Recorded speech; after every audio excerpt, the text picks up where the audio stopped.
pe solo mai maunga luluina mea uma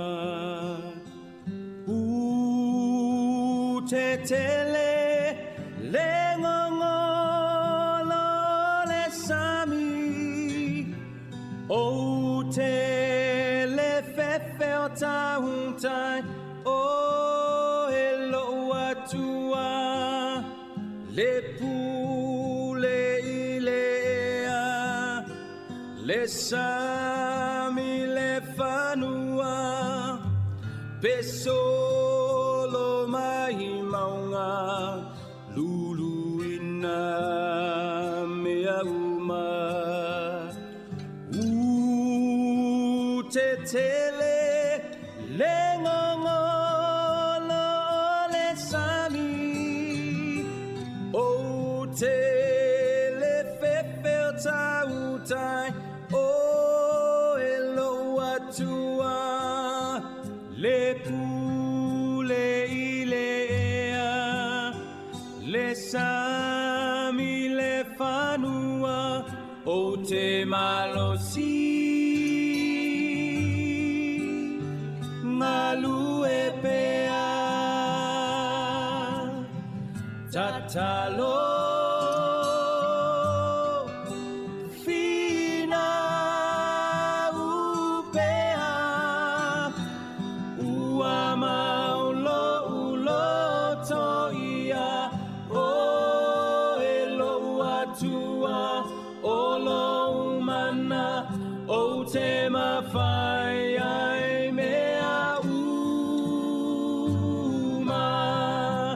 pele funga mai le vine le mati le olive fa umatia le la fuma moe le fanua tu maulo ufia fia ia o ele mafai ona sui alo una ya oe o te malosi ngalu e pea tatalo fina upea ua maulo ulo toia o elo atua o lo umana o te mawhai ai mea uma o lo soifua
te whaatalawhatu i le nganga whaaloalo le malei mai o le tātou atinu i whanunga le lei, tātou lia mai fo i le nei aso fau, le aso ngafua, o le aso wha, le masino iulai, lua afe, lua se fulmane lua. Ia ona amatanga fo i o ngā luenga, ia i tono ni usile nei o le neiva yaso, tā lofa lava.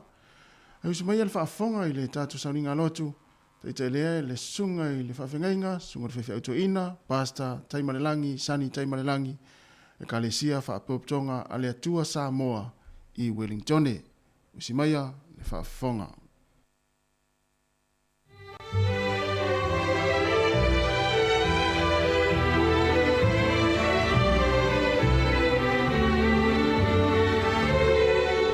Paola o te whatalofa atua i le neitai ao, i le alawhai mai whanguna lei, i le tātou watanu Samoa, i mai se foi nisi e marmarama i le tātou ngana, pa malo le soifua maua ma le langi ma. Ia ai, ala mai au le a tātou tāpua iatu i le tua. Le tua e, ua maulo loto, ua maulava lo loto, o te pese lava ma o fai pesenga. Ala maia lo mamalu. Ala maia i le napeli ma le kitala. O te ala i le tae o lava. Le ali ie, o te vi atu i a te o i luma o nu. O te fai pesenga i a te o i luma o tangata. A wai tele lo walofa wa o i le langi. E tele fo i lo fa maoni wa o iao. Le tuae. Ia whaasirisilina oi le langi, ia iai le lalo langi uma lo mamalu. Se tātou tālo. Mātou ia ta mā, le neitai au fau, whaafitai lo wanga le lei ma lo walofa. Whai o na toi ala whai mai lo watu nuu i whaanguna le lei. Mātou wala whai mai le tua i le nei fo yaso i whaapopo i le ola. Mātou walau i a te oe, whau mai i mātou le nei tai au, a mātou tāpua i atu i a te oe. E ala i a Yesu lo mātou wali i whaola. Amen. O le pese wo saunia.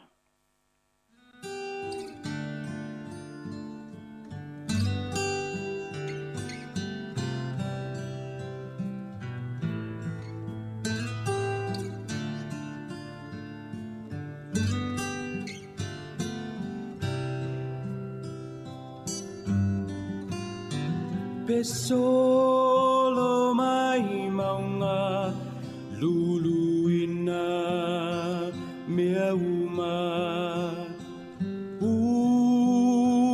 te tele le ngongolo le sami o te le fefe o tahuntai o elo atua le pule ilea, le sami le fanua, pesolo mai maunga, luluina mea uma. Te tele le ngongolo le sami, o te le fefe o tautai, o elo atua, le pule ilea, le sami le fanua, o te malosi, ngalu e pea, tatalo.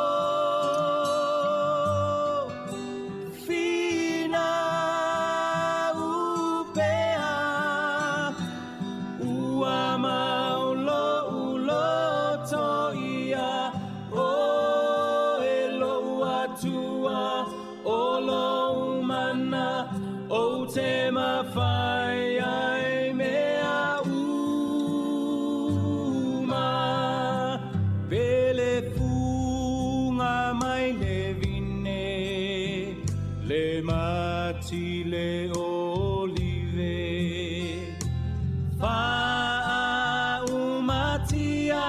le la fuma moe I le whanua tu maulo ufia fia ia o e le mawhai ona sui alo una una mia oe o te malosi Ngalue pea tatalo fina upea ua maulo uloto ia o elo atua o lo umana o te mawhai ai mea uma o lo so I fua oe e ufi mai o lo so I fua oe e ufi mai o lo so I fua oe e ufi mai o lo so I fua oe e ufi mai o te malosi ngalue pea tatalo fina upea ua maulo uloto ia o elo atua o lo umana o te mawhai ai mea uma o lo umana o te mawhai ai mea uma o lo umana o te mawhai ai mea uma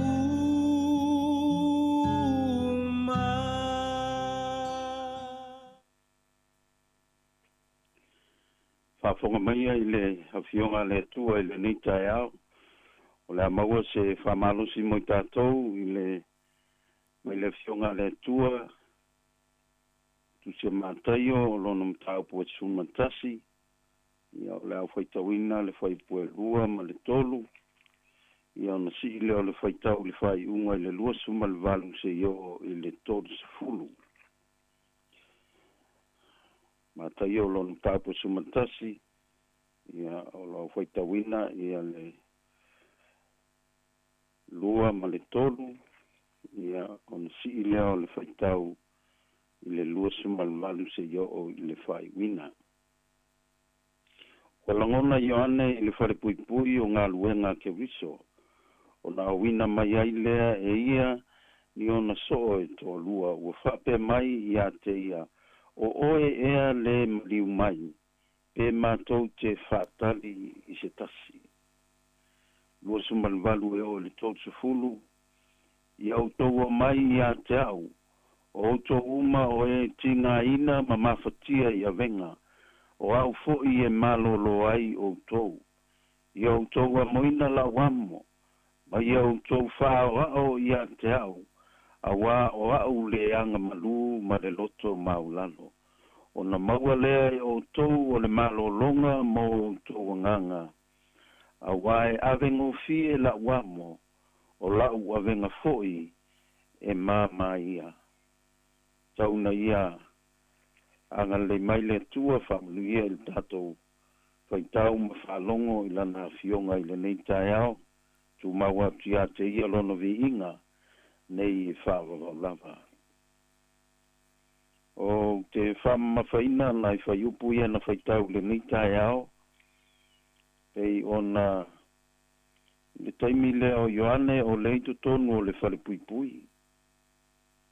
ai o le lai fōlinga mai ua le mautinoa Ioane i le taimi ua lafo ina ai o ia le whare pui pui. O le la na ia awina tuai ona so longona Ioane i le whare pui pui ia ona ave leo lana ave ai. Ua whapeo na ta watu ona so se ioa e fesidi. Fesidi ea ia Yesu po oe ea le maliu mai. Pe matou te whaatali i se tasi. Ia whapena fo ia te tātou nisi o taimi. E fo nisi o taimi e langona i tātou pe ua le loa pe alu luma pe alu tua. Ia ua le loa foi pe wha wau ia pe tongi de solo. Ia o leo ua tuli ai a wina atu so nei Ioane. Mai se ioa e fesidi. Se fesidi a po ea. Ia pe ta mātou te whatali i se tasi. Whapena le so i fuanga inisi o taimi. Le tātou savalinga whaale ke usiano o tātou le atunu o tātou loa le li. Ia fu inisi o taimi tātou te o luma. Ia po tātou nofo foi. Ia aelenga tele na ia ua mai e peto whatali sesi. Ia peila on tātou whai tau le whai puna e luasu malvalu whasolo i whaltok sa fulu. Ia utou o mai ia tau. O to uma o e tinga ina ma mawhatia i a venga. O au foi e malolo ai o tou. Ia o tou a moina la wamo. Ma ia o tou whao ao i a teau. A wā o au le anga malu ma le loto maulano. O na maua le o tou o le malolonga mo o tou anganga. A wā e ave ngofie la wamo. O lau o venga foi. E mama ia. O le amalosi le fionga le tua mo tātou le neitai ao. Ua wala o mai le li. Mai e o tau o mai a tau. O tau uma o e tina ina. Ma mawhatia i a venga. I le venga le tau mai i tono le fionga le tua. O le venga o le angasala. O mea tātou te whaia e le tusa ma le fina ngalo o le atua. Alela fe mai o au foi e malolo ai o tou. Wana o le tua, wana o Yesu. O ia o le wha malolo. I le tino i a male anganga. O ia le maua ai lo tātou malolonga ato toa. Ma ia o tou a moina la wamo. Ma ia o tou wha o ao i a teau. A wā o ao le anga malu. Ma le loto mawalalo. Ma nino ale fionga le tua. Whamai, iau tau a moina la wamo. Ma ia o tau wha wao i a teau. A wā o au le anga malu ma le loto mawalalo. O na maua le o tau o le malo longa mo o tau o langa. O le wala walofa le tua i le neita e ao. O lo wha malosi mai a te tātou. O le fesuia inga o amo fa mai au tou mai a tau o tou uma o e tinga ina ma mawhatia ia venga o au foi e malolo ai o tou. Ia o tou amo ina la wamo ma ia o tou wha o ao ia tau a wā o au o leanga malu ma le loto ma walalo. O na maua le o tou o le malolonga mo o tou anganga. O lo manino le fionga le tua sa moai le neitai ao. O le whamalosia le fionga le tua. O a venga mamafa lo tatou aveina. Ave ia Yesu, a sui mai le amo mama a le li. O ia o le li na te whamalo lo ia te tatou. O ia na te whamangalo ia te tatou. Ia tatou wa mionga ma a tatou tu. Seanga o tātou whaia e le tusa ma le whinangalo le tua. O le upu ma le whamalosi a le fionga le tua i le nei tai ao. Fa mai ona maua le o tō le malo longa o tō nganga. Maua le o tō le malo longa o le malo longa e le ngata le malo lo le tino. Ai malo lo a toa male nganga. Fa mai a wai ave ngofie la wamo o lau a venga foi e mama ia. Tau na ianga le mai le tua sa moa le ni tai ao ia manuia le alu faiva mai se foi o whanau ia onga ma tua i tutono fane ia iai le anga le o le tua se tatu fai u le talo tamae ma tau vi ia la u fio le ni tai ao whaftai wala fai mai lo nuu i whanguna le nei whaftai lo matou tamai le file mu o lo matou maua pea le nei aso matango fia wae au maia e whapopo i aso le soifua ma le ola matou wala au i ate oe ia mawalunga lo vi inga matou whaftai o nau Yesu ke riso le taulanga na e awina mai e sui ai le tangata anga sala ua maua ai lo matou wa manoa e uru fale i le ola e whaavavau pe a matou taria oe e ve mali i ma whaola i o matou olanga. Matou te talo le nei tae ao se e whamanuia i lo watunu. Matou manatua si o matou watunu i Samoa se e anga le leilo matou tamaa ma whamanuia atu iai. Matou te talo le nei tae ao o ai o maua i mawhatianga o le tino no le whaamai le nei foi vai tau. O e lava le tua, o le tua whaamalo lo. E te whaamalo lo o ai lava o langona le tino mai le nei tae ao i lo suafa Yesu. I o whaalava lava ua matou malo lo ai. Talo le nei tae ao whamanuia i lo watunu. Whamunia ia Samoa. Mai se foi le nei atunu o lo matou whai malo ai. Wala au le tua se e whamanuia foi le li pule male. Si ufonga lau mua le au whai ngā luenga. Ia iai lo wanga le lei e lato whai walo filima o le nei tae ao. Tuma mai e matou lunga malawa le lofa tu no o le atua le tama. Le alo ma le anganga pa ia nei se i o le whaavavau lava. Amene. Amene.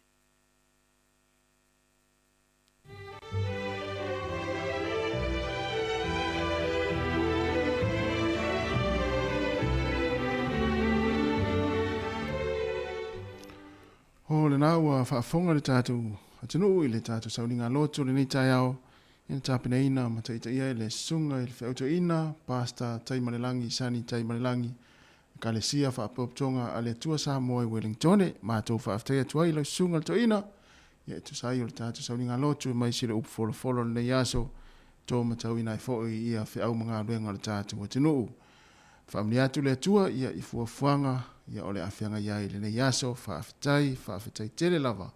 Luas fulu minuti o te nei le fitu, ia ole pese whaale nganga nei, mai le kalesia le pistrapo, ia ole whangasolo i leo le tātou proklame.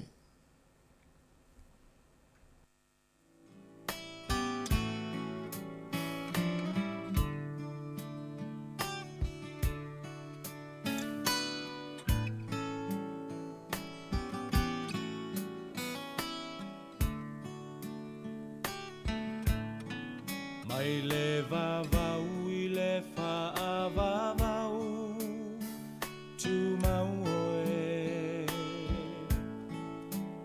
o le papa e le malue lue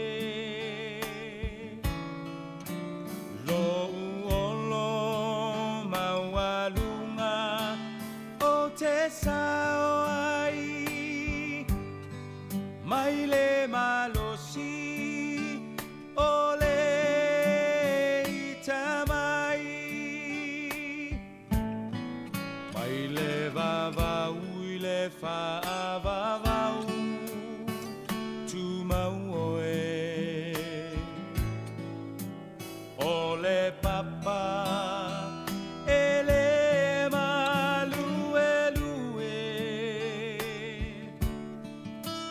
lo uolo maualunga o te sao ai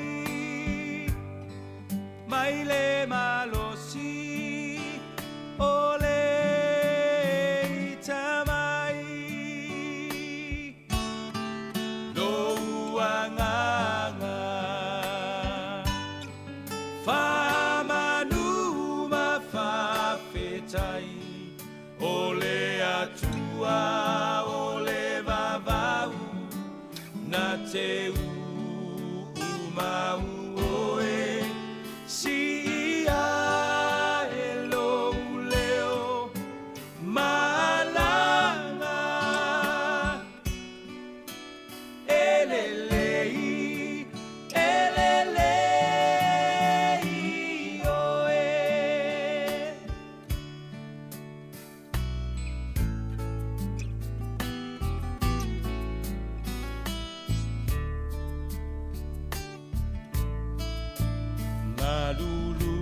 e ia o umanatu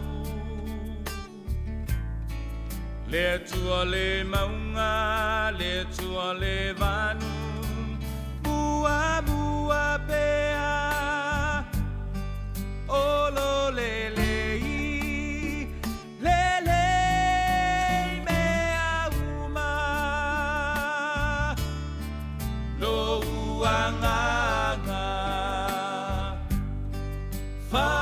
whamanuma whawhetai o le atua o le vavau na te umau oe si ia e lo leo malanga elelei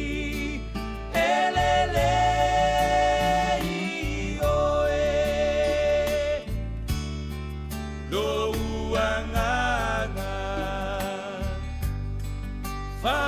whamanuma whawhetai o le atua o le vavau na te umau oe si ia e lo leo malanga elelei oe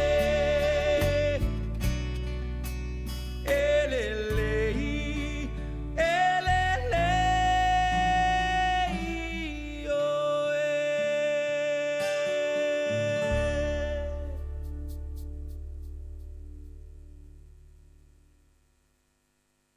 O le tautua le si ufafonga o le laumua o lo iai fo i le langolango a le New Zealand On Air.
Is Auntie Tala here?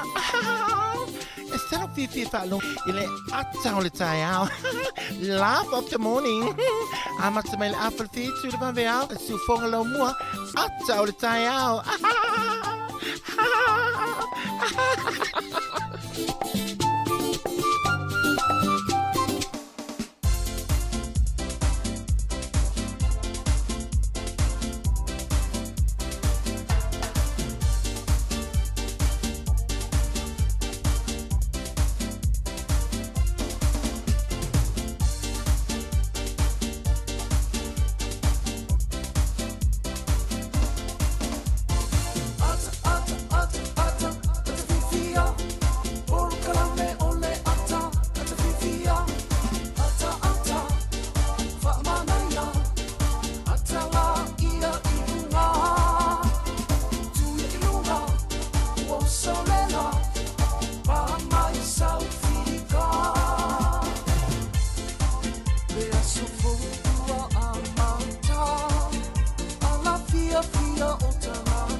Tato proklame ato le tai ao ya le fo wa am tadi le taimi to fa talo fa to le tato sinu ya pa fa pe na wa ma futa mai le taimi ya le ngata le tato wala le tasi ono tesi ma le tasi fa mo lu fo le tato app ya o le Facebook mo le YouTube per si fongo le mua fa talo fa to le taimi ma lo so fo manuia ma lo fo lange ma ya talo fa fu ma lo usu puto ma lu mo le tai ao ma lo la va ma lo si fa tai fo ile tato tunu ya tadi ina fo tu e moto malao tunu fo finga luenga ya tunu ta vale po fia lava ma futo mai ya o mai ni tai o mai olua ya ni fa tai e lava tau malu lu mal tai ya fa tai ele tua wa mo fo ma losi tato ma futa fo ma tato tunu ya le tato tu le tai au sa o le ya ya pe ya fa so tato lu malu lu ni sila te mi fo ni malu lu ai ya te lo fo ye wala tatou lava tapena o mai ai tau lea te mea o mai ai au tatou lo o mai me fai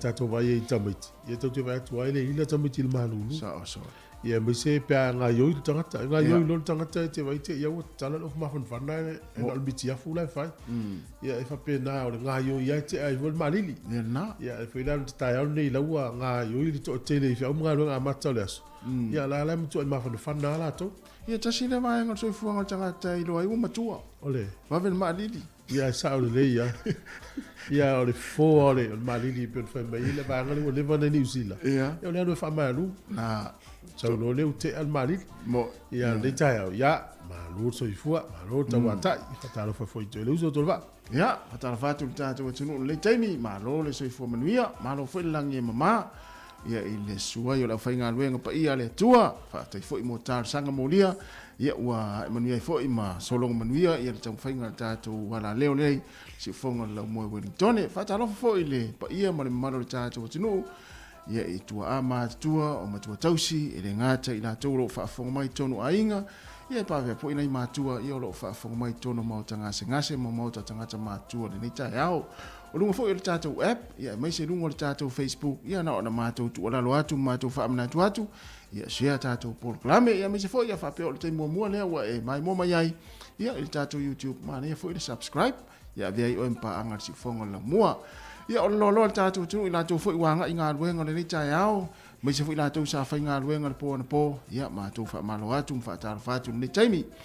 So se vainga fo i lalangi o lo e mafuta mai ai, ia le sapati nei Amerika, o Hawaii ma Amerika Samoa manui ala fo i fo fuanga ma toenga o sapati o le nei aso ia o tātou New Zealand nei Australia mai si vainga o le lalangi o le latou aso ngafua nei ia e whaatalo whatu ma le nganga whaaloalo tātou programe nei o le atalo tai au ma e tātou le fia ua fo i le amatai o le ngā luenga o le nei aso ia ina ia hi o manui fo i ngā luenga le fia na nei ia o lo mo pe tātou le fia ia ai fela foi se vaenga o lo e ngalue mai ai lunga le wala le wa vale fa talo fatu le tau programa la tau le o toe 25 minuta ia ona ta le o le valu tatu maftanga fo le tau ia fai fia fia tatu ngā luenga ma fia au le tau le fana wa onga ia tu titi fo le teime ta pena i o tau ia onga le nei aso Peole o te vatu peole toe vai aso ele nei o le onga al whanau o toe vai aso le nei ia ele ia ona silsila le pe ima tua le te ua le o tamati le onga al aso le ia le la tatango fisiaki o whaino atua ili stay mil tai au nei ia manu sao oi manu ia tele a onga Maso foi o ta onga ta ua ia o lo tuanga mutua fia ai sa o le ia mi se la vai so moli ia pi o tau le fia o foi o tau le fia tu o la onga o man il maftanga ma o le onga le mo ai fu o la ia sa ora no te vai tu nei o le tu o nei la onga le la soiva o la soiva la o la so ia le amata le va so nei el quattalo la lua e tau ele so valu le o Iulai das farile nei tu o le so ivo o Iulai tau le so lufu fa Iulai to e ai le onga le so lufu lima Iulai e o le sto lufu September o le pupu yo quatana tu sai lua vai aso le tu ita mai ia lua vai aso tu wangala knife tau le ia male lo tu tamaiti ia e tu o le so momo ki topa tau le sfulo no topa tau le malo tamaiti ia o to e malo lo le to ia ele so sfurfitu o ke topa o le solu los fulo te sema o no mo foi no tau sang o le va veia te mai fa mal losi ta po e tu matou ia o to la ora ya le ta fa pe na wel mala vale na fula le atu sa mo po stadia po so se va en lo lang manu ia fa nga blanga ia va pe foi na uma tongi lo pase se mu yo sa le ia me se foi la to le to fo i mai ia fa nga blanga sa malanga ia ma lo malanga manu ia te lo ia to fi la va ia le ainga to fo i me lo malanga ia wa le sam si la va o si wa ainga mo ia le to se le ni na luatu ia al maftanga fa lo nei si o le tamamal fa na u po tina fo mal fa na ya le la tata to pese ya al fa nga so le tata programa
Ia whatala whatu ni teimi smel whafonga le tala o le tau. Fa melo official vai tau le aso le mto ilangi le lei ya le tau. O le aso tai au le wei swinga i nei timu.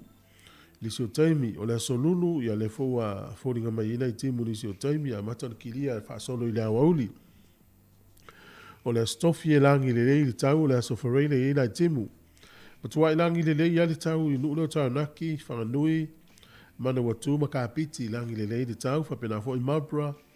Tau po Hawke's Bay ma wau rapa i langi le lei le tau. O le maulano le fuole malurua tasi whamoine i Marlborough. Lua lo i taupo, tolu lo i wai rapa ma Hawke's Bay. Ea mawhanwhana le maulunga sfurfito i whanganui sfur malirima. Ka piti le aso le nei. Au kilani matua i langi le lei le tau ya o tau le aso le nei. Hapena fo i Hamilton le langi le lei le tau. O le motu i saute. Tua le ia se hao e whale vilave matua i langi le lei le motu i saute. Ie o le maulano le fuole malulu whamawina no leo kalai estete. Ea mawhanwhana i o le maulunga o lo whamawina sfurima i le soni.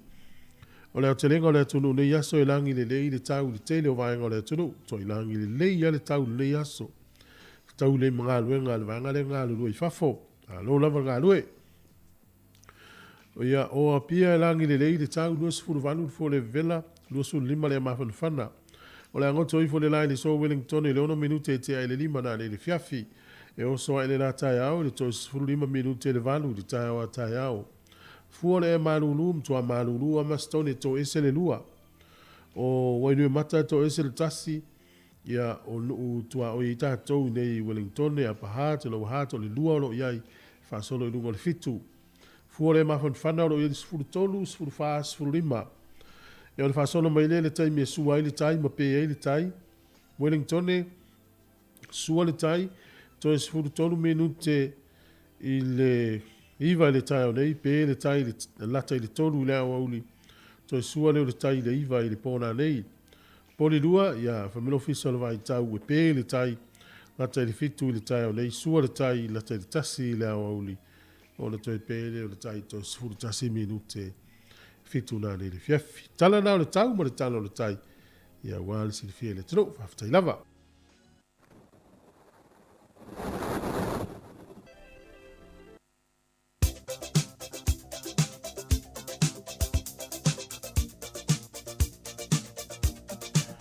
O whamnianga o aso i fua maasa whanau, whaamna to tupele tata o imeli, aso whanau at samoacapitalradio.co.nz. Ia whamniatu aso i fua o tau ni so i fua mai lile aso, le aso whanau o masina i ulai, ia whapeo waso i fua po o se aso whanau, se isi o whanau, ia mātou te whamnia tele lava le atua, mo ia toi whapopo nisi tau sanga stele mo tau. Ia whapeo lata-latane lau tuspa ia, le sa avian na lotu, ia tātou whaitau le tusi, a se whanaia, Alona mata upu mua, alona fai upu e se fulu ma le wha. O loo lata mai le aso tele o Iova. E lata mai lava, o loo matua tele vave mai lava. O loo ta alili o le aso o Iova. E matua tangi au e ai le toa. Se whanaia, alona mata upu mua, alona fai upu e se fulu ma le wha. O loo lata mai le aso tele o Iova. E lata mai lava. O loo matua tele vave mai lava. O loo ta alili o le aso o Iova, e matua tangi au e ai le toa. Manuia tele lava o tau aso i fua, ia, whawhiwhiatu tia maa mo o tau.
Atala whātu le tunu si mai al whaafonga le whawaile nei tala whaasolopito lo langi mea na tupu i le so tausanga e tele ua mawai le aso whao iulai. O le aso whao iulai le tausanga e tasi fitu ono.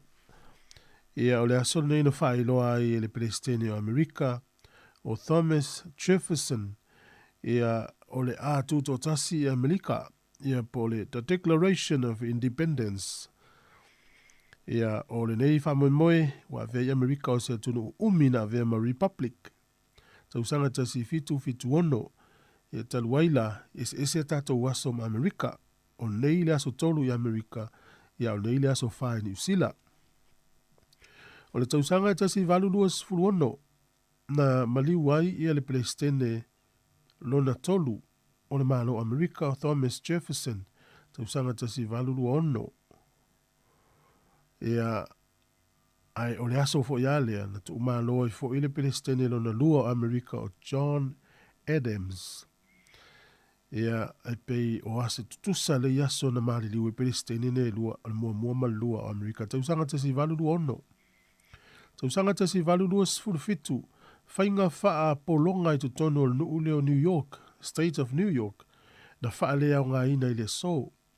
Tausanga tasi valu iwa sfululua na suia i e sa mole la ina le tau International Dateline.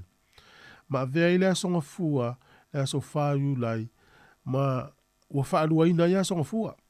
Uman whaminatu le asonga fua toi whaminatu fua le asonga fua le aso na soai. Ma ua tolu se la uono sfulufitua i aso o le tausanga. Ono suinga o le laina le na e tau International Dateline. Tausanga tasi valu iwa sfululua. O le tausanga tasi iwa tasi o le fusuanga tele lea i le vā o se tangata pae mas tangata uli tono Amerika. O le li i pae o Jim Jeffries, ia ma le li i Amerika o Jack Johnson, ia o le aupanga o le heavyweight. Ia na matua tele le vevesi o tangata pae ma tangata uli ina ua whaia ina le li i pae le fusuanga. Ma vea i Jack Johnson o se tangata tauta ua tele le tālonga o le whaipele i lalulangi a misi o Amerika na champini ma le tausanga tasi iwa o valu. Leo ma le tausanga tasi iwa tasi lima. Whamaumaunga la i la tau e whamauina i a fusuanga whapea o le fusuanga leo le Senaturi. Fight of the Century. O le tausanga tasi iwa fasi furufitu na avatua i lumo le palemene pe le tānia se pili. Mana na intia ina i tuto tasi loa mantua intia sa ilalo le vainga Peltania e polipili e tau le Indian Independence Bill. O le mana onga la intia ia tuto tasi a ia vai lua le atunu unia tunu uselua initia ma Pakistan. O le sol tausanga tasiva o lua na wha vai ai le wha la potonga o fusu anga ni usila e poli Boxing Association. Ia o le tausanga lava na tasiva o lua se taimi al tausanga le na whaia i lola to so nga shompini la loi kalai estete. Tatou tala ia, to e maua le whapoponga tai masani whaftai lava.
pena.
O te whantalo whātu le amatango le newa iaso le tātou te nuu, o se isi whaopoponga o tātou telefon mai sa mo o se mai al whaafonga. O whaalau ilo le whaalau popotongo tangata tā whao mai mo mai sa mo po le turisi, la lanto whainga pāanga ma le awale a tunu o le manu sa moa, a o whea ngai e mata alonga a le ipo le Pasifika na amate le whaai unga le vai iaso. O se whainga pa angola a whaalau loa tuai lunga le ofa taalo ma mea taalo le manu Samoa. Le whaailoilo po le whailonga le whaalampu putongo turisi. Wa ta ua le Samoa la le lei po le beautiful Samoa. O le whaalau ilo ino le whainga pa anga. Wa palasi whaatasi atu malitoe te tala i o tua oi whaavao malo. Mo whainga malanga le wao Samoa mai se atunu le aso mo mua au kuso. O whaeloa le sui ofisa silo le whaalapu tonga tangata tā whao mai mō mai Samoa, le sunga kiti o na pongi, le tuli matai leo le lātou wāwa ai mo le aso e whaalau iloa i lea whaailoilo, e whaalau iloa tuai tangata tā whao mai mō mai o le ato e malanga mai le ato noo, e le amatanga o le masina fau. Whaeloa kiti o na o te lele a whianga le whaalapu tonga turisi po tangata tā whao mai mō mai Samoa, talo mai o na tāpu nia whainga malanga whaavao malo, ia mati o le tausanga lua a whelua se fulu. O lea wha moe moe wa talia le nganga fia, e le ofisa silo le lakapi Unia Samoa, e whale maa vaenga Vincent te whipule ai. Le vea ai lea o le wha ailo ilo le whaavao malo e wha pipi i atu i of ta alwa mea ta alo le manu Samoa, e wha alau iloa tuai iso se mea ta alo le manu Samoa le lalulangi, le wha ailo ilo le Samoa la le lei. E le tālonga mua le manu Samoa se fulima le whaai unga le vaiaso, na whaamanu e ina ai le mai moanga le atunuu, e le tau mawhainga ana tama whanau, e na ua manu malo le au a Ausitalia a.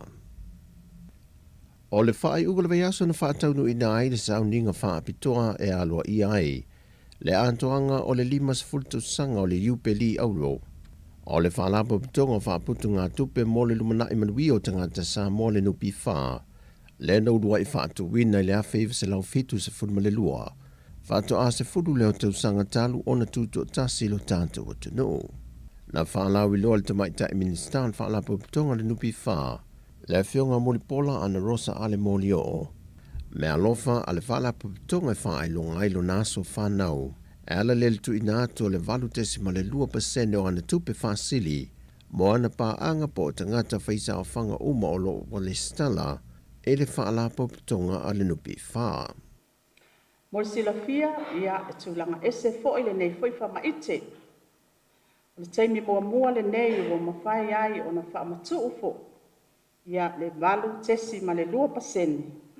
Ia ilo na tau au wha, e ono sfun ma le ono. Tesi ma le 5 miliona tala. I le tato au whaisa o whanga. Ilo na vai vaenga. Mua 3%. E tutusa lea ma le 2 tesi ma le 5 miliona tala. Sa totongi atu. Ia aperila, lua afe, lua ma le lua. O le update mai na fionga le li pule an nafi, vai mai. Wa le o le whamatu. Pea o le iwa 10% na a mata ai le aso lea. Ia mama e atu ai o le whamatu ina atu. O nei la le so. Ia o lea foi, o whamatu ina atu ai fo il tato nuki wha. Tolu tesi ma le 2%. E tusa lea, ma le 2 ma le ono tesi ma le 3 miliona tala. Ia mai a mata ona tu ina i lea so, to e whamanatu, pa ai lau password. Ia e mauti noa, awane ingalo. O le masino te sema o whana wiloa le whionga le Minster, o le a whaamatu ua tuai le isi 2%, e tusa le ma le 10 ma le ono tesi ma le 2.5 miliona tala lona tu whaata singa. O whaamanino le whionga mulipola, o le sautanga o fōwhanga o manei al whaalapu tonga molo nā so whanau. E le sini au tu o le tala whaata tau o tu o le tupe o le nei tau sanga lua whelua sifur mal tonu. Ia tonu wa o ngā tusa fo i nei whamanianga ma nei whamaiti. Ia i le manu lau ti o le tatou tala whaatau au tu o le tupe, vai mai. Ia whamaite, e whaatupula ia o tamau ainga. Ina ia mausali mo le manuia o tangata uma o Samoa. Le whionga te maitai Minster o tupe, le Minster fo i leo le whaalapu tonga le nupi whaa, Molipola Ana Rosa Molio. O le whatu a wha mautu se whai unga le kāpeneta mō se komisina o le matanga ruenga o leo whalpui pui malo le toe fuata ina, talu mai le silia ma le tausanga, talu on wha mawai le sa tau aveina, le tō wha fuia vai lele e Ken Kyle. Wa avea nei le tō wha awa paulongo i Tina Filippo, o le sa avea masui komisina o le matanga ruenga mai lea teimi, le watu inatu iei le wha atua tuanga le whainga malo, na te tau aveina le tuwhinga whaatai tai. Whaamaunia mai to fitu i lātou na tusi tānu sanga i le awa noa, to alua na tānu sanga mai atunu i whafo i New Zealand ma Australia, ma le to lima sai sa mo nei sa tānu sanga, wata sei ma se ali ilo ia sa avea fo i masui komisina mo mo mtanga ruenga o leo, peitai o leo watasi le kāpeneta, e whiriwhiri le to wha awa pa aulongo i Tina Filippo i lea to whinga. Watu ina tualo ia le whaai unga le vaiaso e le ampasa le malo i Ampani Samoa, le sunga Center Keusuke, se tasi o ngā luenga tele o se whalea o ngā fauna fausia e luna manlo, e lalo o ana porkalame fsoswani, ta walatu le matanga luenga o a onga ta longa mang nuu. O whamania ina le neipolo keti le a onga tūlanga lua le fio anga o fusi, e na ua mai o na toe wha le leia le malo i Ampani le fsoswani, mai luna whalea onga tuai sa iai, e le tau e valu se fulma le wha awhi tol se lau fast full fitu tāna a Amerika. E tu sa le ma le lua se lau se full wano awhi, ono se lau wano se fulma le tolu ma le lua se full fast sene tāna Samoa. O nga luenga o le toe wha le lia lo potua onga iwa, o le ofisa mo whaia onga, o se whaletusi mo sue suenga le whanau. Whatasi e ma le toe wha le lia le vaenga mo le sua vaitau mafa le whanau, e na ia soi fua maloloina alo ma whanau, o lo oa oa oi nai. O le whionga le Minster o a onga ta longa manga nuu, le whionga seu ula yoane, o ia le na talia le whaatai anga il malo i Ampani ta wala ilona ampasa i Samoa, ona o le neif soa soani wha wau. Wa sanga fola pe le ampasa le malo i Ampani, le wha wau pe o na soa soani ia moha onga la iti le atinu, e na ia saonga le mu ma mama no whanga, o lo oa oa oi nai alo ma whanau o le atinu. O wha mawunga la tamai al COVID-19 val soi fo maloloina, mai le aso luas fumalfito iuni a ngai i le aso luas fumalivo iuni. Wa whaamawina ile na o le to limas fumalivalu i lantou na iaisia mo le whaamai na o ane no whanga o lo whai aisia ki le soifua malolo ina. Wa whaamawina o le to limas fulo i lantou fauwa a fia mai tua le malo tele o le atunuu. A o le to valu na whaamawina na whaimalanga mai te tono sa mo mai atunuu i whafo. Wa si tia ile au whai o tangata a fia o sa mo le whai numera e se fulmal wha afe iwa se lau ono se fulmal wha. E leito iai lava se tasi o whaamawina wa maliu i te tono le periota. A o lo tu maupea le to alua se fulmaliva o tangata male liu. Ia fianga o le COVID-19 fulwiva. O tala fawia mai sa momad wia le amtango le neiva yasu i tiute fe au mga aluenga. Fasoi foia.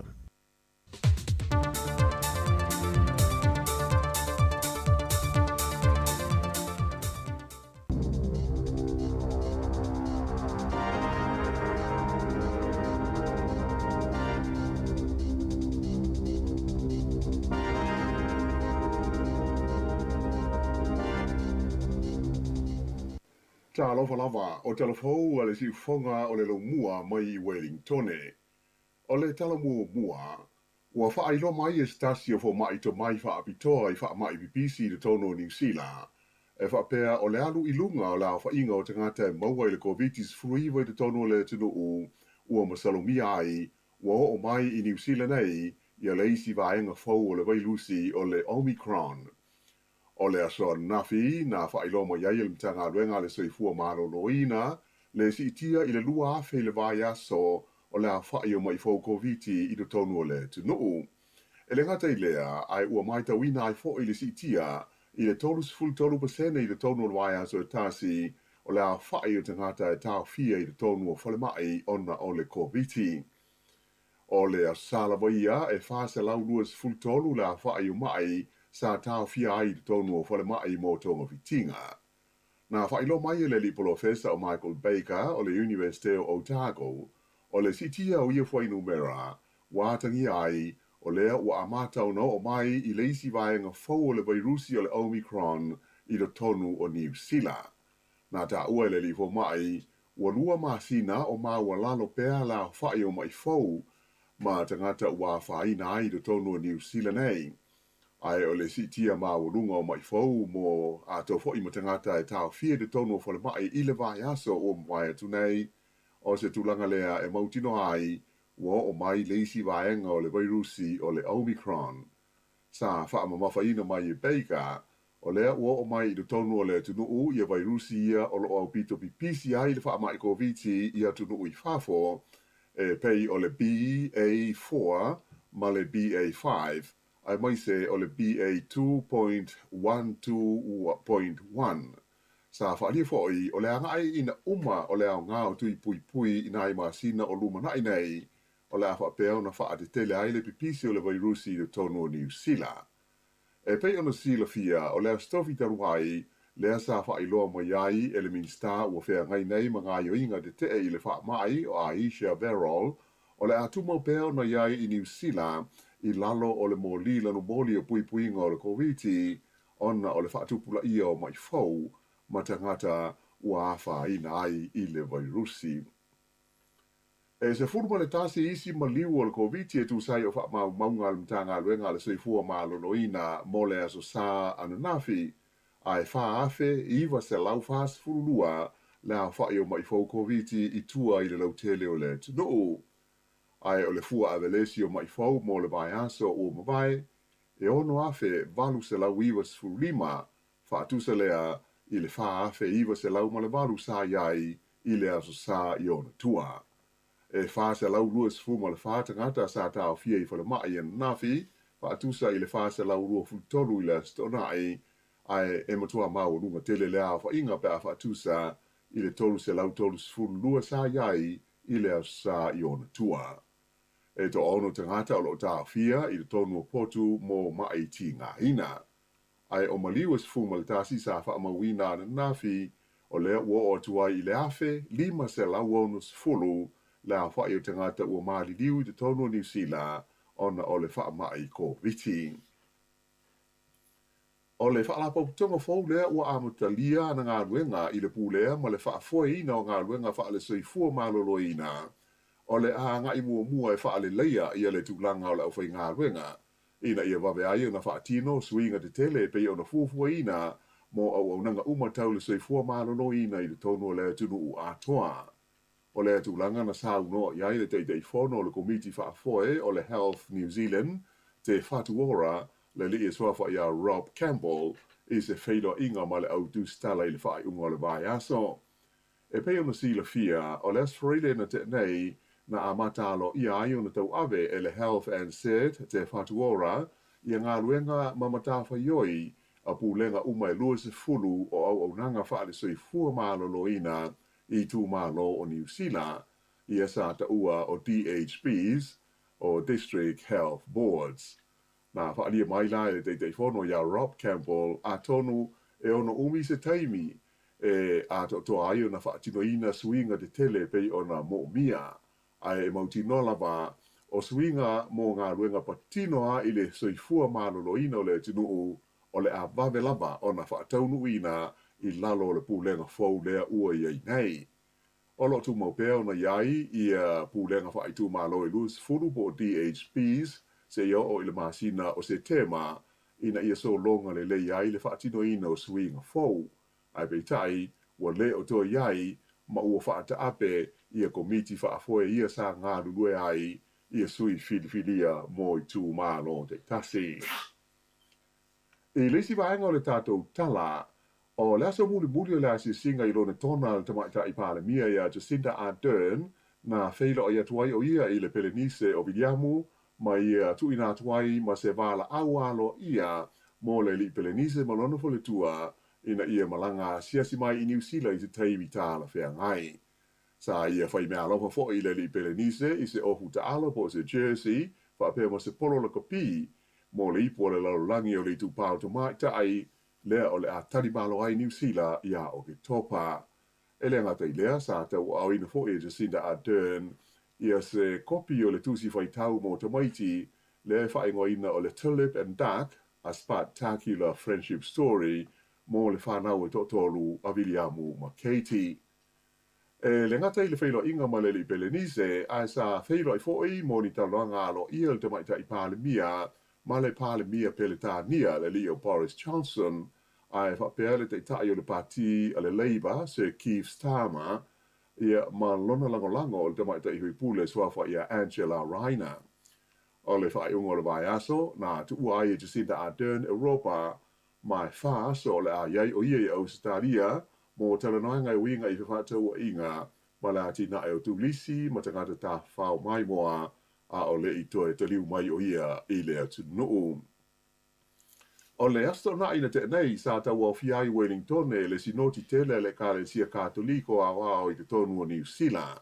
Sa whaia lea whaatasinga tele i le kolisi St. Catherine i Kilburnie, mai sa whaatasi mai iai ia epi kopo uma o le Kalesia a toa masui mai pule anga umai ono o le Kalesia Katoliko i tu SS o New Zealand nei.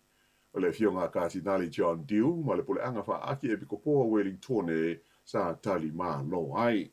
Na sila lea maaftanga i li poti ma whautuanga mai pule anga te tasi umai de tono le tunuu e tusa o le whina ngalo le tuku sai Roma ia pope whalanisisi mo se Kalesia e malanga whaasinoti i le lumanai. O ke topa o le tausanga turuai na amata whaanga solo mai ai le sinoti tele le nei le Kalesia Katoliko i tu SS o le lalolangi ma o whaamoe moe e tau o lunga i Roma i te whono tele a tai o le Kalesia i le tausanga fau lua afe luas fuluma tolu. Ua whanga solo na isa so e ngā leo i le mafuanga o le whaalawelawe na mali wa isa tina i le ai o Gisborne i le waweao le sa. Whailo mai leo e whapea sa lipo tia mai le whaalawelawe i le waweao mai tau nua atu iai ua uma le ola o se tamatai ona oni manua mai se la au malo se i le tono se whale i le Centennial Crescent i le pita nuu o te Hapara. Na da ua le leo na nā, Inspector Dave DeLonghi, ua i lalo o le vainga leo le whale le nei, mai o le a whaatalo noi nai ia tangata o lea fo i pitanu o e tusa o le whaalawe lame ua ali ali mai. Sa whengai le state o New South Wales e Australia ma tūlanga wha le tonu o le tau i la so na nafi mo le pō no pō i le mamafa o timunga e ato ai fo i ma tā whenga e pei ona yeila pata inga mo nisi vahenga. O le ai o Sydney ma nu utua oi sa yeila pata inga o lolonga on o le umi o whengai mo timunga mamafa. O ia tūlanga wha le tonu o lo walo ia o le a wha a waupea mo nisi aso se lima pe sidi atu mai o lo iai popole ngai lo no so fia ai o le whaatano o tele o le Warrakamba i le ai o Sydney. Nā whaalia e le vaenga whaasai lau o le tau o le TV o le Sky e ono sidi atu na whaale tonu lo longa mani tā whenga e ono alia di mai i le vaenga so nei lo le masino mati le sai longa na mafa ti ai au se talia i lo longa ma tā whenga ma mafa. Sa whaalia foi o ietu langa lo wa ma le whaale tonu o le tau e ono o mai foi ma afi ai tātou i New Zealand nei. O se ripoti mai lo fiso le tau i New Zealand le Weather Watch o lo waro ia mai ai ia timunga mo le tunu a matai le solua a tae ao. O le tala whatai sifo po le West Coast o le amu mua na whai nei timunga i le solua ma o le po o le awha peo na se maria mai ai a ngai mātū ia tu langa wha le tono le tau ma awhi ai di vaenga o le motu i mātū i le solulu. Ai mo le sola wa ia la so mafuala nei o le ato a maria malangi le lei ai malu luwing o le tau o le awhengai ma se vaenga tele o New Zealand. O le so o amatala o iai le whainga palo te tele le tunu o Papua New Guinea e whiliwhi ai ni sui fau o lono Parlemene. E se lau se fuma le valu la whai o sui whaipule o le Parlemene o Papua New Guinea. Mai o le palota foile nei e whiliwhi ai ma tofi ko wana o i tū malo e luas fururua o le tunu. Whai lo mai e whapea tu sa ma le tolu awhe ono se lau le a whai o sui whaatu tū o lo tau wā i le palota tele le nei a Papua New Guinea.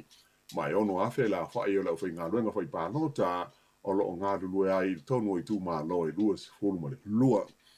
E iai ni ripoti na ta o mai iai whapea o lo iai ni tūlanga ua e ono whaatua iai o na wha ngā solo ia le whai ngā palota i tonu o le lau mua le tunu i le ai o Port Moresby.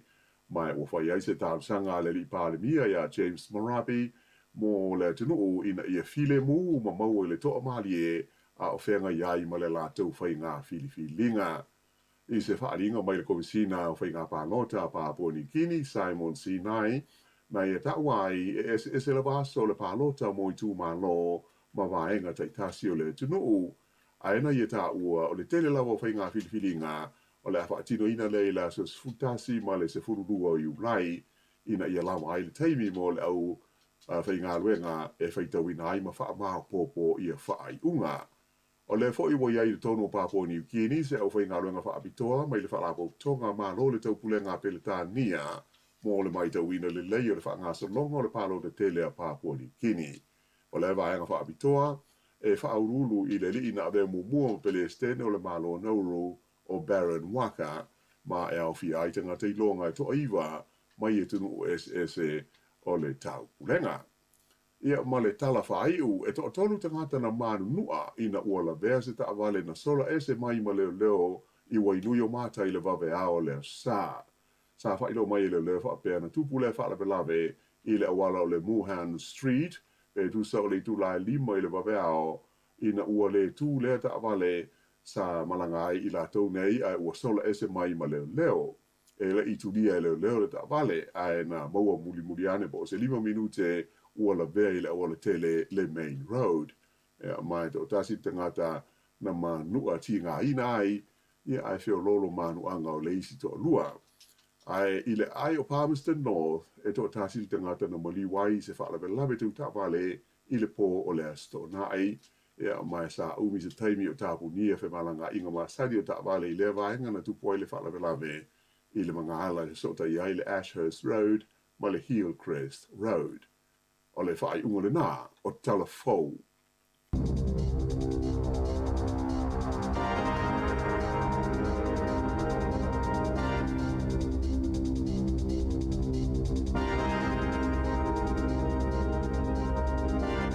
O le nā ua whaafonga mai le tātua tunu ia i wha tātou tala amata, telefou amata le nei tai ao, tāpene na fionga la wano ati lawa.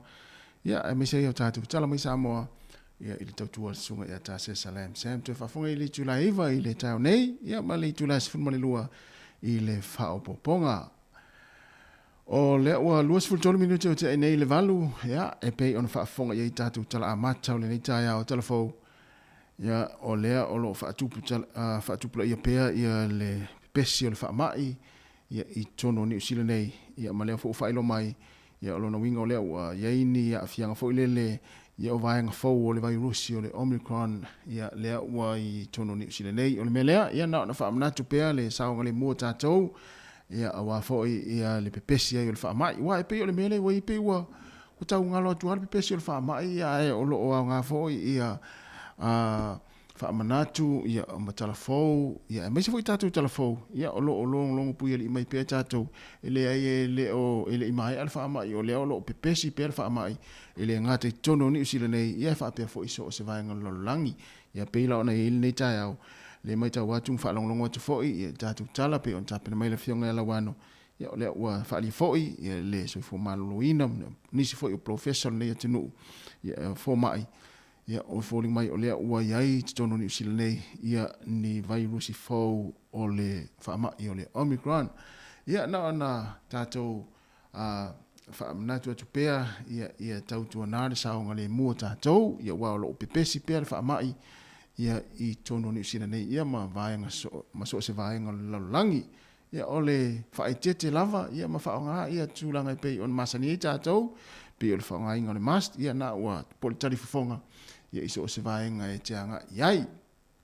Ana ua tauila fo i le pepesi o le whaamai, ia ua saufa atasi e ma le pepesi o le fulu, ia ua afia ila fo i tātou, nei vai tago le tausanga, ia i le tau malu. Luas fulu 5 minuti o te ai nei le valu, ia si vatu nei whaafia fianga nei, manisi o nanga fia whalau iloa, ia o na whaanga solo i lea o le tātou poklame o le nei tai ao, le ata o le tai ao, le si fonga lau mui Wellingtone, toi whaamalo, ma toi whaatala whaatu, ia i tātou le tio whaalongolongo, i la tau fo i lo mafuta mai, na i mātua i ainga, e me se fo i tōna mota ngase mota tangata mātua, ia tā pena fo i nei whanau, na i mātua fo i wanga ia toi sauni nei whanau, ma momoli nei whanau a onga, ia na ona whamanatu pea le vaenga o loo, a whiawa iai a wala makolosi, e na i tautua nāle saonga le mua nei whanau, ia a oanga ia toi la tau, ia onga o le nei tai ao, meisi lau awhita vale, whera fo i se vaenga o lo e anga iai lau ngā luenga i ta vale afi, le au awhitaxis, o lolis, o upa, ea ma le au vaenga fo le kiliva meli, ia ma loli tama te tere fo i leo i au kilani mau mai Wellingtone, ia whaatala whatu ma whaamnatu atupea, ia le saonga le mua i tātou, ia au whianga i fo i whiau mga luenga o nei tai ao mana i le tau, ia i lau mone Wellingtone i lau fo i wa tau malulu mai, ia o lo mana i lau fo i le tau, ia o le nei aso e pe ona mai fo i tātou telefo matalo le tau le tai ona le la pe ona watu tu fue luas fulona minuti te nei le valu ia sa watu nei fa fianga nei ia ma nei voi e stay mit tātou tātou leina pe mai alo fo ia nei fa fianga manisi fo i o au nanga fa lau loa ia ona telefo le tātou leina tātou fa soa se mai fo i sau fo i sila i ta longa fa ingola vaso ai mai se ia sau o fa ai masa o sila fa tangata fo le fai manga ia i le tātou au le manu Samoa i le tātou au le manu Samoa i lan tālonga mua ia e pei ona iai le fai ungo le vaiaso wa luas 45 minuti o tēne le valu le pokalame o le ata le tai ao le sifonga le laumua Wellingtone ia ai se mai loa ma le penino tia fau ia no foi sala fai si o motu ia o le motu e fai mea mawhai ia o le motu e au le lei o na tangata ia o lo no foi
se whea, te au nei pahara.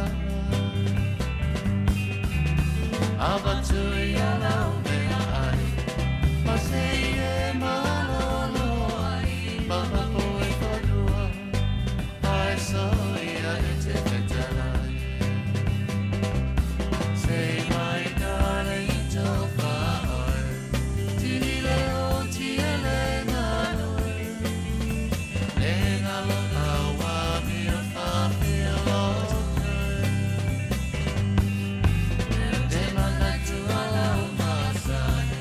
Te leni le whama taki taki e tō whahoi. Me alau pene tō tasi.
O le whaasisilanga tā ua, e whaamana tuatu i le mamalo le tātou au whaafonga, e iaila wa ia te tau i lalo le tulafono o le Broadcasting Act tasiiwa valuiwa, e whai eisau whaasea po o se whai tionga i mata upu, tau i whaasalalanga i lunga le Samoa Capital Radio. O lo o au ili lalo le upenga o sota inga le pūlenga o whaasalalanga, po le Broadcasting Standards Authority, bsa.gov.nz.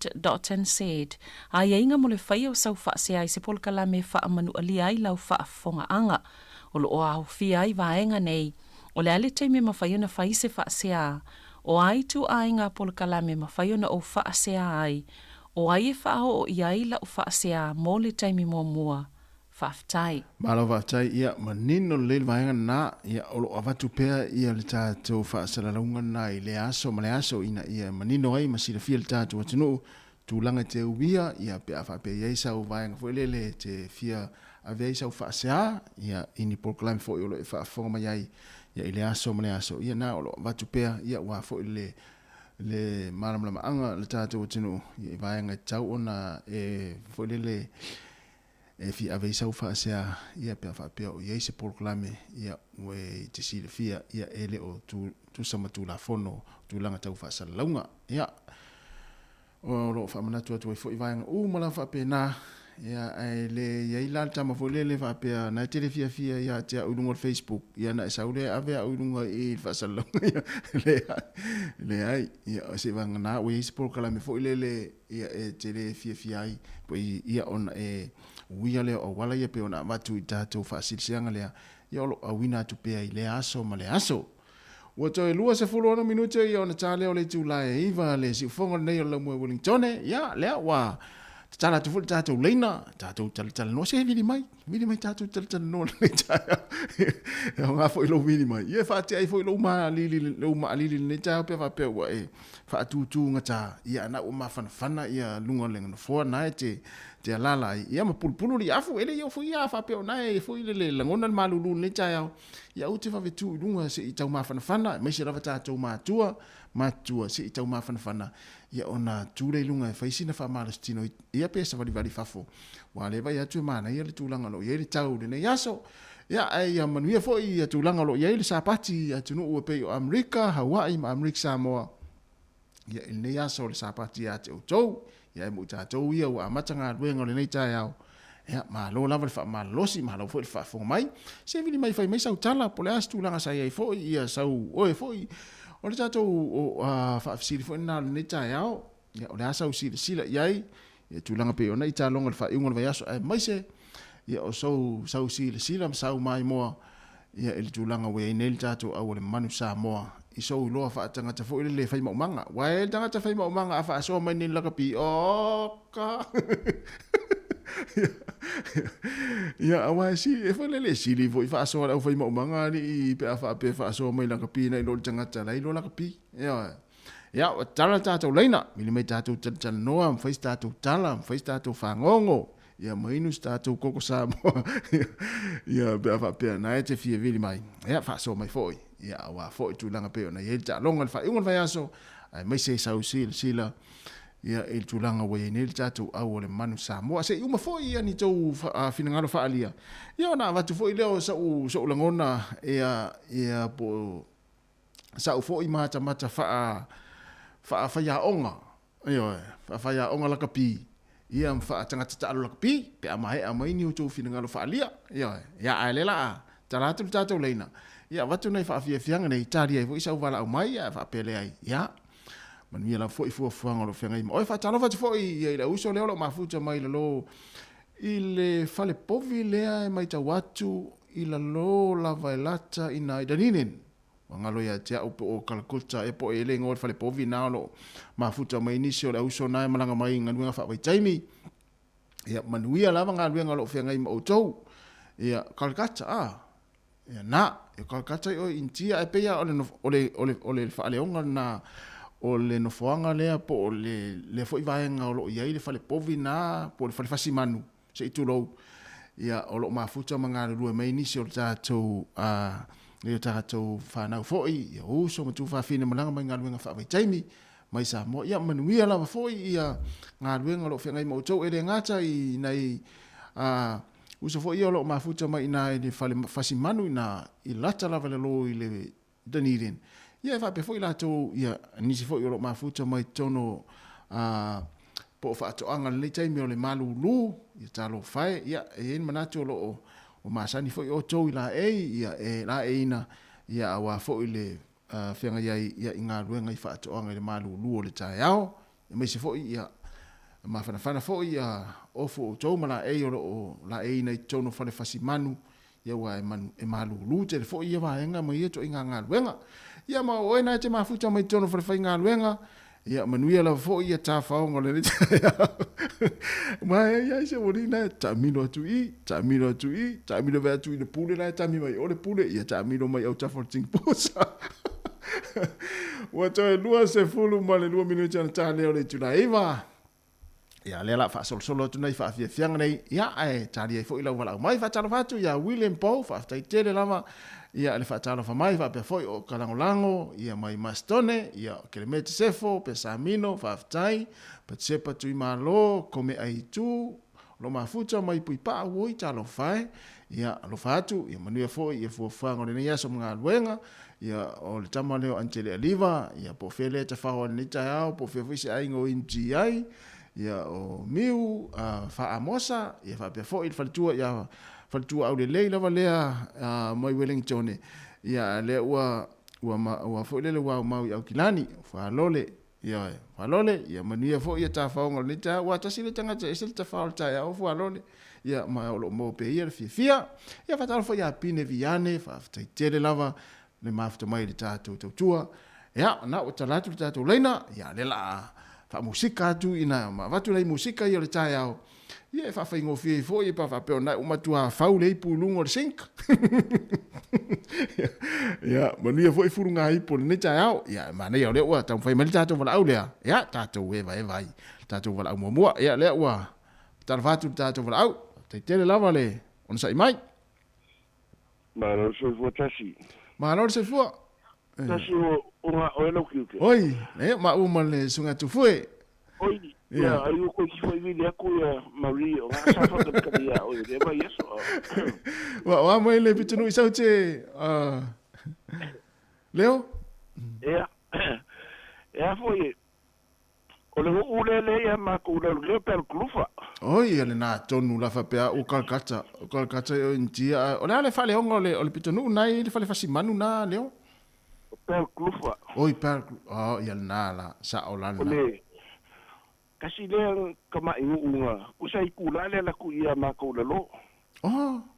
Ole ule nga sa foi ku la epa ma ko vai de o fasimangu la ye. O fasi leva o ngai ka ua fai na loku. Wa ka ko loku sa mo la we le lo. Ina no fonga na. Ia, yo e. Ke del sa mo o leva nga o mai ka I mene. O le ale mafu anga le fai o le fa atu le ka le sia I mo na yo tatu tanga te ro fainga luenga I fa le fasi manu le. O ke de ka laka. E kau sa vali mai si I loku nei ma ko e fa ka sa man. A we loku e lua la e fai le lo. E o ti.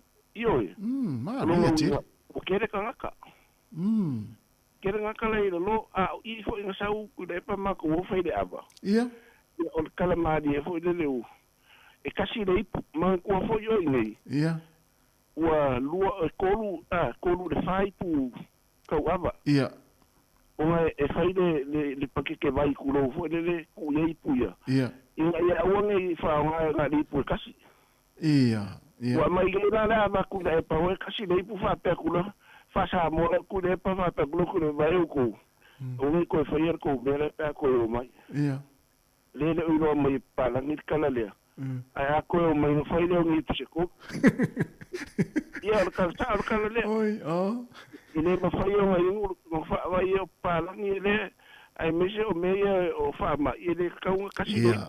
Vai te me fa ma o pisi fa ma. Ia. Aole ia man ko fo yo o pa la ngi. Ia.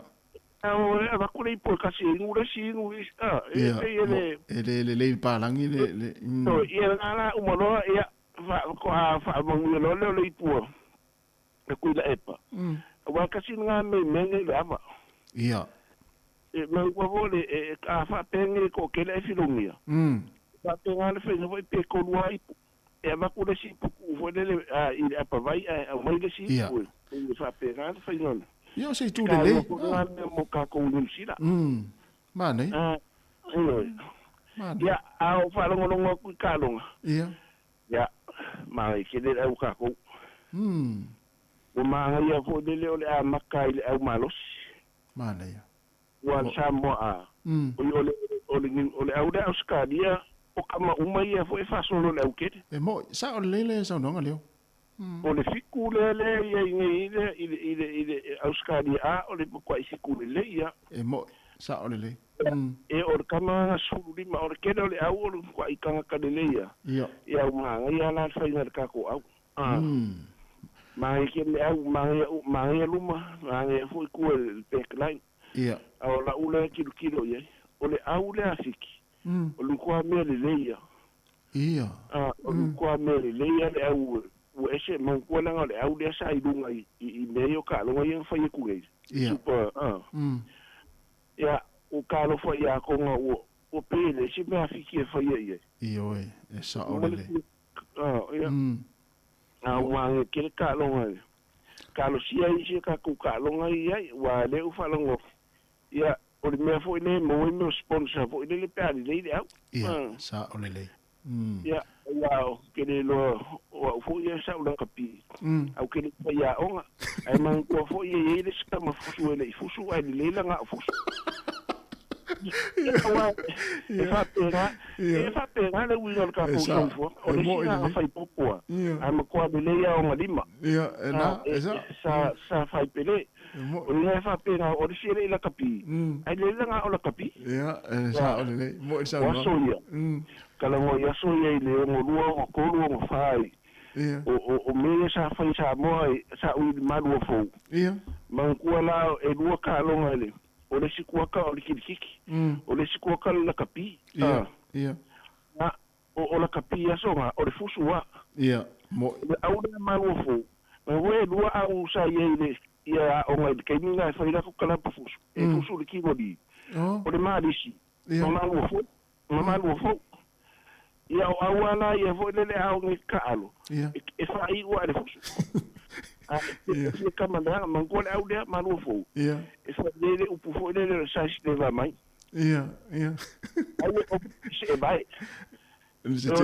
e pa wala me ia o neu se vai ke alu ke i le lenga le i kai au ia e kusa pe ke le pe like e kuina e se vai nga o se vai nga vo le e ke ase se le kai au le sembi ia ma ia ai kasi nga o le fo ile ufo le lofa ile ke la kwa maro ia solo e kuri no e alu ro do lo ko samsung e ka ele so no e lo na se fo le ka ula ma i solo ala u do le nga ko mo kia o ia o winga le kala fo le ai sa kala kapie fo ma kiki ia al gam fa le lo nga fo ile ala sa ye ia kai o le tele i o le aonga o le aulia le moana Pasifika i le aulia tātou sa mo le temine leo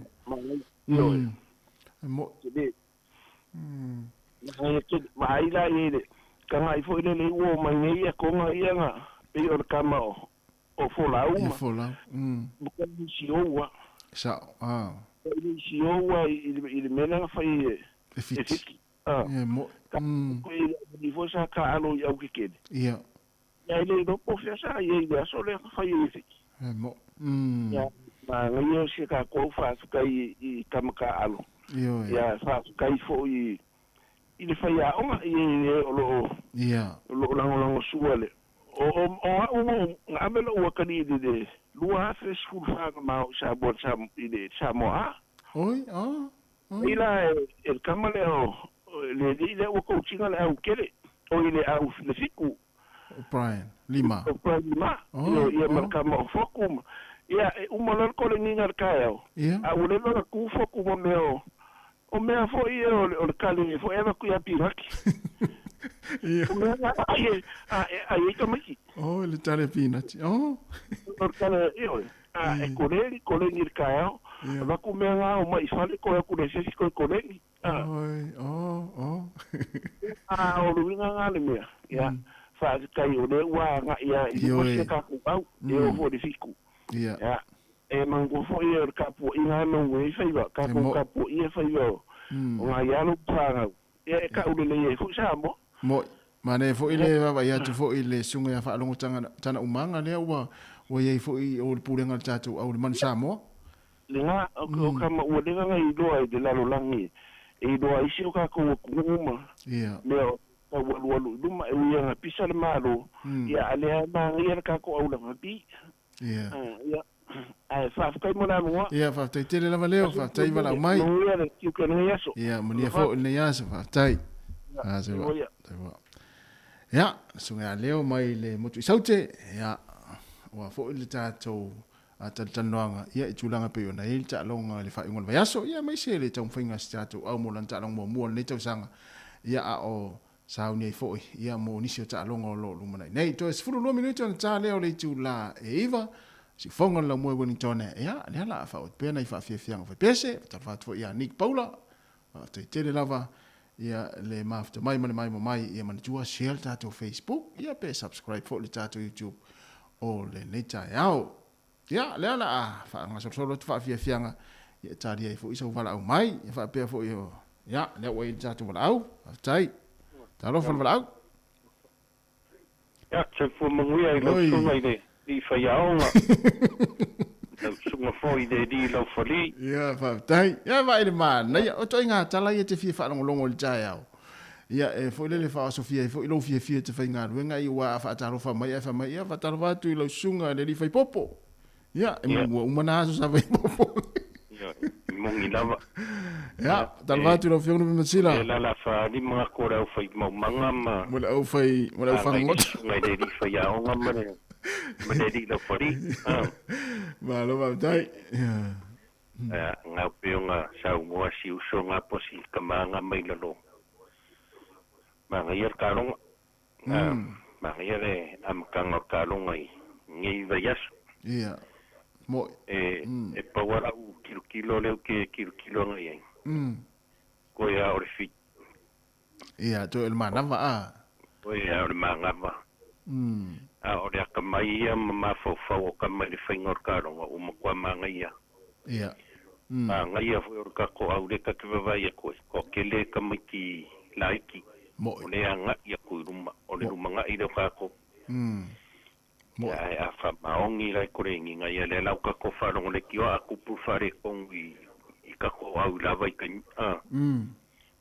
Yo au umang korengi o mai fai mea ai parengi ma meo kong sang wisi ma ngia ma me va pengar ya le fa longo ku ngai ai de kale pinga oi sorry vai le ma fua mai lungo le vai or kala kupi sa ole le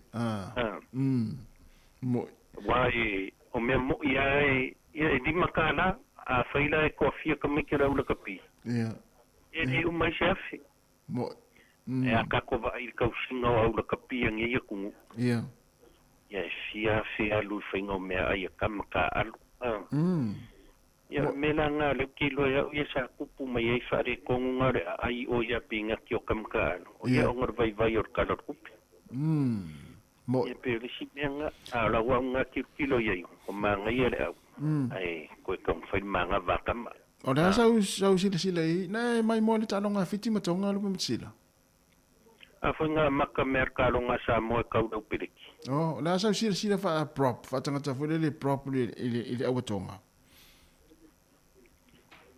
kailo ia ilanga I piong o fe ku ia o la wa kilo proper konga kwa vai ia no o tem foi o eta alo le tulanga nga kulanga oi papia o le ngwa fiku balu Ives food ia e pila menga no vai ai kuranga konga wa fashi vai o la kopo ma o me mo ia o la wa karang fai uma kwa le aise plan A le aise plan B ko nga o ai si le aise me I fai nga fiki o merengo vai ai pe wa uma sfuli maru fa fiku fai nga fiki ia o makwale lo ko nga kafila lo ko fiki sa o ilasi si usonga nga karang mai lo sa fa mo lunga ko ngai la ko kamai nga va ko fietau ma a folau ia pe yang ka ko vai fa liki la ko kamaliki yang fa ia la mengi ia fa de ko nga voda liki ko ngan I lava yesu ia arka ko au ko manga ia arka ko ia e fa malo fo ngai ia lo fa ngau ia ngau ngo maka fo ilanga ang poi fusuanga oh iya na sa iri lo penga e maka ai le ya o vai ku ile ne fai pur le vo ile ale pakare ku le ku lai me fast o tafuingo titi mai o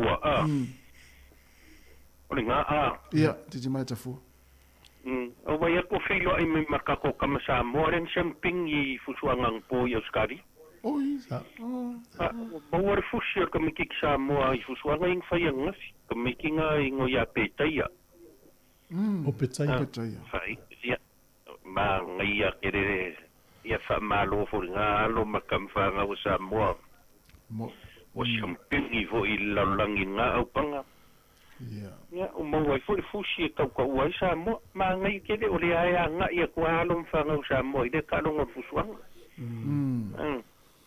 ya pe menga sa kai foi ngai nga lo kam foi nga ka lo ya ongo ka ko ma ku ku o le ko mo sa bongo ya ka ko ka po ia ngai ya lo mfanga se o ai er ka miki ke ku lai mai ta wai sa mo ka ko marga ia por me ia karo sia ka penganga asio ka ko awa wala ko filo inga makonga fo I wa konga la ko pangale la so ia ola kai kana fa so ko fa fai mamanga iri longi ki wongi ni furma fo fa ora sunga fa ya onga I manga ko le nai mana ya ne lau sau na sau mai ai mo ia sai prop ia ana wa tua oi tua fitu male ono male vat ia e lesi me o ia wa tato matu fo ipe ona e tau o fo me kura pa kare ka ngoi ka fa mama ka kire mama ia manuel le aso mo tira ai ia le sa ka kire ra vai la sunga malor ka kwa ia lo fa kure lo fingal wen lo va foi fa fo nga so ka ko ku ia tai manuel le aso ia tas o le o to 5 minuti ana tale o leiva ia o tato ipe taltanonga i talonga fa ingona vai aso e te mi tati pa e toi nei talo ta longa pa o telefo ia pe le si va ngale ta o le sunga lo motsila o tamale o chai o petaia ia le alo le sa mole na fusu le upanga le o le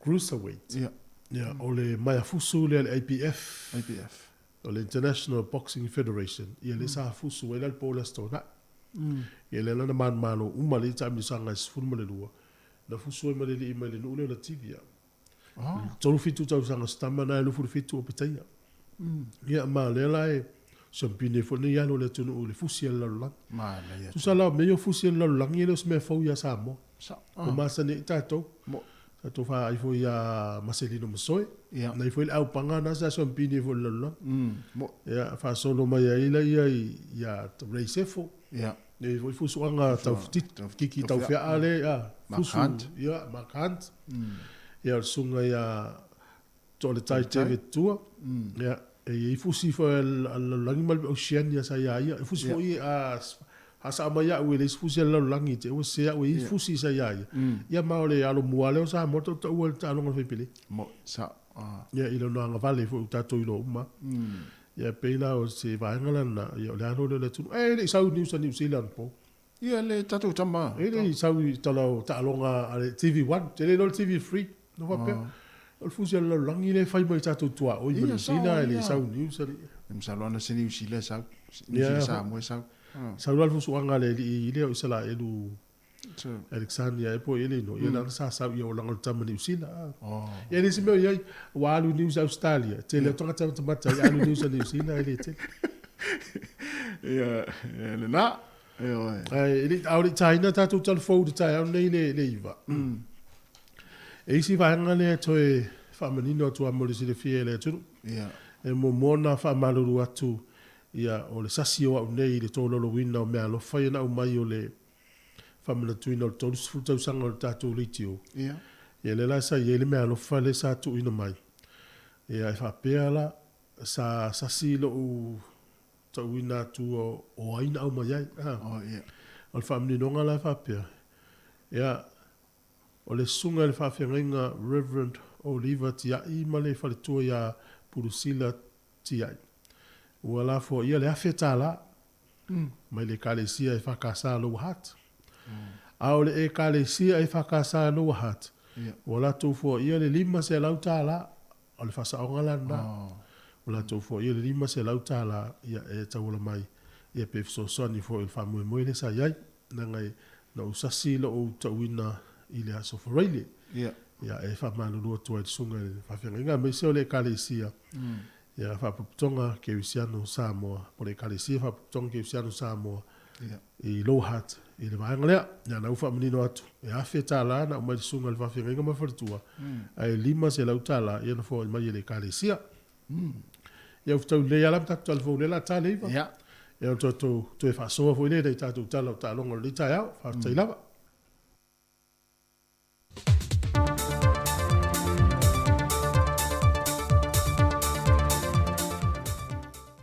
O te whantala whātu le amatango newa iaso le tātou te nuu, o se isi whaopoponga o tātou telefon mai sa mo o se mai al whaafonga. O whaalau i loa whaalau popotonga tangata tā whao mai mo mai sa mo po le turisi, la lanto whainga pāanga ma le awale a tunu o le manu sa moa. A o whea ngai i mata alonga ale i po le Pasifika na amate le whaai unga le vai iaso. O se whainga pa angole a whaalau loa tuai lunga le of taalo ma mea taalo ale manu Samoa.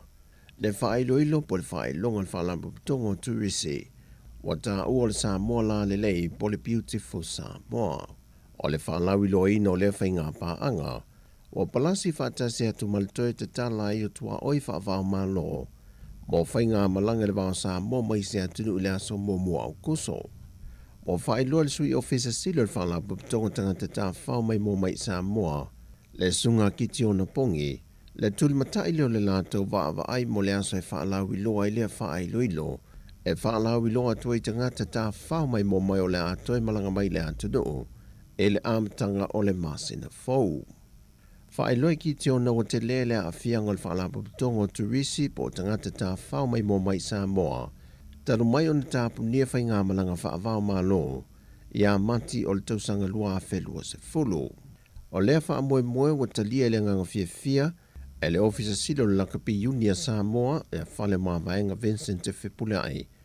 Le vea ai lea o le wha ailo ilo le whaavao malo e wha pipi i atu i of ta alwa mea ta alo le manu Samoa. E whaala wiloa tuai so se meta alo ele manu Samoa le lalulangi le whaailo ilo le Samoa la le lei. E le ta'alonga mua le manu Samoa se fulima le whaai unga le vaiaso na whaamanu e ina ai le mai moanga le atunu e le tau mawhainga ana tama whanau e na ua manu malo le au a ausatalia a. O le whaai unga le vaiaso na whaataunu ina ai le sauninga whaapitoa e aloa i ai. Le antoanga o le limas fultu sanga o le Upeli Auro. O le whalapa pitonga whaputu ngā tupe mo le lumanai manui o tangata Samoa le nupi wha. Le naurua i whaatu wina le awhiva se lau fitu se funma le lua. Whaatu a se fudu leo tau sanga talu o na tutu o tasi lo tātou o tunu. Na whaalawi loa le tamaita i ministan whalapa pitonga le nupi wha. Le whionga moli pola ana Rosa ale moli o. Me alofa ale whala puputonga e wha ailonga ailo naso whanau. E ala le tu ina ato le valu tesima le 2% o ana tupe whasili. Mo ana pa anga po tangata whaisa o whanga uma o lo wale stala. E le whala puputonga ale nupi wha. Mo sila fia ia e tūlanga ese fo ile nei foi wha maite. Le teimi mua le nei o mawhai ai o na wha matu ufo. Ia le valu tesima le 2%. Ia ilona tau au wha, e ono sifun le ono, tesi male 5 miliona tala, ile tatou au whai sauwhanga, ilona vai vaenga. Mua 12%, e titusa lea male 2 tesi male 5 miliona tala, sa totongi atu, ia aperila, lua ape, lua sifun male lua. O le update mai na fionga le li pule an nafi, vai mai. Wa umale ona whamatu pea o le iwa 10% na a mata ai le aso lea. Ia mama e atu ai ona whamatu ina atu. O nei la le aso, ia o lea fo, wa whamatu ina atu ai fo il tatou nupi wha. Tolu tesi ma le 2%. E tusa lea, ma le 2 tesi ma le 3 miliona tala. Ia mai a mata ona tu ina i le aso, toi whamanatu. Pa ai lau password, ia e mautinoa awane ngalo. O le masino te sema o whanau i loe le whionga le Minster, o le a whaamatu ua tuai le isi 2%, e tusa le ma le sefun ma le ono te si ma le lusa fulfitu miliona tā la lona tu whaata singa. O whaamanino le whionga mulipola, o le sautanga o fuawhanga o manei al whaalapu tonga molo nā so whanau. E le sini au tu o le tala wha te tau au tu o le tupe o le nei tau sanga lua whelua seful mal tonu. Ia tonu wa onga tusa fo i nei whamanianga ma nei whamaiti. Ia i le manu lau ti o le tatou tala wha tau au tu o le tupe, pai mai. Ia whamaite e whatupula ia o ta mau ainga. Ina ia mausali mo le manuia o tangata uma o Samoa. Le whionga te mai tai minister o tupe, le minister fo i leo le whaalapu tonga le nupi wha, molipola ana Rosa Moli o. O le whatu a wha mautu se whai unga le kāpeneta, mō se komisina o le matanga ruenga o leo whal pui malo le toe fuata ina, talu mai le silia ma le tausanga, talu ona wha mawai le sa tau aveina, le tō wha fui a vai lele e Ken Kyle. Wa avea nei le tō wha awa paulongo i Tina Filippo, o le sa avea masui komisina o le tanga ruenga mai lea taimi, le watu inatu iei le wha atua tuanga le whainga malo, na te tau aveina le tofinga whātai tai. Whaamaunia mai to fitu I lātou na tusi tālu sanga I le awanoa, to alua na tālu sanga mai atunu I whafo I New Zealand ma Australia, ma le to lima sai sa mo nei sa tālu sanga. Whatasei ma se ali ilo ia sa avea foi masui komisina mo mo mtanga wenga o leo leo, peitai o leo watasi le kampeneta, e whiriwhiri le to wha awa pa aulongo I tino Filipo, I lea to whinga. Watu ina tualoa ia le whaai unga le vaiaso e le ampasa le malo Jampani Samoa, le sunga Center Kyosuke, se tasi o ngā luenga tele o se whalea o ngā fauna fausia luna manlo, e lalo o ana por kalame fsoswani, ta walatu matanga luenga o a onga ta longa manga nuu. O whamania ina le neipolo keti le a onga tūlanga lua le fio anga o fusi, e na ua mai o na toe wha le leia le malo Jampani le fsoswani, mai luna whalea onga tuai sa iai, e le tau e valu se fulma le wha fe tol se lau wha se fulfitu tana Amerika, e tu sa lemba le lua se lau se fulwono afe, ono se lau ono se fulma le tolu ma le lua se fulfa sene tana Samoa. O le ngaluenga o le toe wha le leia lo potua onga iwa, o le ofisa mo whaia onga, o se whaletusi mo sue suenga le whanau. Whatasi e ma le toe wha le leia le vaenga mo le sua vaitau mafa le whanau, e na iso I fua maloloina alo ma whanau, o lo oa oa oi nai. O le whionga le minista o a onga ta longa manga nuu, le whionga se ula Ioane, o ia lea na talia le whaafitai anga il malo Jampani ta wala ilona ampasa I Samoa, ona o le neif so swani wha wau. O sanga fola pe le ampasa le malo Jampani, le wha wau pe o na so swani ia moha onga la iti le atinu, e na ia saonga le mu ma mama no whanga, o lo oa oa oi nai alo ma whanau o le atinu. O whaamabunga la tamai il COVID-19 fruiva le soifo maloloina, mai le aso luas fumalfito Iuni a nga I le aso luas fumalivo Iuni, o whaamawina ile na o le to limas fumalivalu I lantou na iaisia mo le whaamai, na o ane no whanga o lo whaiaisia ki le soifo maloloina. O whaamawina o le to limas fulu I lantou fōua a fia mai tua le malo tele o le atunuu, a o le to valu, na whaamawina na whaimalanga mai te tono Samoa mai atunu I whafo. Wasi tia ile au whai o tangata a fia o Samoa le whainumera e se fulmal wha awhi iwa se lau ono se fulmal wha.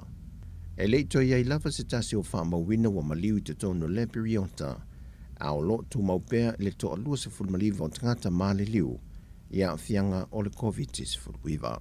O tala fawia mai Samoa maduia le amtango le neva yasu I tiute fe au mga luenga, Fasoi foia.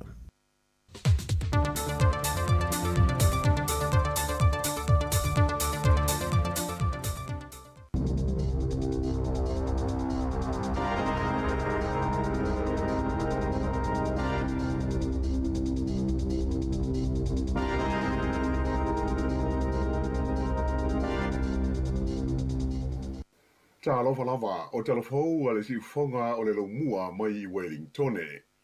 O le tala mua, ua whaasala le whaamsinonga whaitu malo I au kilani se tina Samoa, I le se funu ma le lua masina I nofo wa ai, ma le lua se lau I tu lai whai ngā luenga fuai, ona ua whaamao nia lo na soli tu la fono, I lalo le tu la fono le pu le aitangata fau tua mo mata upu tau whemalanga I ngā New Zealand le Immigration Advisors Act. Ele ngata I lea, e ua polo ina fo il whaamsinonga le nei tina, e toi de tongi atu I te ngata nā whaina ia na ngāio inga nei, ia le se le ni e walu awhe tā la, ia le si lia le so.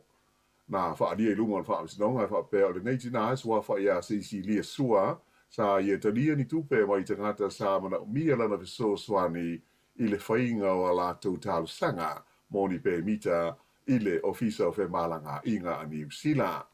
Sa ia whaia fo ini whautuanga mo tangata e winga I le tula whono whemalanga inga e ui ina le aiso na lai sene mai sa ia whao ngā fo ini whaamau maunga le sao e langolangoa ini tālu sanga. O le tau sanga I rua awhes fufitu sa lapata ia mua ai e le pūlenga o tangata whautua I mata aupu tau whemalanga inga le neitina e tusa o lona whaia o ia tulanga e au noa masona lai sene ai sa ia le ia mana ia ina. Whailo mai le stala o tangata le sene ina mo le whainga o ngā luenga fautua o whemalanga inga le I o Duncan O'Connor O le to te leo te kata sa whai e de neiti nā sa moa lātou tālusanga na lātou whailoa ai mea whai e le lotu lea e whai whi au ailo nā lii.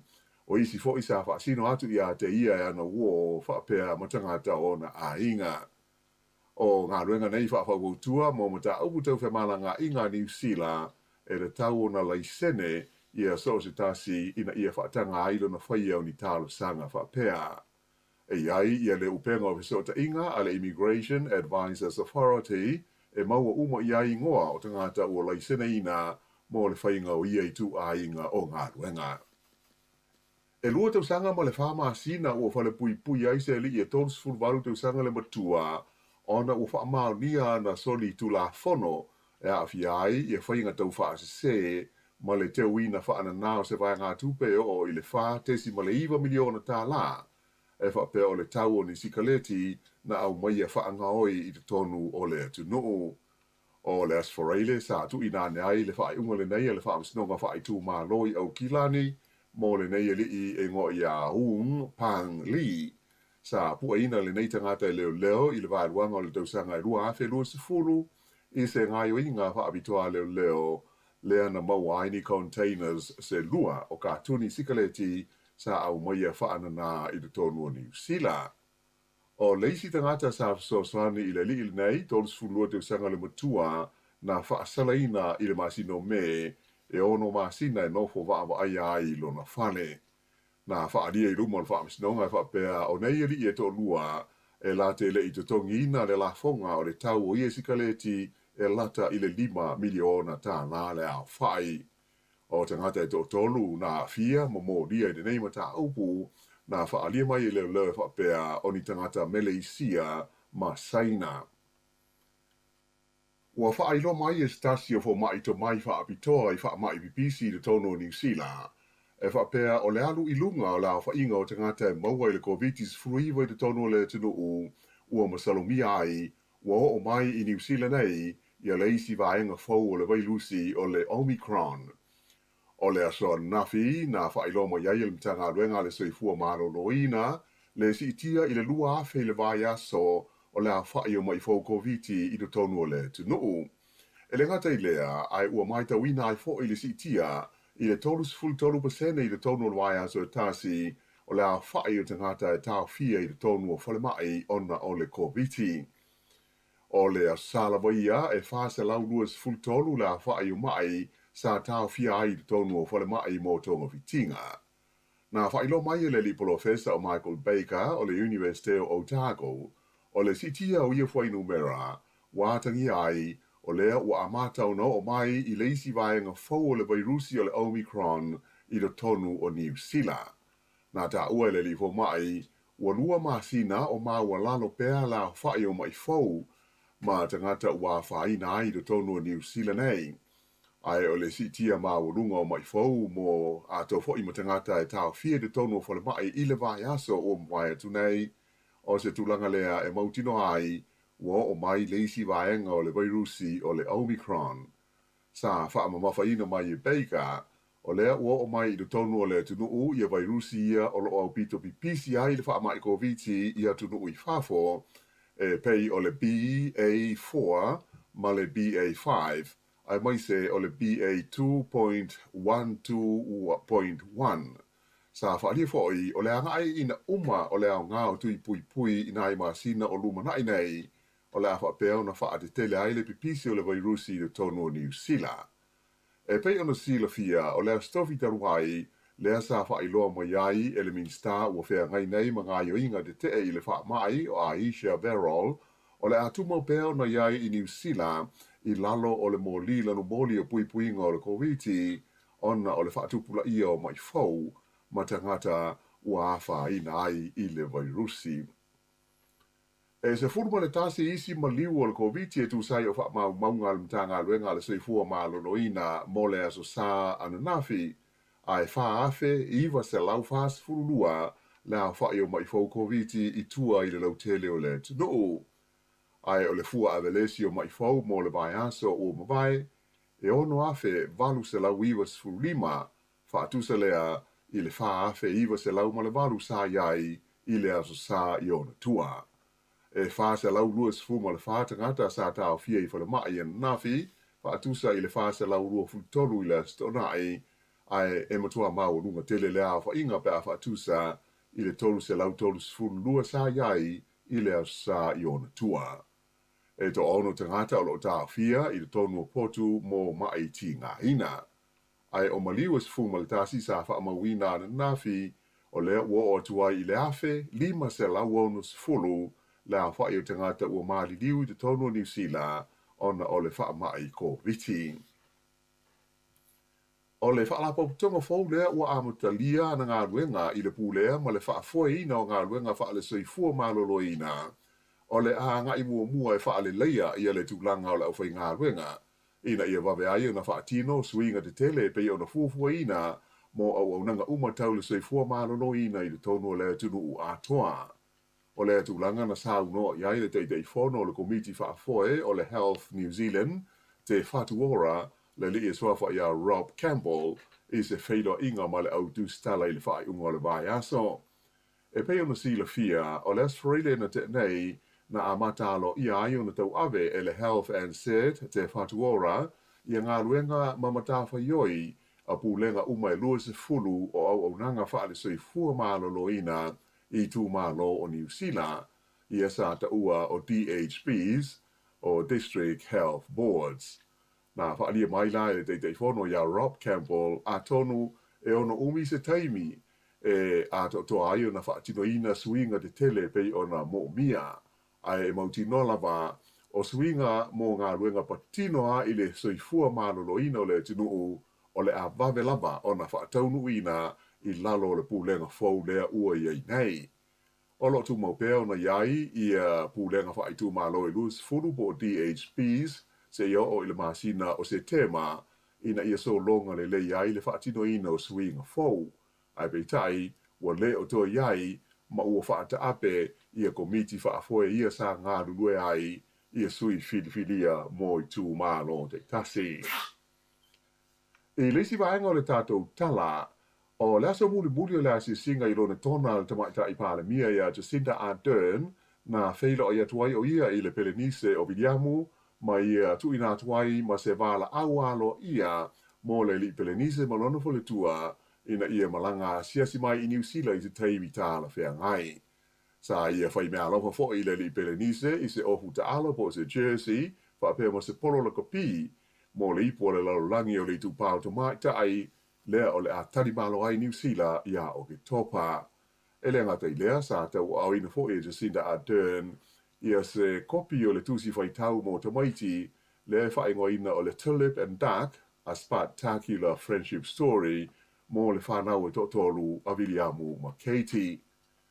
E le ngata i le whailo inga ma le li Pelenise a sa whailo i fōi mo ni talanga alo ia le tamaita i pāle mia ma le pāle mia pele tā nia le li o Boris Johnson ai whapea le te tai o le pāti a le Labour Sir Keir Starmer ia ma lona lango o le tamaita i hui pule suafa ia Angela Rayner. O le whai ungo le vai aso na tu ua ai e Jacinda Ardern Europa mai whaaso le a iai o ia i Australia mo talanoanga i winga i whawhatau inga ma la tina e o tulisi ma tangata tā whao mai moa a o le i toe te liu mai o ia i le atu nuu.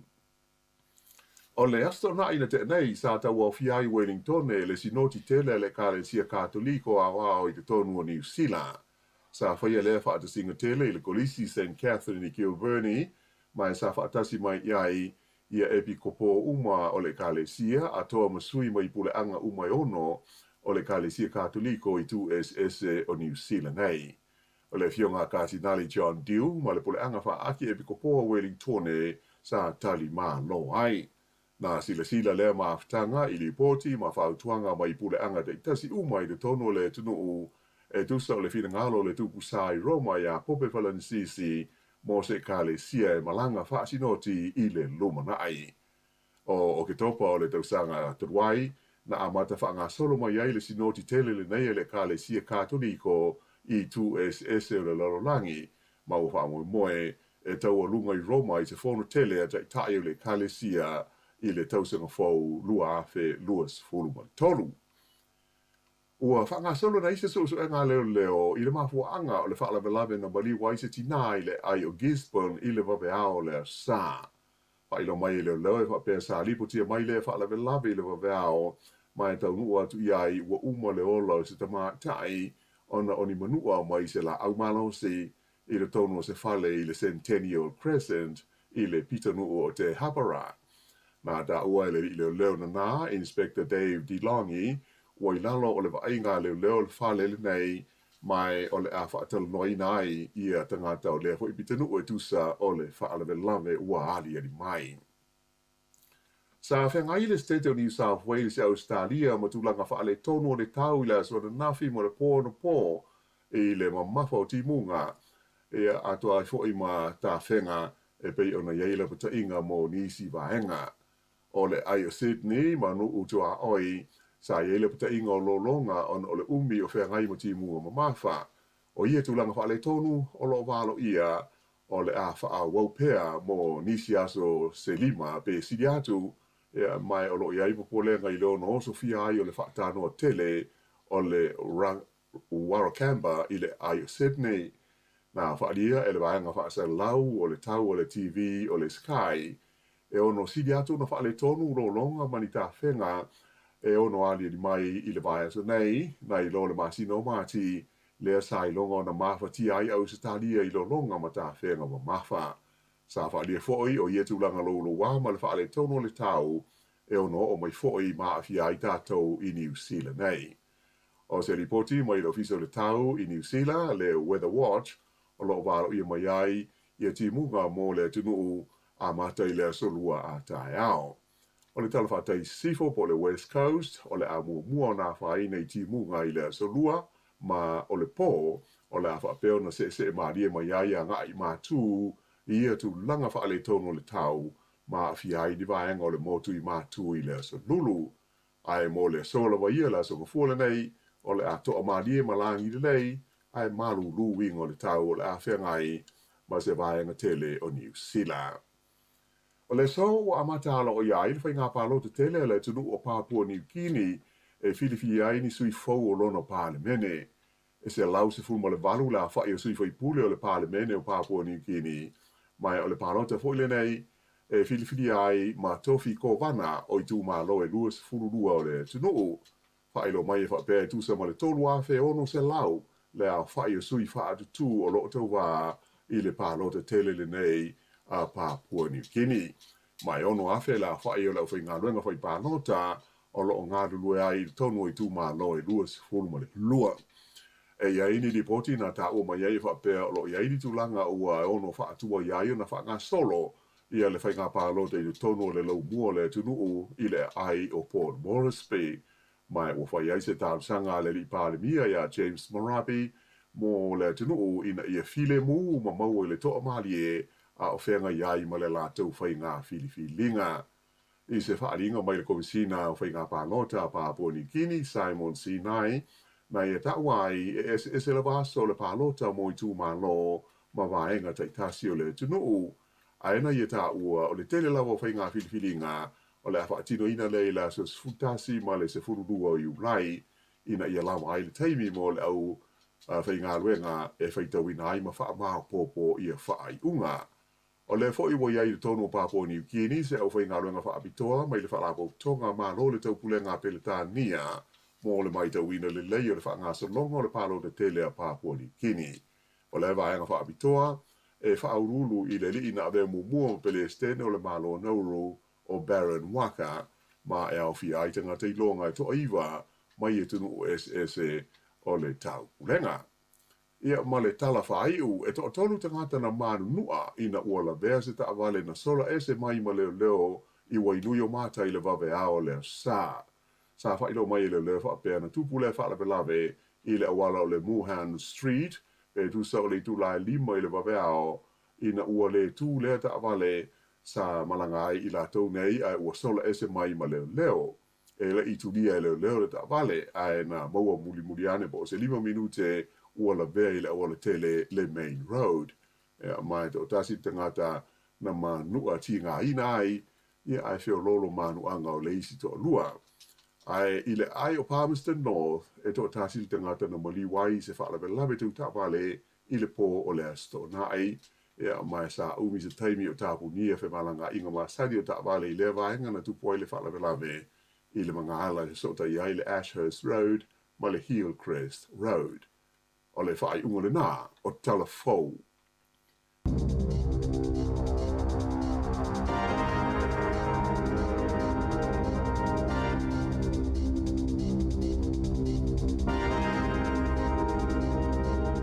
Le whaponga nao tātou telefon le tai ao, toi mo atu le whaponga le tūlai sifulma le lua i lau li ana nei, ia, mai se tātou tala mai Samoa, lua 5 minute o te aine i le iwa, pukalami le ata le tai ao, ale si fonga le lau mua Wellingtone, toi whamalom, toi whaatala whatu ai, whiau mga luenga a mata le tai ao.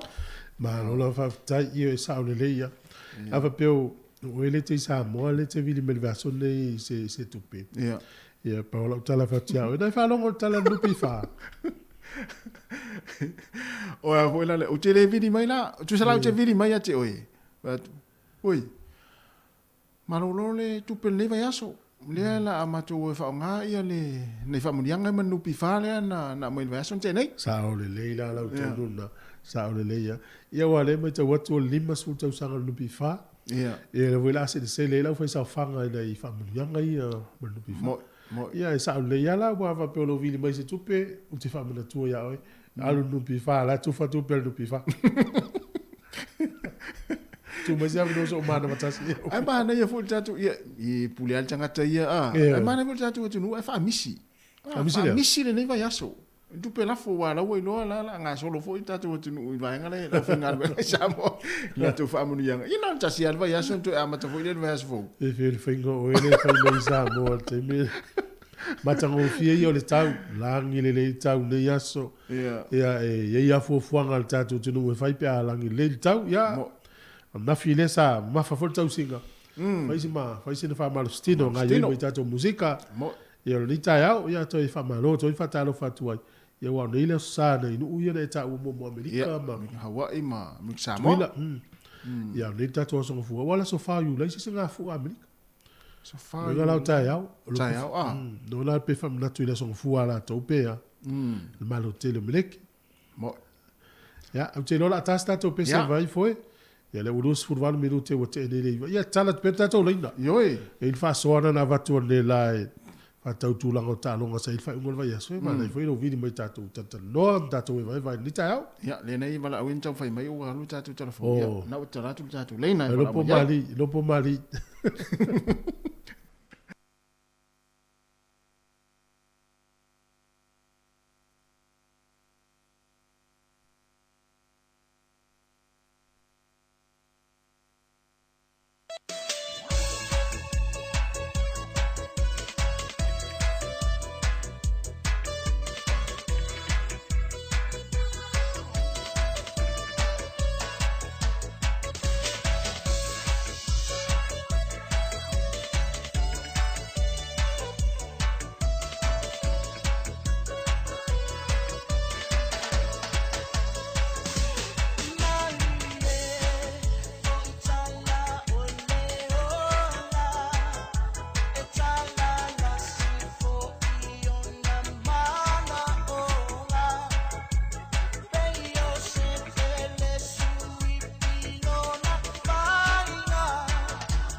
Te whao tu tātou pesen nao nao le ua atau whai mele tātou wala au. Atau whātu wala au. Tano patasi. Malo, malo. Oi, tongi. Tongi. Lo lava le, se nuia. Hoa mai oe nei tai au. Aru afali me mako, kami voi ia la yo sa winga luenga. O vai atu ai tau whale taalo te le na o mawhawhau atu ai a oe. Tau whale taalo te le le whao ngā me tālonga Australia, me tālonga State of Origin i nai Perth. Nanga whai ngua whakano o great yacht, so se aua sa winga le sao. I, e sao. Nanga whai ngua mako inge le, te au mai ia mai whawhoi le sao ia mako inge. Ia, sa. O whai inga whai no Black Sea le malaya le, li stau sang. A mai nga lami e ile, e wala pis kalwa po, nue te kon kausang kalwa. Sa, sa. O le ale tālonga au tūan i le malai lea. O Perth. O le luna o Perth, sa. O le ala lato tālonga au tū. Fie, ia. O le AFL. Tu sa la Melbourne. O si rung, ke rangon ka longa wa maka ngo fie ia.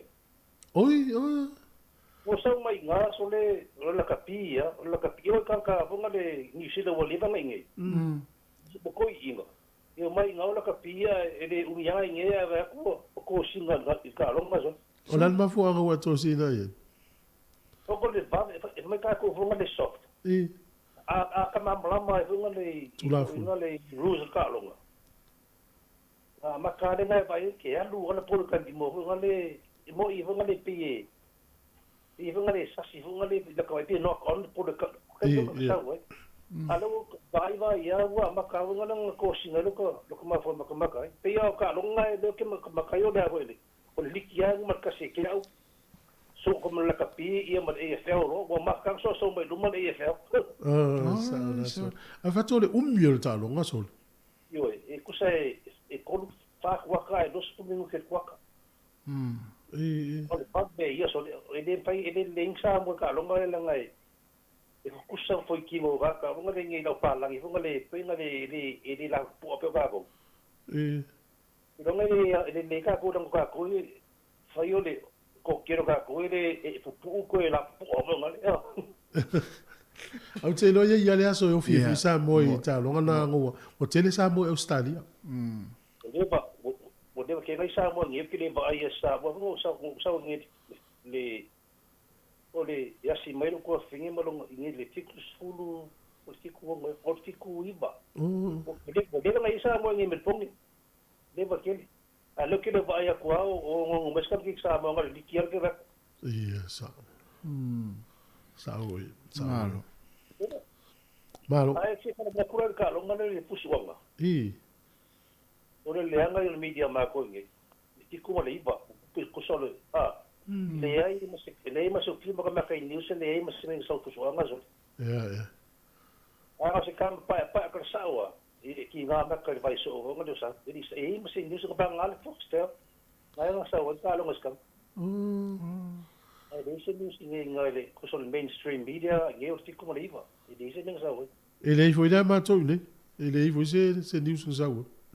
Ala ka dio o le hebo le so pingro langi nga malo ska miki sa pa ka den fai nga ya chai o ka sen nga fai nga le so pingro langi le ngi ya yusi sa fai nga le split petition o do ka so nga tu so o ka miki ko ko so le ka sa ka nga kai do ya pa ko nga yo tu le lang pus al fuso kami kini nga vai ngai so le ala vea le kamisa ha kana mame dua ka sanga le man ko le ngala u vai ai fuso wa le spuk bo mon de fai no ko ha ka me kiso e me ngo ki paso ko ngale ngi ma ko ngi le ai ya gali me apa lo ngalabu o ga ka ngi me le fa te wala ka sa ang pa lang i bo ke fa ko e ya ro va so ko ngi fa so Sa oso. Malo. Ngo ko ngale kampanga sikami. Pai spa ko. Sa. Ya, tai ma to lof tele atu mo yo fota pena ngola nga ya tunga nga matal va yaso. Yo le so fo tasi fa tai ya mo no lo ka ko ka umal ka ko me ki yo nga. Ya, tai etong. Tasi fo. Ola la te lima o la wa. Le wa na tas fulu nei. Nu la la e sunga ya tong. Ya. Na. Ola tu langa le ta we tong ile la vea isi uso le ya tai. O te le mata fusuang. No mata nafi. Oh. Ngaula vai tu lo wa. Sol. Ana fusu mai ya le lua tau at fulu lua la fusu. E te lona te leo le awhai na le ngaula au wastas. O le choa o le au vai o le choa. E le whaitau tala. Tua tuel makwa ma whai esta man tau tala. Sol. Au te vai atu ia na tala le tau whai o le awinan whaftai le tua e lau tau vai atu. Tua le ma whai tau tala. Le whai tala. Tua ngaula au vai. Sol. Le loto e sa le ya walan fa melen fa ngol ta ni sanga lua na ngau na la vei au vai ai li ta ua va ta se le na sa sau wa sol ya mo to i tinga ina stama ya o ta taulanga le mai le tasi o ile a fe o sfuru dua ta mi sanga ta iva i pe iva ta mi sanga pe sfuru ta mi sanga na malo ai o pitaia ile panga so la to malo si mena na panga fa unga o tele ai o pitaia o fatasi uma fa msino to tolu lu Amerika tasiri ya pani malo tai sole o tamin ole ta longa na fusu anga na sa talia me ta to sa mo le na watu fo TV sa mo sa fa tali me ta to tu ya va faire mo policy le me na le fifi e Australia ona e usurvi o sa mo usurvi Australia uso le vi o stama le TV e wa o me ye le fa ye ta sa mo ye fa na e fo di usila ia paka tua e usuvi o Samoa ia e la ngona fa nu ia fa le fi e me ai sa e ia me sila si alo le stamba le o tai sole fo le o le mita o tanga tai lona i tu Samoa e la si alo Samoa le fa Samoa fa tonga huni e sa ia fo il pona sa le la lango fo ia ia pitai la ngama mafa tele le lo huni ma la upanga i lunga tu ia pitai la upanga le lan ya na la sa ia fo in dan po le stona i lo ngoi no fuso anga sia lo le tu la ia tele sole le wande sa mo le on Australia mo tu i ia ia le foi man i ia ia no umaro taimi yo e na la o to tele la ta longo lo ia ia le to mo mia la ta longo tu mo taimi fa po mai tu wa lesi mele le tele malo i ta tu e misira wo di mata mai mo fa po mai tu ia la tata le noi le tala ta longa de minute pe a mo ta to pese le la tatu ia fa tai fu ia te to no mai ma le fa sol ni ta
Le talo talonga mo le fu te mi tai au le tatu proklame.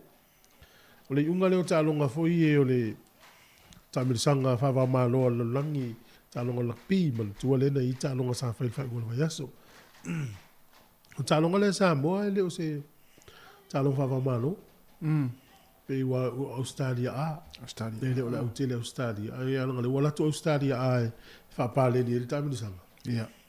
Ia le ngata alfa pale ni e toe koleni mela to au a sisi la vela uteni ale ia ile wori ia pe ole wori ia wa te vai atu ista matua ia le ole wala pi silenta alo le fai wa yas la ut wa to yo mai ngalo to tam fai to ia man malo sa mo le Australia a ta lo mata ngo fie pe ta to mita wina ia ole ta lo ngole va Australia to lu sfuru engelani lu sfuru valu fiti to lu ono ia tonga ele isi ai Argentina lus furuono, Scotland furuvalu, Afrika Saute tolus furulua, faya ina Wales malo Afrika tolulua, Wales elu furuiva, ya o falani fas furulua, o ya pani lus furutolu, fuala au ia le Six Nations, ia le nata aloma au fai tulangin le, na o falani ada malo. Fai ina uma la to aielani engelani Scotland ma welesi. Fai ina we fa yo Italia la ta alo mlisi au o ina o Europa. Ia. Ia na o la wala falani le sa man malo ya tato meta wina le mata ina o la ngate le superkapi.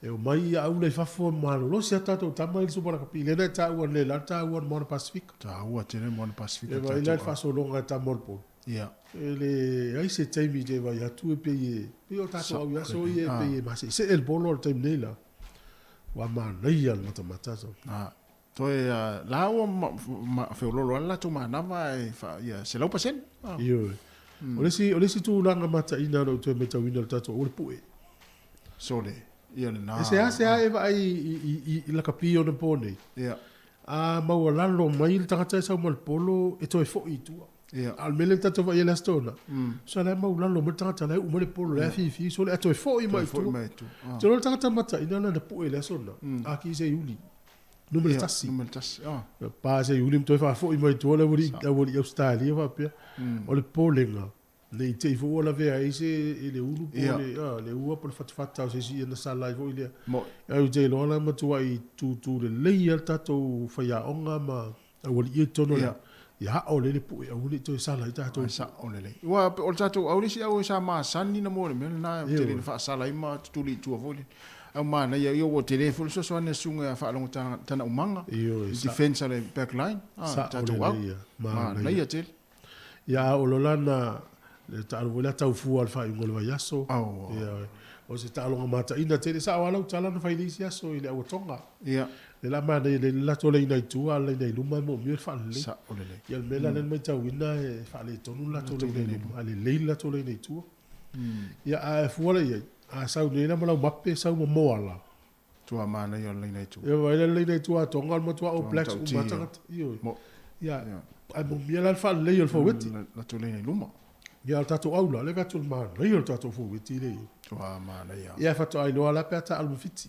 ya fa ingona le so nei le o ina le tata alo fa ingona so nei tonga te ma sani fo ya le te vetu te mile yo sfuru do ele o ya le gol tasina le o di tato ya po le luana o i sa mo ma to ma fiti so to ya mai sta no io tu sai fa per vol verso nei vol verso te nei ya o ma tonga ma sa mo so o ma Australia ma fiti so ma New Zealand so ma Australia ma ngana pe ya le mele sa tu fa penal e tu sa le ya va ya so to ya o fa ngale astona uma lua ta longa sa fiti tasi New Zealand tasi Australia tu sa la no fo numero TV le afos fu lua le wa le astona ya e tau le le afos fu lua le po la sala wa le na le sa ya ya no fo ta te numero TV fi le capito som to mo ato fu lua tu la astona se matua le nga se fe ole ainga mai la vale tasi le u le tau le sfulu le po ava pela ya lu le afo sfulu le ta longa Afrika ma Wales ya e le nga to e mata tu tau le afo lu le siaso ya Lo ina la tatou mo fo itono fare o ainga la si atu lau au tafa watu e tipo koko ia maipu fato a fo ia tualtina le ainga to la uipu tua le pole se fu pole sa ia sa to a avelta o le sa tua ia tu langa na le ia na o man fai na tu le lo sa mo le man malo fusuanga ia lo su fitu on tausanga o talongo liki ia mo la to fi talongo liki ia le man malo le Warriors man lei ia le vai atu to yo tanga tel malai le Warriors to a fi ia le pulenga le Warriors va tu to watu tanga tel New Zealand malai mo luas fulu le Warriors el taika se lua Dragons is fulu man malo le Raiders is fulu la piti todos fulu man malo le Eagles is fulu lua Cowboys e fast fulu man malo le Broncos e lus fulu ono Bulldogs yes fulu valu man malo le Sharks is fulu valu man malo le Bulldogs e ono o le Knights e tolu valu man malo le Titans fulu lua Eagles e tolu ono man malo le Storm e tolu fulu ia male au malo se le Panthers e lus fulu ono ia ta'uio le Panthers Samoa lus fulu ono Roosters es fulu valu au vai nei el mato e fenga tar vivinga al faya onga to Samoa el pikinga el tatu au mana ia ko tamit Samoa le no faya onga po ia pik ia el vaso volente den fai no ile alo Samoa panto ia ole ata alo molto Samoa pe a fai le la vea awa le sa mana olon tama ya lu ta lu Australia ia ya ati uto e sui mai le tala panto o nei le fai mo vaso o ia le filifili ta alo molo na inga malo mauna tangata yo le auna to Samoa le ta alo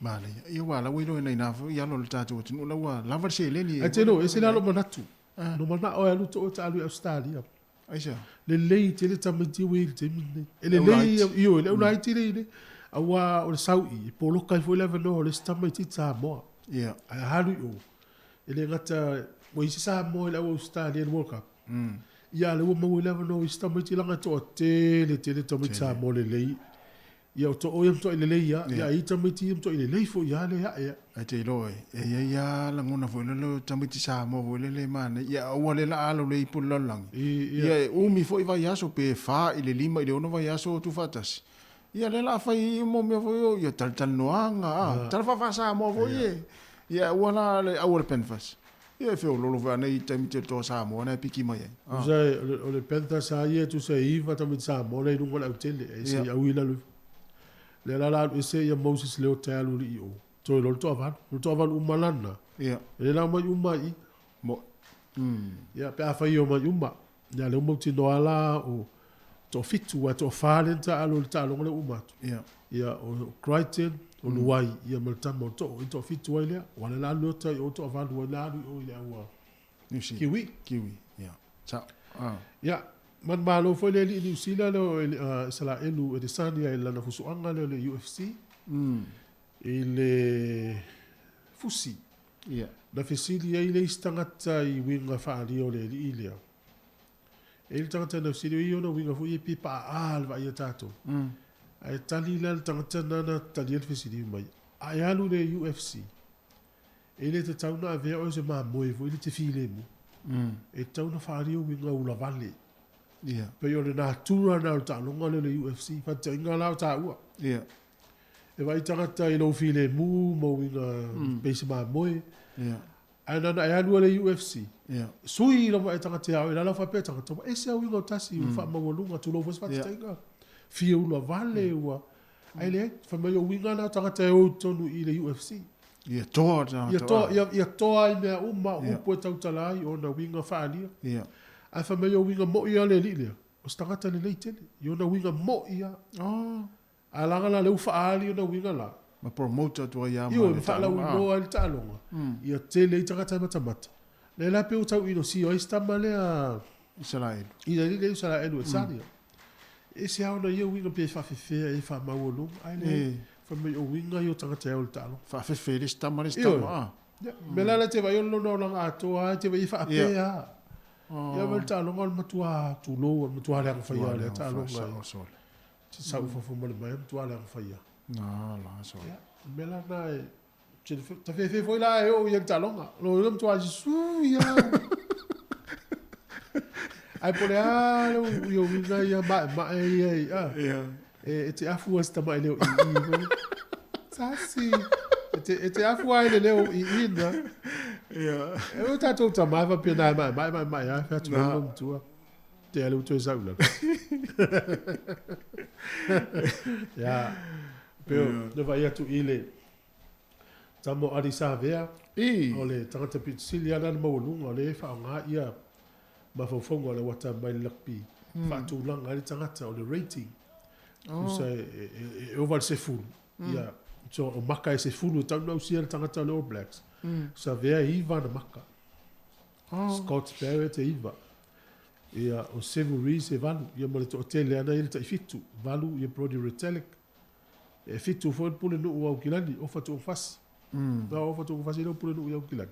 Ia. Mana ia tele le talo a di savea le fa ingol va yaso. Sorry. Sorry. O de fa ali ma ia Richie McCoy no ngole grandstand polo. O tangale ia o savea fitu o ono e valu. Ia McCoy se a ono se a fitu pe o se a valu. Tata o McCoy na leila pia. O matua ngata o talo. Michael Jones o tangata o talo o Vincent Brook. Ai ila me fai esa vea ele ma fai ele disio la wali ia no fai. Pela al mele na ia fai el pon. O mele fai ele o le tangata alo la fai ele wingi. O le center. Fu Becky. Ai fai esa vea. Wala talo le Blues ma le Hurricanes ele na mamuru ma esa vea ele si tu. Few back line al Blues tu. Al mena le leio si tamo sa vea ele talo. O na winga faalia. E lu fa petani le road model for imota maiti le vai o na winga malai matua malai. O stata e aftai fo ia isni ano le tonu. Na ia tele. Al mario tama ia zamo. A piki le o lo Blacks a tele ia tonga fita tama so. Ia. Mai le le. Actually. On sai mai pe o to o sai mai wala ina. Ora orina sa ta alo. Ili ta alo lo rangato. Ai le fia tamai ele au ma ton sai me pe no online no au le au ma to ile se au to le si vai se lo fia mata mata au le alo peleki o poto tangata ta alo ile polo ele ava pe vo le ia vai la melen tupu le au ailan ia la o e fa o mai foi le na luma ailan e pui pula topo ai apa mai ale loka tatu tamo white lock apa mai ai tu fa o te po eta alo ngai le polo o winga na la Crusaders fa tu ele tau iste ia fa ia ia no la to tamale numero no tatu ia apia e foi ato sala tatu au tamale ia ma na ia la talo pona mele ia tamale Crusaders e joli esse é Crusaders esse no Blacks ali ia na tala na talo ngali mo fa fonga la tudo ia wa to e tolu mi te task fe pe alu le UFC ia yoi uma tangata polo e tau to ile tangata ia to tele au vai ai sao le ia wa la mena na fai ele ngate na wa fa la wi lo ta lo ngai o le UFC to non mai yo sao ta mi lo i polo o vo le atela va au pena ia tu sani ia ta lu i solo vo le ak va kula a mo la pa li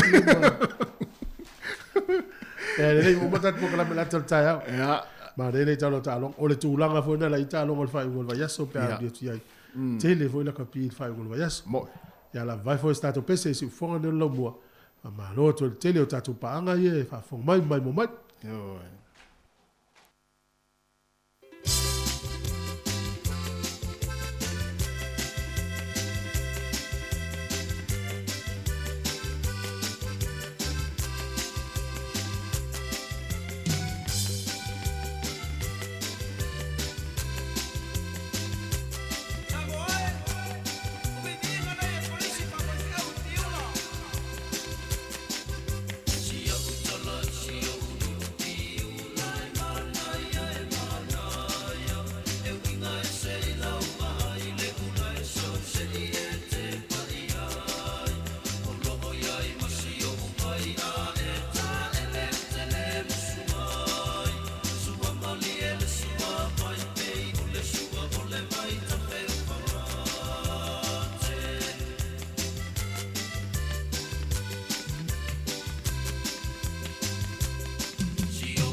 so I sili le manongi ta utino mai lo ta ofi mausali lo fa amaoni tu ma pe se io o ile oti ta la la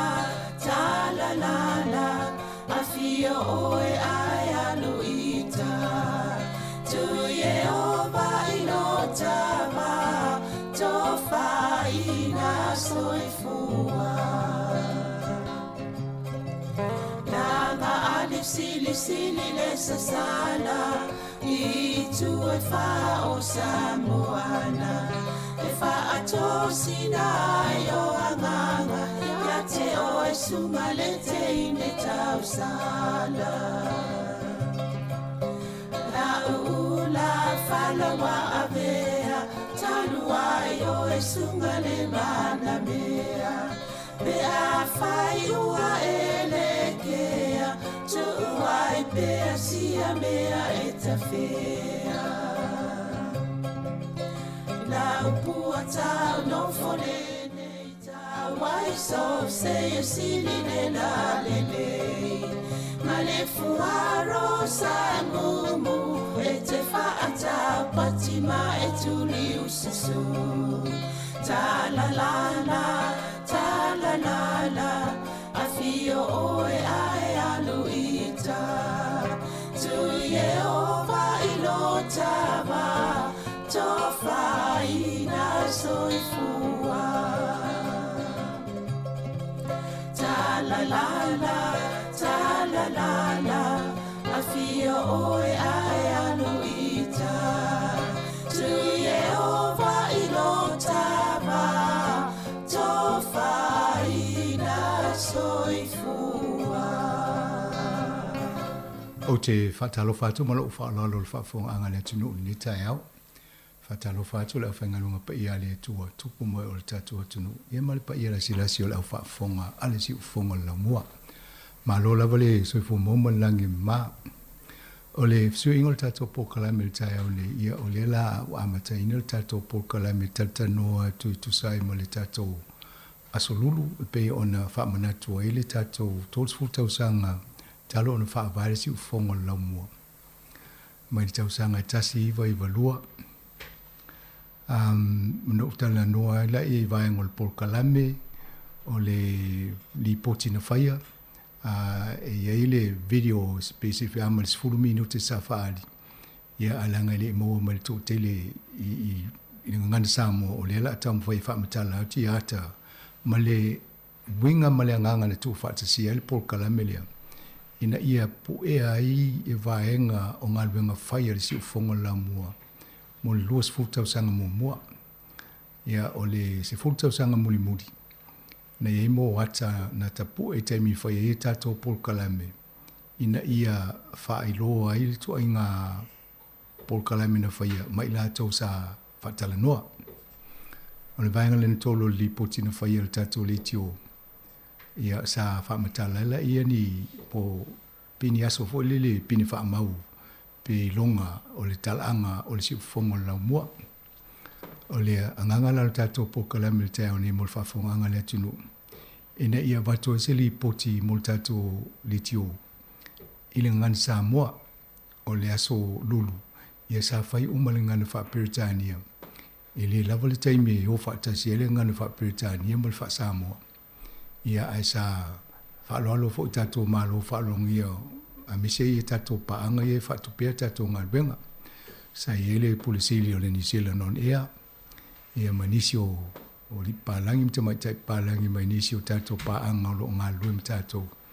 Io nasa whaaperitani ele telo li puti sa uwhaia mo le talanga o le tātou le tio. Ia ia te tunungo le tō telefone malo le tunu o nei te mawhai whi au, whalatua. Ia malpe ia le silasi o le tātou atunu sa iai. Ia sa maua la tō malamlamba fo i le inisi o telo vaenga na ngana whaaperitania. Ia na o manatu la ia. O le taia o nela la tamu whai e vatua i li poti e le ngana Samoa. O la tamu whai e whaatino vaenga ina wha madia i o le pe o atama. Ala utala noa tu i inisi o vainga. o le whaateta inga i te tono le video, i nisi o te māmatina, i o te mawhai au, i o whairangi la to wholaunga. Ai pe o le anganga ina ia pu e ima maua i la tō sa iei i nisi o taimi o tala anga o tai pole amatanga mo le leti o mai nei. Nai i nisi fo po kalem vai ma saini no tō lau ina tō ia i ngoma o swafa i la tō sa iei le komit wha fo e mo mua lawa si ufonga la mua i e luas fu wha. E isi taimi o na tō le lunga le tato website i o penga sota inga. Ia i la tau i ngō la tau ina ia maua i pēr whamtalango i la tau na moe malai fo i a wale whaavaenga mo le tātou le tio. Ia mga solonga o le tātou ngā luenga. Ai pe o le ngangana o le pokalame le tāu. Neu ste muli au na o maileo sawalina matanu atu le inisi o fofuanga o le aso. Ia i fo ina i mea lofo sa mauai. Ia mane fo le whaafonga e tō lau ina te imanino mamala malama fo i le vaenga tā ua wala wai fofuanga si ufonga lau mua. Ai o le aso pe o le fionga ia tofa so fo le kus o ia le sa avia ma MC po le tau samaanga tato polkalame sa whaia o le fitalenga ia au matangi tunu mafono kien a kui ia o taite fono fo leo tato o ia sa whawhiro ia alo ia le malu le awala aulia ia ona whaasolo e lole niso polkalame sa ia le pule nuu po rua Anita Baker ia o ia sa whawhiro ia lo ia tātou lona tō malo nei le seti o pōrua. Ia o Anita Baker te pensi le fia tele talta noa fo i tātou le tioi masin tai tasi. O le sunga le whaiwhi au whawhi ngainga ia Reverend Nove Vaila au. Ia o ia le sa ngawhama le whasauni ngā lotu. Ma nei fo ni muli maua a Nove le tai au le lona i fo si le fia le tio le amatanga mai. Ia ma le mafuta le mafutanga whaiwhi au. I le tātou aso wha moe. Ia o le, na whaiere o le sila un whawhiloa i le au matangi. Ia o au sa avea ma le sui o le tātou le tio e whaiere moni mau i le tala anga o le tātou le tio o le tōs futau sanga. Maenga la ni la o isi teimi le polkalame le tāo le. Na iene ma le si vaenga le tāo o sa whaile le sharing o le vaenga le na tō abanoa le tātou le tio i nisi a misi ata i tai o tātou paanga i e tātou ngā rui whātasi o le New Zealand on Air, ia o le CEO, o le tai ulo o le vaenga lea, o Cameron Harland, ia o ia nā sa whaina a wai whātasi e mani sui tolu mai le officiale o le whātupea le ti oma TV nei New Zealand. Ia o le pule nua po rua, o ia nā sa pito, sa whaifola nea muni mau le whainga paanga i pokalame ai e foi longa le tātou le tio. Le ia mai ia pule nuu, ma le sui pule nuu poro, i manisi o la toa whainga ruenga i e taimi o toa nai. Sa ele ma le li poti mai a le afionga tangaloa Dr. Junior Ulu. Ia mataulia e whaile pokalame lea, o la e taita i ele 2 DHPs. Ia le uta toa mai le aso moa e yulai, wale toa iene DHPs. O le ua suia i le New Zealand Health, o le Health New Zealand, ia o le sunga ia Machif pule ai, o ia la o tai ulu le vaenga lea. Ia mo sila fia, o Machif pule ai foi, sa ia le tatu komit whaatonu, e le vai teimi sa ia foi ia le tatu komit whaatonu. O le si muni mau sa whai, ia o le sunga ia, talenga ia Fata Willie Whanene. Ia o ia le o le superintendent o le vaenga, le si vaenga leo i nei New Zealand. Sa whaatasi ai ma sunga ia soa, pe telo sangato, ia ma nisi leo e tō lua. Ma lesi leo pole mangafa, sa a wai whaatasi. Ia ma nei fo le ia leo mo la tō nginga le aso leo tato wha moe. Masui o le Victoria University, sunga ia whaalinga le ota, pe telefo te mito te whaafonga mai ia ma tapu vea, la uana sa whai masui, whai fo la uamoli mau i lungo o pokalame. O le American Institute of Medical Research, ia o le pule o le sota inga al vaenga lea, ia whaatasi ma le fionga ia alo Brian Duffy, o la uana na whai masui, whai amoli mau o la tau i tato whai ngā paanga i lungo le tio. Ia na ia fo le awa no le fionga ia na nai pati moa au, o ia o le CEO o Pacific Health Services le Hutt Valley. ia pe o latou ia lena ave mo le ava noe fai o sina to muli mo pe o latou le tele tatala no tatou polkalame nei vai tau sanga mo vai sa ia foi ofisa a onga mo ofisa es sol malo sa mo latou no tatala no ia pe o latou ia lo fa o le taimi nei ia ona yele o le taimi o polkalame fai ke mane o ke tatou as fa now ia o le folingo le litio pe sa nasa fa tulanga ima design ele keki ina ia fa manatu ele aso tatou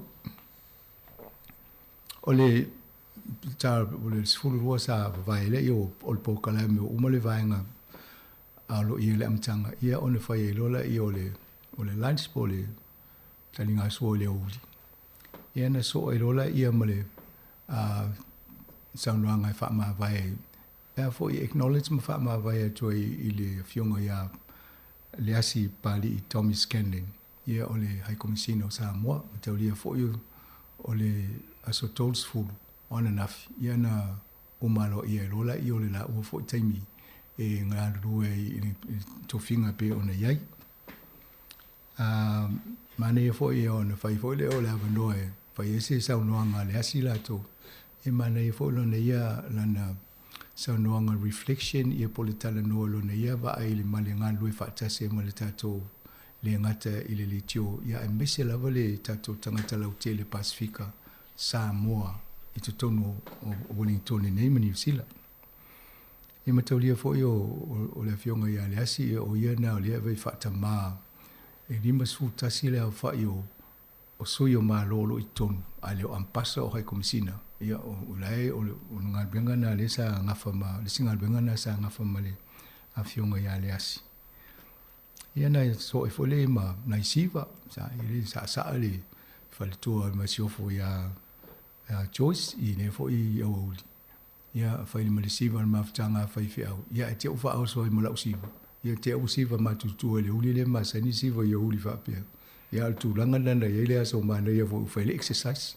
wai ma fo tau mo ftanga ile o se lunch mama ia tu langa i tauna ia i fai ngo me fa pe ia na ile ma le no e sa u so le special tato le tione sa fatue ia mo tu sil tele o poe to fai a sidia la e se mo tafa e o pese fa te tau lava ile tala anga o tato le tio aton le stai militaire o nei o la ta toile pese le te fa longo e fo ile fa fong anga le tunu e on vai le fa fifiele e fa ile tato o le manun malo ya so a pe telo sangato ia Italiania ele ngata le levo tau sanga o ia ai fiololo a fo itanga o ski tala i tele o tato pese sa moem ele le tele su ia ma o to e malau ta ki tala ia ma le se fonga ma ne o sabelinda mal tato o fonga le uma leo ya to fue si de la e ia ma ana ia ma si o vanga ia back ia ai ta ia tele o si taimi e tieru tap mana ia e si fonga le mali tele ia tieru e o le o mo mo le stam peso tato o vai pese mantua foi sa tala no tu le sistema o fa fita uli le fa sa longa le tio longa le YouTube mal Facebook e poloka mai tato langa e copyrights e no fa tu pawale o le fofole o le melia foi tato wa musika e le o amatana fa maria tu atono o tu termine tau sanga le we io foi stato album po stato si e fatua tato pese me fai e pe o me o mana tu pul soi fuanga male malanga ale si fongo lo mo ai pe na o famtal al i tu ni so vai ngole aso e mal silfia mana ye ole fa tasia to tele le o fainga venga pa ia le tu on awai ia ma faltua suyo e kalesia ia male ia la silasi o la to company es ye fe ngai ta to official malo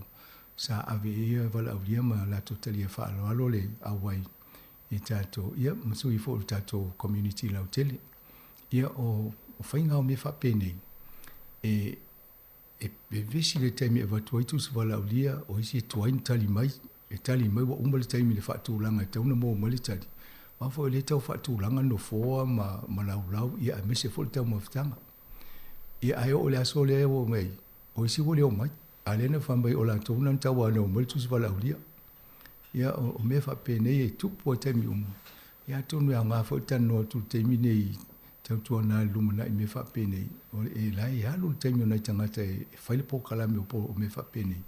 Ia te tauna e whamalo si te awai pia whapeo umana I longo o oi te awai.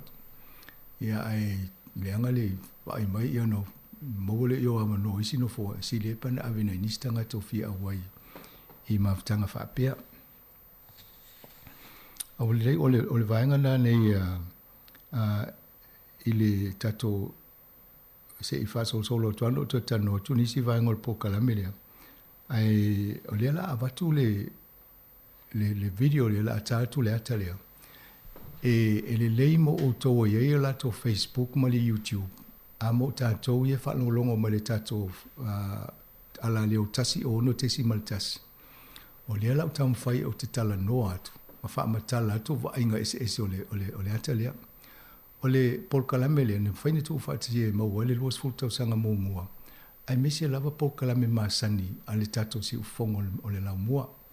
Ia mani e foi o leva ia le ato te pela o sunga atu foi ia o tala vo ia tu foi te mina po ele vai ngalia ia wa foi over futa sanga te wele na po ele ata ia fa pena foi le sunga ia Reverend Prima Leasi ia o le te mina ia o soifua o ia le sa foi le tusi ele maftanga fai fe au sa ia foi sa uninga lotu tai au ia nai mo wa foi lo nat ia male sunga to ina manolo ia research zone 8 ia folinga talavo foi lungo le alta wa sa po le taimina o over futa sanga mvai atu ia pe ona pine fa mauna ndi si tato po kala me faina tu fatsia ina ia ta mau o ia nga venga fai al si fongo la mo ia wala vale anga I luma ia ole la to fa fongo mai se ta mfai mai tato technicians ia bo o le si mere fai tato e fa tai le fa nga yo ingo me fa pene I lungo por kalame o le nga lu me ia mari fai valu le si tu ia mata tu le si tu ia mo tala noa tu ni so vai nga la sau a le la tu atu e ta mal tato vai nga le ia o le ai mo mai si fongo a por kalame la le ta fai I le tai au ia sa wiali si ele sunga ia so e tu lolo ele taimi a onga le university o lo ave langa social media ia pe o le amata mai al falinga mai o le ele ato o afele o le mamea au talavo lava ile va inga le amata ngo le tio ia tu pola malifa fa pena mangal mana ia la tole sai fa tsa inga le amata ia le ola ki tu so le wa amata na va ai o tole lungo le ata ia nai fa ali tono vaenga le ata o le tio ia ma le frequency le saita to le fitu val tolu amo ma taulia le amatanga mai sa ia le si o le toa le frequency po le ia sa wa le tato le fitu val tolu amo ia ai o me le lua fes fulono o su le tasi o no te si mal tasi fa mo le ia nei ia o le vainga na ia to le sunga na ia Reverend Prima Leasi mo to le manino fo ile fai fe o fai po kalame ia o ia na sa unia le lotu te taimile mo wele ata le lungo le tato video lea ia o le si vainga na le to te vava o le taimina o fai tato po kalame mo exercise tai au ia o nai mo wa ina le ato muli anga tele ia amani I taimina o fai ngā ruenga fo ia tato mtu fue ia na mane sa a wai fo ile sunga ia o le muli anga tele le tato fa mui mani el to e vai ma vai le atala o tala vo na vai tai ia le la to fa va tu si vai ngol tato wat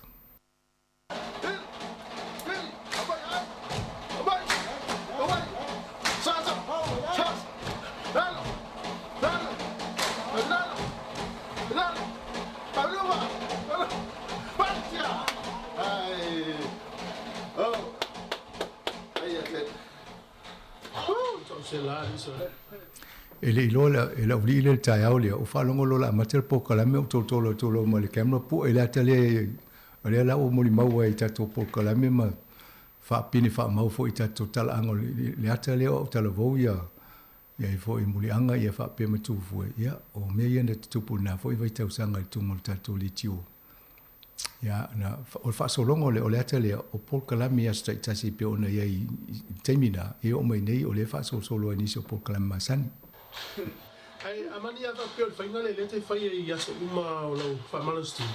E ti ova ia o te le swing o so. Io. Ele ai lu man mana.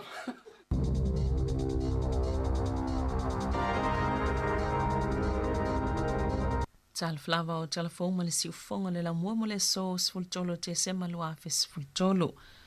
O ana nafi ma le solo o whaatau no ui nai sauninga whaapitoi te tono New Zealand e mana tuai Nelson Mandela le sa avea ma Pristine o Afrika i saute. O le awa uli ana nafi sa wha isa sauninga lotu i le DSB Bank Arena Wellington. O a me o te tupu i Samoa New Zealand nei o le a tamawhai le Samoa Times e vai. Ia, na mawatulu vaenga lea, e umalole tato polkalame sauninga lotu peo na iei nei. So olo ma le polkalame le sa whai elfa malo stino le vaenga ia. Ia, ona wha solo mai lole tato talafou o le taimina. Ia o tato wa talafou e whai savalina nei peo na iei nei. Ia, anai mo mai le tato polkalame na po le taimina. O le lua hafes full tolu na po, ia o le taimina o tala na maulung, lawalunga le taimina. Ia o Nelson Mandela na o tu malo. Ia ona wha solo mai lole i si tato polkalame wa Samoa, ma le tato tala mai Samoa. Talafou mai Samoa, e ala mai le radio Samoa i au kilani. Ia o le lua hafes fulu lima. Ia o lena amata i lo tato wa talafou e mai Saoa mai Samoa. E le sunga ia ta se Salam Sam. Ia le la toi fa solo aku tato wa tale. Ia pe oisi na wa inga mo utou lele i ini social media po le Facebook po le YouTube. O leo tamu fai fa matala tutulanga na ia il polkalame. Ele aso lulu.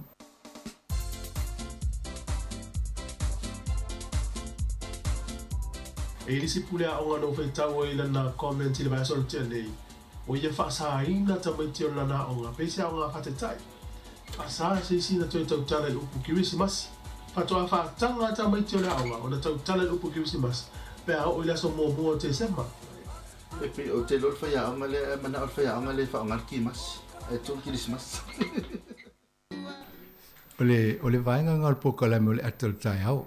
O nana waila o le temina pu e le vaenga le o le lua fes fuma le tolu. E ye le pokalame na whaile tato le tio sa tau sa ili se ngol pokalame le tai au. Wa sa tau fo le malu le tai au. E ana matotar no le mala whainga luenga. Ma whailo le tonu. Let's be creative. Awol tato whaita tai wa le ngona o lo whaunga le tilo le tio Pasifika i le ngate ni Neusila. Ia o no o laulang. Ia na whailole i o le tato o polkalame e tu atu i fina ngalo le tato o whaafonga. E tau mai la topo le hase ingoe whaingoe le polkalame lea. O langona lama fina ngalo whaali o tangata. E lua la ingoe sa tau vai. Ai manu malo i lole ingoe le o mai nei. O le ia le tato polkalame lo le atal tai au. Ia ma whai e lo le songa ia taulanga tangaloa. Le pese le to te whaafonga mai le ata o le tai au. Na tu si fa pitoa mos fa pitoa ele fa ele le songa taulanga awala al pokalame lo ta pela no to ye te mi umane ye o nga so longa na tu so le tau fa matala tu ma fu ango men tu pul ta tu li tio le pu ele lungo ta tu video le ye to fa so solo me ta tu fa mul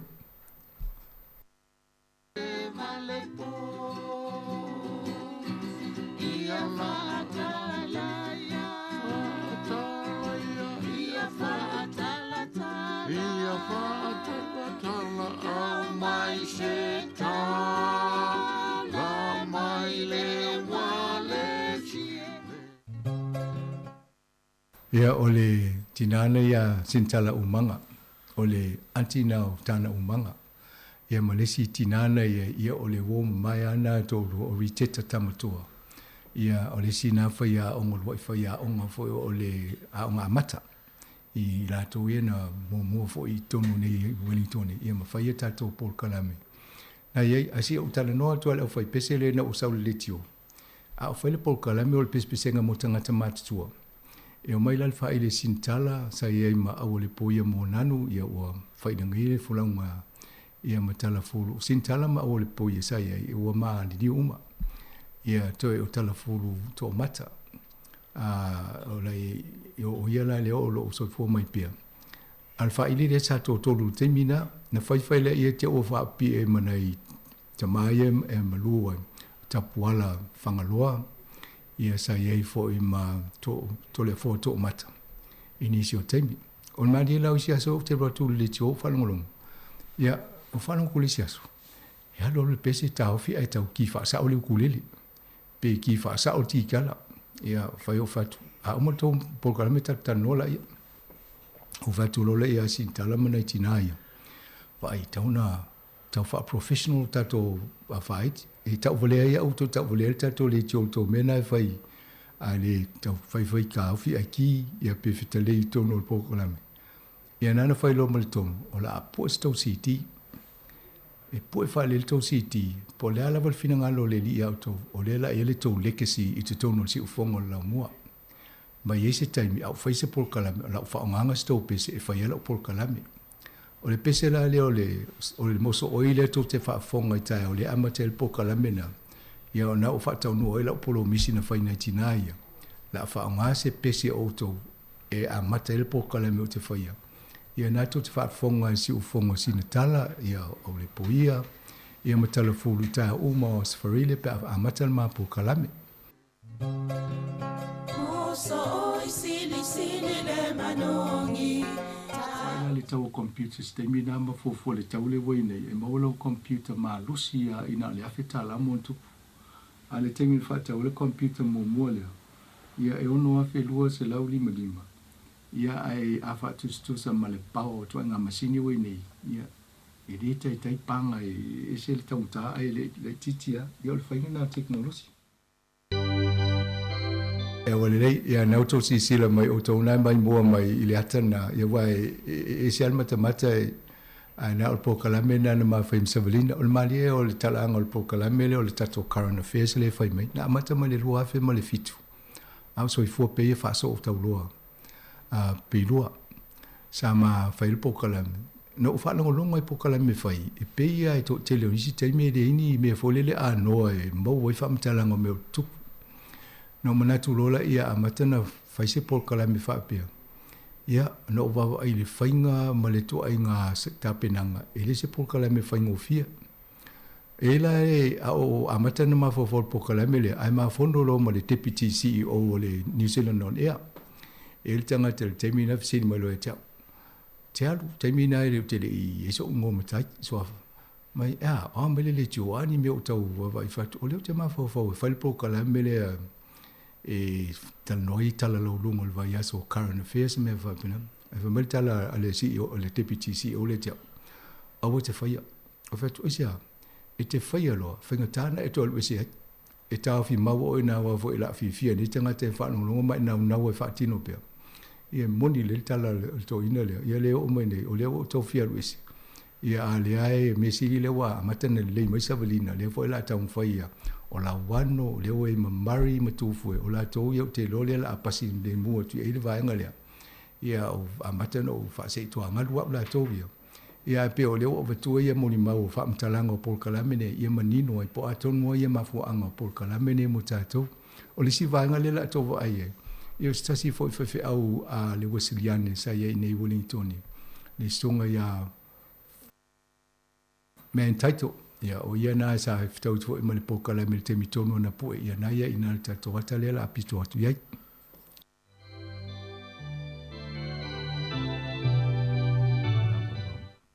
Io na loi leo Samuelu ua ta oto i lona moenga. Ua fio maile li o na tu lea ma vala au. Pei ona lua i fai, Samuelue. Ia ona tali atu lea o Samuelu, fetalai maia. O le nao tau whaafonga le pokalamena, o le pokalamena al muli o le ava. E peia ona whailunga, o le si le pokalame tā ua te le tato le tio. E iei le ava noa e vatu al whaife au se vaenga o le tuspa ia. Ia ona talatala noa ia le wha mamla mātili, wha ale fo fina ngalo autou, ale malo le atunu i vaenga i o tato soifuanga wha Kirsiano tonu o tato soifuanga o iei nei. O malia la taimi o tau amata ia, o whalongonga le pokalame lea, o whalongonga foi whilafulafo inga ina tau i le pokalame lea. O tala nono le songa le whawhenga ia Reverend Setu Masina, a o soifuo sto ina. O fatu, au whalongolongo nei pokalame le lau songa le whawhenga. E pe e sili atu sila fio tanga te wala au mele tuspa ia lo whaife au, nisi o whaife au. ai ata se tu mai ia nei tangata na nai to anga fai taula tu se pa ia ma mai o me sini nai fa so wal po kala mele sa amate se tu masina ia na fai la ia so ia e vile ina ua ia le swing na fai temina ia o manatu e wo fo o tauna malo rosto ino se tu ai ese si ia na umalo ia le sunga ia e vile ia tala nolo mal maftanga fai fi aun tal sanga mai ape avatu e wa mai ni so la to lela ita tul temine al po kalamena sa to tasi al fai fi au na te fai ia so uma ia nana pasi mai a situ ia e vile ia maliu sunga ia e vile ia o melul maftanga fai fi au ia lela o ese fai fi au sunga na fai fi ngai ngale fai po kalame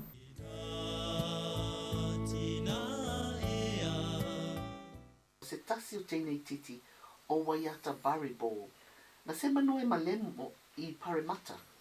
Wa amata o te e se atu ona o le malolosi o le au, ona ua sopo ia le tūlanga e le tatau o na tae e le ai. O le fatua ia whireni e te pe o na mai moe o tō ina, na lata nana mua o le taimina e le 11 tau nuu mai nei New Zealand. O ia sa whaavaya le a o ngā amata mua nei Aotearoa.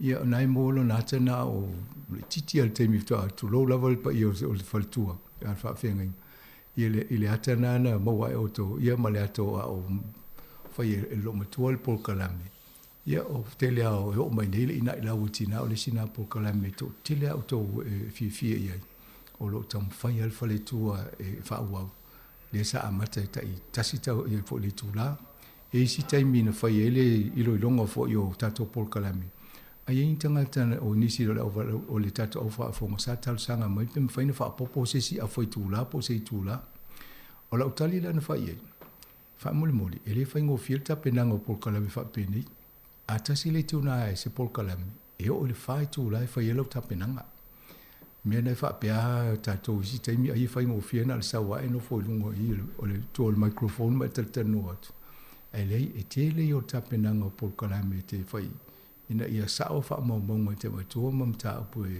fa il po kalam le sila po kalam na to mo le pesena i ol fa tu ya fa white purchase e le si fo le fa tu le tu no live on ye tu langa ta wa onga sa i university ia ma fa fo ya onga ma te lang so ya firini it ia ol mali ol la to fo to fa nga ye wai lungo le constitutionally po le ta ya la ole fa va ta to le tu e fa mo ya onga le tato le tio ia una ia mta aputa wa onga po kalame ta wa onga ia malenga ngana la le tato e vatuai ia ola mul ta ia le tato fa ingo po kalame te minei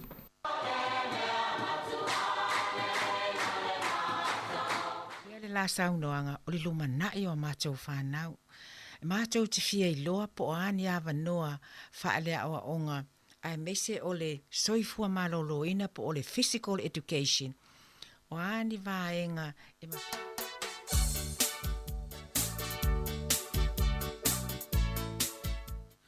o le memo mo lava o le soifua o le tangata o le afainga o le soifua o le tūlanga afa pe o fea lava o ngā luenga ia lea wa sau ua vai atu e pito e ona afaina i le soifua o le ngā luenga nai mo va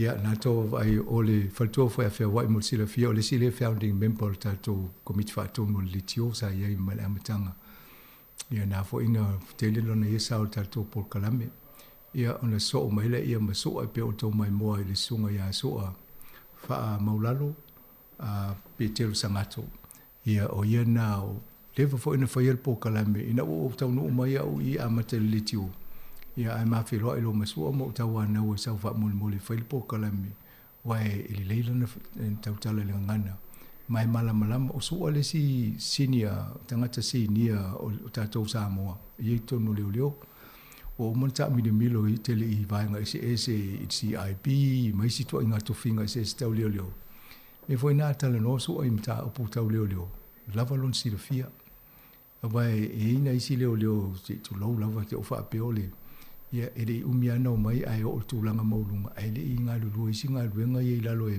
lava ile ato to le mala mai vai nga se o leo ia pe o le mena e fa tau ina o le lea fo ile Yesua I tato Paul Kalame wa le lava lona ia fo I sila fia I ngā ruenga ese sa iai tonu taimi ma ia male toi fuanga fo I whainga o leo wa ese tū la fono nei sa ne toi o se di mo se leo stangata ia peo asola peo le mena I whai leo ia a tonu te o sea o ia peo la una I lo le mena iai ia o maila taimi nei ele ngata la o so ale whai Paul Kalame leo ia ale wa matana whai mal tato whai e fio lolo foi musika le malo e a tonu e fitau ia ma o tata mo wa to telo tato o fafongo tangata matua e fitau ia le o tuma o e tata I tangata matua e a le tau fa vai fa ile tato mo tupulanga televo e mo le anga iluma o sau ua va ia tu e pito e ona a fa ina le soifua o le ngaluenga na mo va ia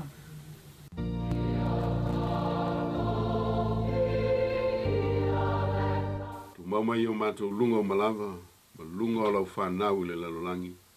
E alofa tu noa, tele o lau fio le atua lo mato tama. E alofa silisili ese o Yesu Kiriso lo mato wali I malfaola.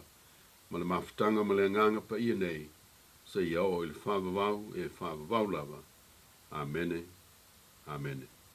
Dei, o le si vaenga na e o te lole la fa muta I mo tato ata le isi vaenga na una mai mo ini si o tō mai la fo e lunga la vol tato penga fsuta inga mai ana na fi mai o mai la solulu ai le na o tau fai o atu ni si o vaenga I malamala mai o le vaenga muli na leo na fa ali atu te atu i o na ele to ina fai au malo lo a bisat sone eti mane ia fo isa fi lo I masi te ma fai au an nafi ia ese fo ile lana ia fo I langone na auto vai le ata I temi auto na ia pe a fo le temi nei ai pe o vaenga ia le fa ali le ata le o lo o mfai on to matamate o le no to mo fa matala tu vaenga I se tau mo se ma nga tili o le nganga mo fa mo le Pokalame e ma temi o Pokalame na ia ai o le la tau fi il vaenga le se fika fo tato Pokalame na el Pokalame le so mo le 6 minuti ale la tala no tu si vai ngol tato Pokalame na yele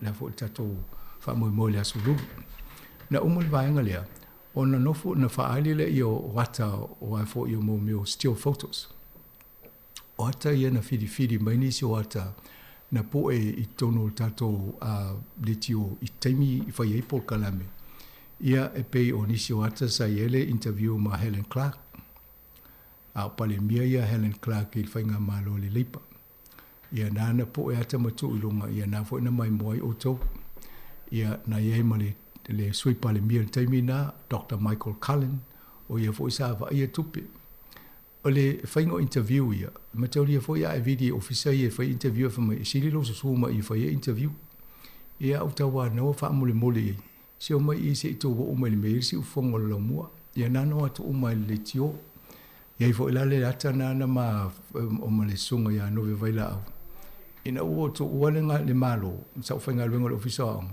o sa uloma mai Pokalame a o ngai fai le tio ia o le sunga la ia no ve vai la o sa so ania tia o mate fam tala ngan sa mo ia Pokalame e fai ma matangata a palangi mai le ofisa a onga ia pe o vaenga na ia nai moe mai si ata o le sunga ia tau na ola to filau e pe o iesa tai fono maftanga fai au awa o le po ia tai fono maftanga fai au o le suina le maftanga fai au tu tono le komiti fa tono ale pole board ale si fongo la mua ia na moe ma ata o wisi talavo o fo yo pule no ma ole fa tala no pule mo tu pule mo o fo ia boni tone o pole roa ia o Dame Winnie Lapen ia o Nick Leke o ata umai na mo e tono le po umai tono tato pot fa sala wa e tam fa ia fa ia Dr. Maya isa ia e la mai si ata na fa ali e ia langi o fita no wa ngano te ul fa o langi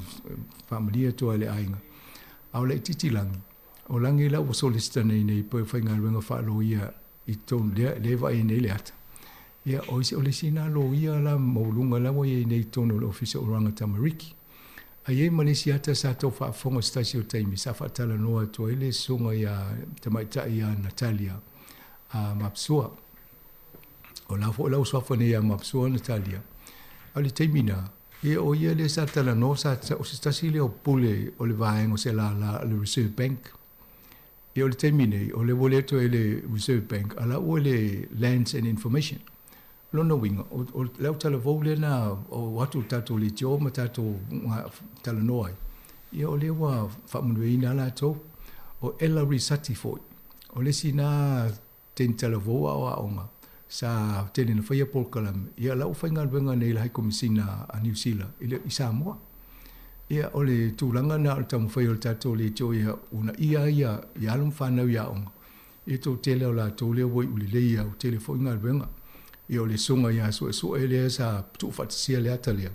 O ia la, o la o no whatasi nei ma o le tō luana o tengi o langi. Ia o te lope aina masani ai taimi lawa tō le tio ia la o manei o le panga lea. Ia o le autala vau watu le tio e so soani polkalame. Ia la wa foi no whatasi le taimi nei. Ia maisia i mau ata ia mau i tato i o le ata leo tō wa i lunga ina o wha ili na sinitala. Ia e ka e tā e sinitala le ki tala e pese le si nai mō me le ata o songa e tapuala o soa, tapuala tangaloa, ia ma whangaloa, i whapena ia i fotole foa tōmata, ia ma talafuru. Ia o piti nā osi ata ma ata o community, o le ata la leto ti wa i community lea, o i tonu a le sa foi e foi le samingo, le tōs fulu tau sanga o le tio, le sa mo le si ata na o whaile fono mai nā tō i nei porua. Ia pe o vaenga na o tato ata. A o wisi la vaenga le muli le sa o el whamtalanga le lau tau mwhai oto ata. Tō sa o tau sanga tasi i vai tasi sa whataitai e whatsa launga tato sa i ta maari i fo le atunu nana i taimi. Ia o wisi le sa muli mawana nafi. O la tau mauna amata mai a ele a fo le valu iwa sfulu iwa tasi a maua le awa noa. O le fionga ia ngan mana Alfred Hankin sa whaia onga i temina i le university. Ia pe o nana maua le awa noa e watu e whai e pokala me le ngansa mo i lungo liti o maori. Ia ma una ia te lo fo le sa ili malo sa mo e mau lo le awa noa ia una e toal whai toa ia le utato i e wasapi e tato le temine. Ai pe o la tauna na mua malai me wha avaya mai. Ia na pe no whea te lusu whai e swafo i la tau sa i e tono le lisi e tato na amataina le tato. Ia na amata mai le iwa lua o le masino me sa le stala le tato le tio.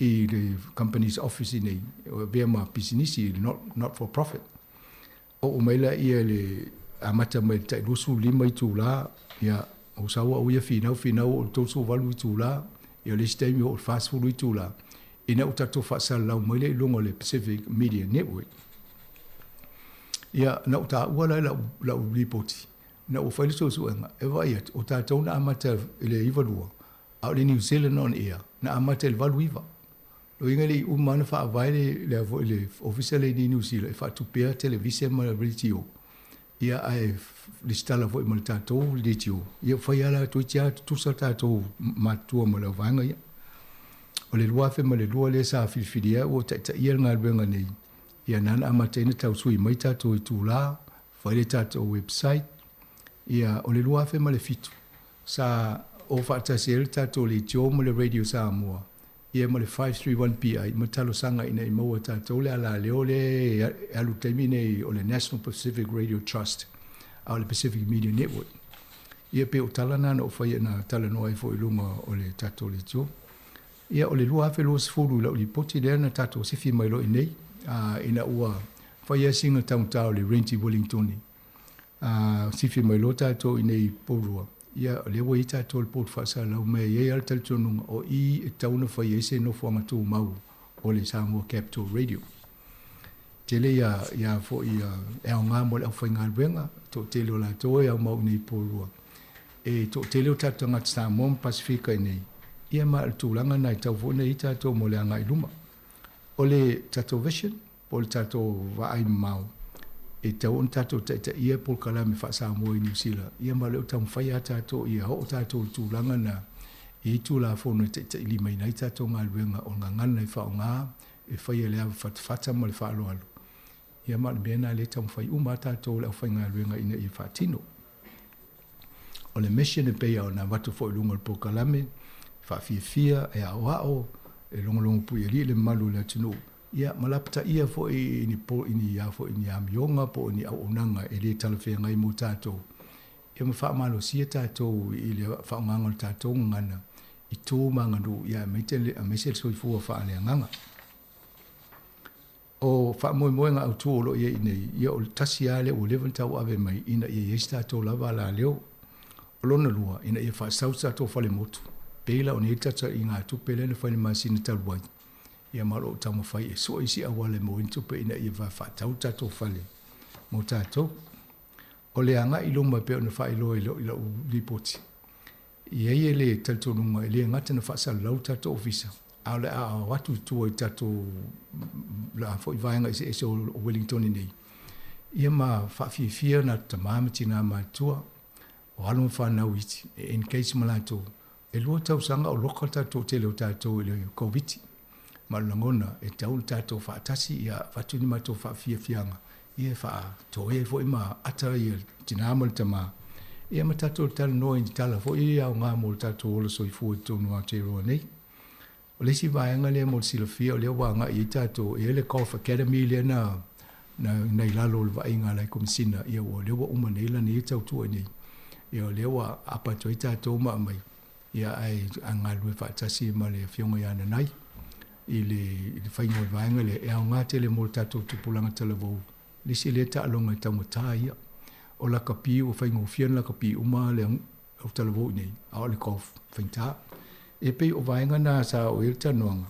Ai ese tai muli no tana noa tu lola i e whautuanga o i li potia na isi a tangate o la wala aulia. Ia malisi vaenga wha umai. A la a taofi il tato po kalai muli teimi nei. Leanga leo sa auni mo lesi tato po kalai me ta wale ia wafo i oto lo whato oto lia i a inga i mota malawa ia mai se fo ia mota ngasi. Ia ma oto fo i o tele tapo ia whaima a whaiva o halom whanau au ngā rurue nei aso.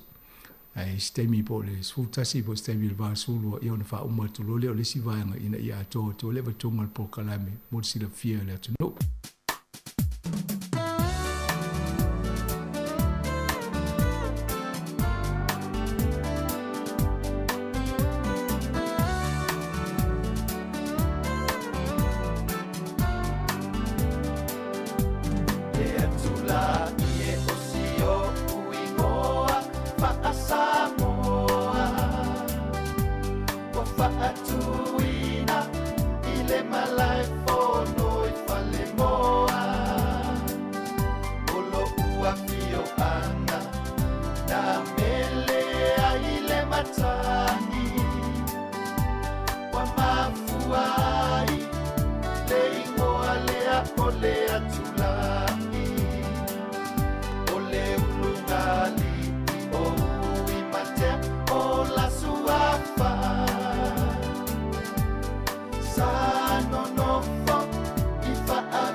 ia ole la to ulu ai ulu fai ai ole masi wamana one sina e aluma ave la natama i fale alupo ile ainga olo natama o ina na mawai e alaua le fanua malea la ifanga tapa ua mapele o sina usulo atu ifiti ia sina tapu itea tamaya na toi so sola mai fiti iva tutua sa ilima yele fafine ua ele ausana aena kontulanga bailonga ile matafana ole mabaena ile tula pasa lo otaua ole mabaena lava asina ya toiba o ile afiafi o te tumai ole talisuanga o sole fetua o sauniloa io faiva le maunga o mafalu bafuli maya betanumiai le ulua i masina maua ina ua mele ai le matani manatua ilo uloto le nuku o sukuva pasiona vai le ufa asamo na foai foai mai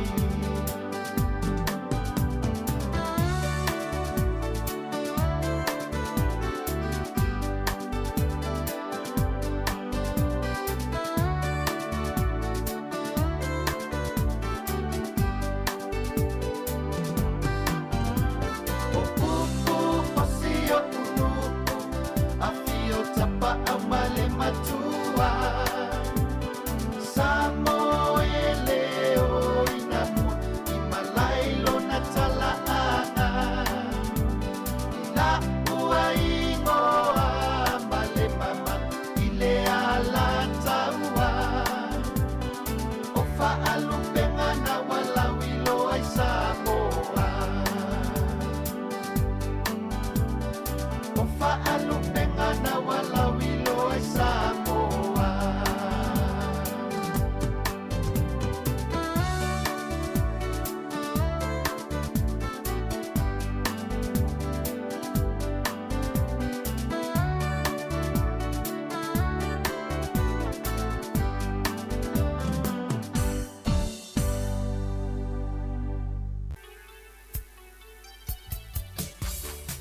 Ia, fi lau fo i le nei vaenga o le aso mātou te whaatalofa, mātou e whaafeilo i atu i le pa i maurunga o lau whaafonga. A maise o paanga le tātou Port Kalame le nei o le lalolangi o aso nei. I le tonu o le lo mua i Wellingtone, ia ato ai fo i mawaenga uma o te roa o lo o maua mo iai le tātou whaasara launga le nei. Ma lo lava le langi mo ma le soifua lau le nei. Le whaangalo ina fo'i ia le mamalu uma o lo whapeona whaafongafonga mai mua mai i le au nanga le si ufonga le lo mua i tūlangi e fia o le kelope i le nei fo'i aso o le asforeile le nei a mātou i New Zealand nei o le aso mua o le nei masina fou o iulai e o lona fitu o masina o le tausanga lua afe luas furu ma le lua. Ia on mele mātou te whaatalofa whaapitoa atu ai fo'i lo tau maru uma o le vi inga le te pāu le langi ia o mawhai anu te maua lava noa tātou te wheilo ai fo'i lunga o peau o le ea e awala i le tautua le nei le si ufonga le lau mua i Wellingtone e pei ona tuusa o atu ana whaasara launga e mai le tātou ofisa whaasara lau au tū i nei i le ai o Porirua i Wellingtone. O le i se atu fo'i i mata upu ua whaatulanga mo le whaapoponga le nei o le tātou Port Kalame ia e whiwhila fo'i mua na whaelo atu i le au whaafonga o le sunga ia tasi tui tolomaa ia le ua so sani mai fo'i ma ngā lue tau to'lua atu i le nei whaapoponga o le tātou Port Kalame i le nei au auli. Melea ia maloli le soi fuamluia lau sunga tasi. Ia, le nganga whaaloalo e whaatalo whaatu ai fo'i lau fionga wano, malo fo'i le soifua lau le lei lau fionga, ia, whaatai fo'i ua. Mo fo'i tātou maaftanga le fo'i vai aso, ia wala fo'i le whaauino le tātou Pokalame, pe ona iai, tai. Malo, ioe, pe ia ona whaafong mai fo'i le malua si tātou tunu, ia tele a fo'i mea de tele na tutupu i Wellingtone le nei vai aso, ia moise le si ufonga le lo mua, ma le atoanga o le tolus fulu te usanga o lana au nanga le nei, ia talu ona amata mai i le afi iwa se lau iwa lua, ia lea ua taulu se fulu le lei tau sanga o le nei au nanga ma le tau tua.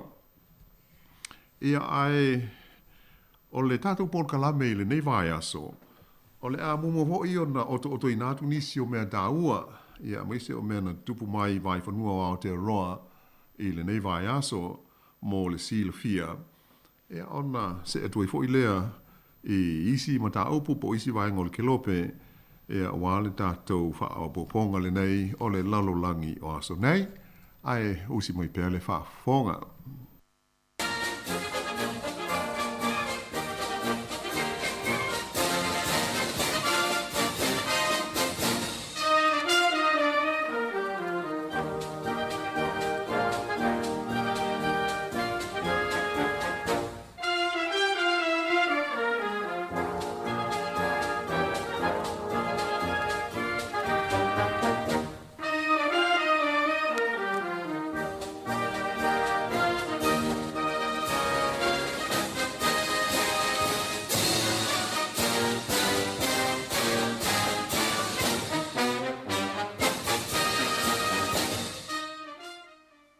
Sa au ta ua le Port Kalame te luai. O se tasi o mafuanga au tū o le malanga atu o le tamaita i pāle mia o New Zealand, Jacinda Ardern i Europa. O le tau mawhai malosi lea, ina ia whaamautuina loa masai nia loa ia se whenga inga, e sa o loto ai fe whaataua inga i le vāo New Zealand. Ma malo po o atunuu o loo i te tonu o le whaalapo tonga fo i le nei e ta ua o le uni o malo Europa. Ta ua le ngana Peretania o le European Union. O le mataupu le nei e winga i le mana o le malo New Zealand ina ia da tala mas whaasa o loto fe whaataua inga i lona wā ma atunuu o le uni a malo Europa. E le o se mea fau e whapena whaatoa te pena i le tausanga nei po le tausanga te luai. Ai o se fufuanga na amata o na whaatala noa ina i le vāo i tue lua, ai maise le whainga malo lea o loo tū nei le foe i le tono New Zealand, i le tausanga i lua afe se fulu ma le valu. Ai ua se fulu whale le ia tausanga talu o na tau ma whai mai whainga malo i New Zealand, e talo sanga ina le uni le nei o malo Europa, mo se murienga e au ngā mo le au whai o loa, e ai mai se aile au whai whaato anga o New Zealand, o lo whaatawina atu o loa i atu nuu nei o le atu Europa.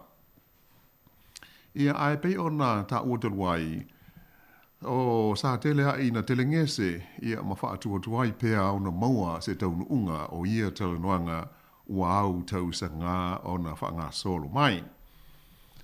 O le mea moni lava, nei loa ai le taimi na amata ai whiute na inga e tusa o le neimata upu, ia le tūlanga whainga tā ma le tele o lave a fiai.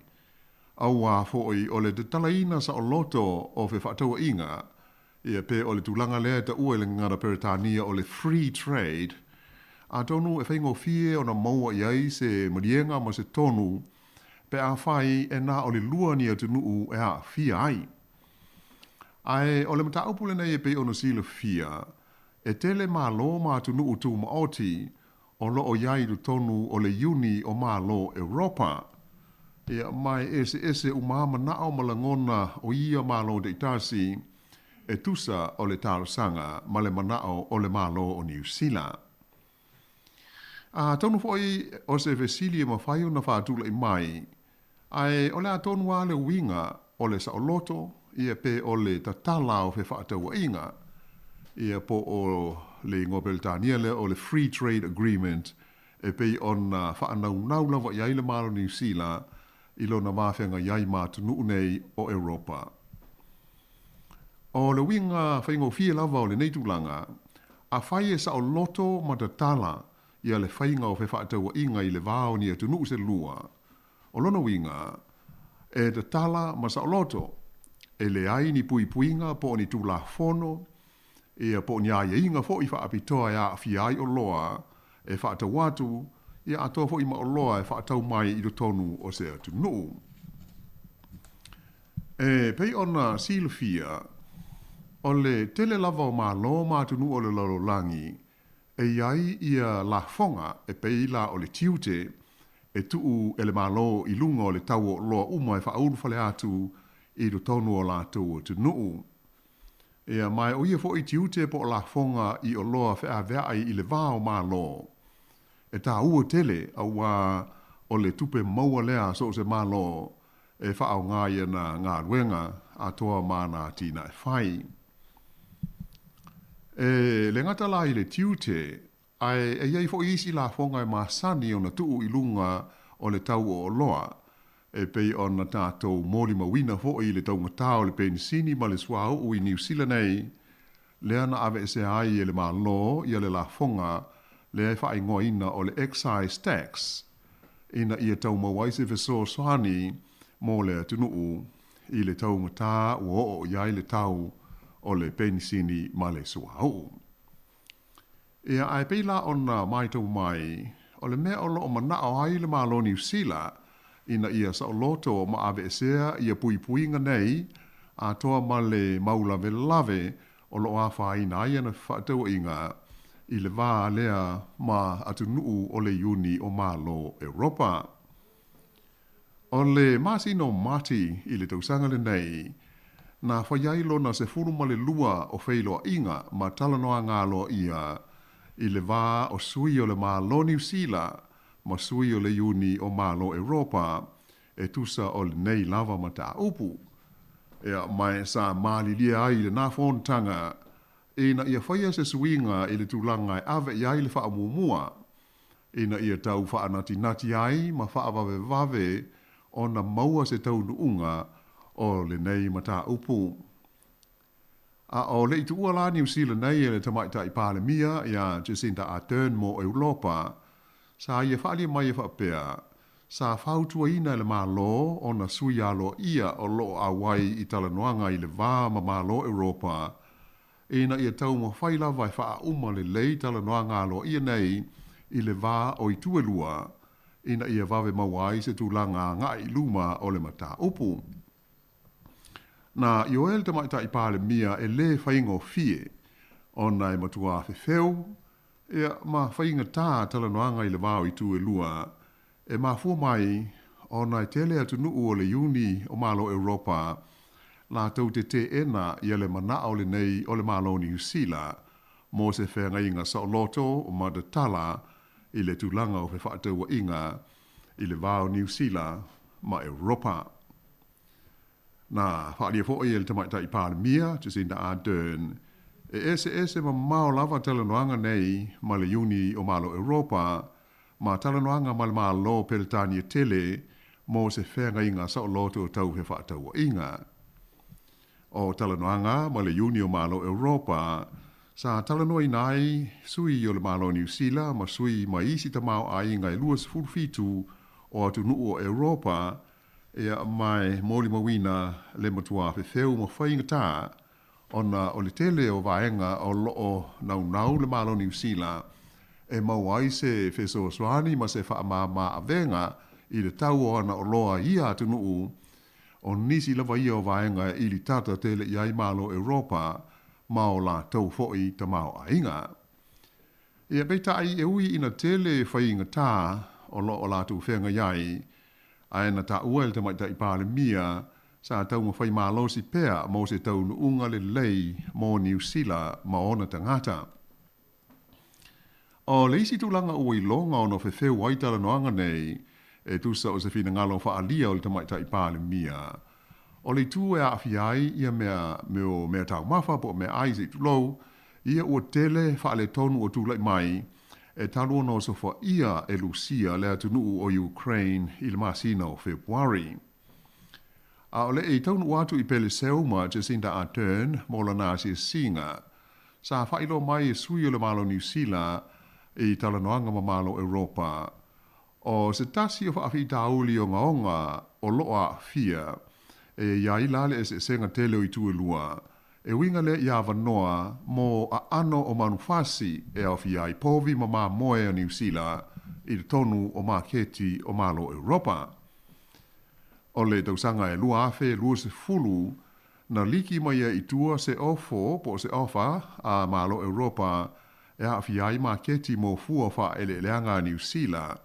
Mai na whaari ai whaala wa i tele le li o David Parker sa aveva min stau fe whaataua inga New Zealand i le nata imi.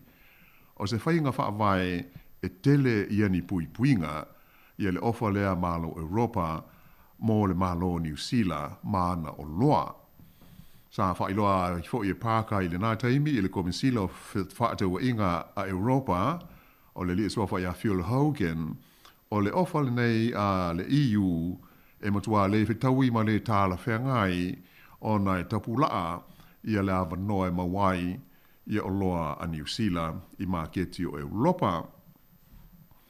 O le taimi nei ma le tūlanga o iai whewhaataua inga i le vāo New Zealand ma tunu o Europa e tusa e tasi le kilo kalama mo le tangata do tasi o le whaitaua whai o New Zealand o loo mawhai e malo Europa o na whaatau mai i maketi o New Zealand nei. Ai o le ofa mo New Zealand e tolu kalama o le sisi mo tangata te to tasi uma o Europa ma e ui ina le titi la whai ai o lofa pe fo na iai ma le la fonga a toa manisi o pui puinga. Na whalia mai la pe o le masino me le ana tuana ia tunei le sa whaato a tu ina mai iai e malo Europa mo le whaatala no ina i New Zealand. Ia seisi ofa fau mo o loa tau whaatoanga a New Zealand e awina atu i maketi o Europa. Ia ma o le na ofa o loo popole ma le fia iai le whaalapo tonga le au whai o loa ngausi a New Zealand, le Dairy Companies Association, ai whapea ma le whaalapo tonga o kompani e awina atu i whafo ano manufasi le whaingoina o le Meat Industry Association. Na whailo mai le teitei whono o le Dairy Companies Association, le li iswafa ia Malcolm Bailey, ua ia mawani li poti atangi ai le mana o le Unio Malo Europa, ina ia whaititia ia vanoa i ono maketi mo o loa ngosi mai ati nae o la fumanu o New Zealand. O po mea ta ua o Dairy Products e iai le pata ma le sisi, e se manatu whaalia o le li whaipula o le parti a le National o Todd McClay, le hoisa avea ma min stau he whaataua inga New Zealand a o tū mai le whainga ma lo le National. Na ia ta ua e le te taua i le malo New Zealand ona fefe pe atu o tuwale pe a whaie le maua se malienga po se taunu unga o le mata upul nei i le feilo inga lea po le fontanga i pele seuma e pei ona malanga ai le tamaita i pāle mia i a Jacinda Ardern. O le taofi o me Clay e te tau ai le malo New Zealand ona tau mo whai pea e sanga whaatala noa le nei mata upu ina ia mauti noa e mauaini awa noa le lei mo o loa ale au whai whaato anga o New Zealand e i te tonu o maketi o Europa. Ea mo le silo fia la o le Union Malo Europa o le whalapo tonga le nei o malo e au pito i tele alatou o loa o loo whaatau mai e New Zealand. E numela tasi i le tele o tupe e New Zealand o loo anuai mo o loa o loo au maia i te tonu o le tunuu. Ai e numela whaa Europa i le whaasolonga o tunuu e au pito tele o loa New Zealand o loo whaatau wina atu i ai.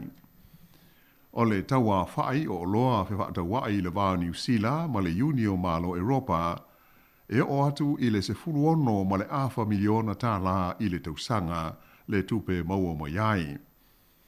I se whaaringa mai le ampasa o Malo Europa i le tonu o New Zealand nei o Nina Obermeyer na ia whaali ai o lo tau mawhai malosi le whaalapau tonga le nei ina ia whaale laia ia le tūlanga whaale tonu o lo o hari di mai ne i mawhai ai una whaia se whaai unga tusa o talanoanga i le vāo i tūelua e winga lava i le mata upu le nei. O le taua i Ukraine o mafuai o na tau mawhai le Union Malo Europa ina ia tūmau peo na le lei ma ia mausali le sapalai o me ai ia maise o suau o maisi malo si anga a toa maisi au nanga e mo o mia e la tau i le tonu o le whaalapo tonga. Ia ai usi mai pea le whaafonga.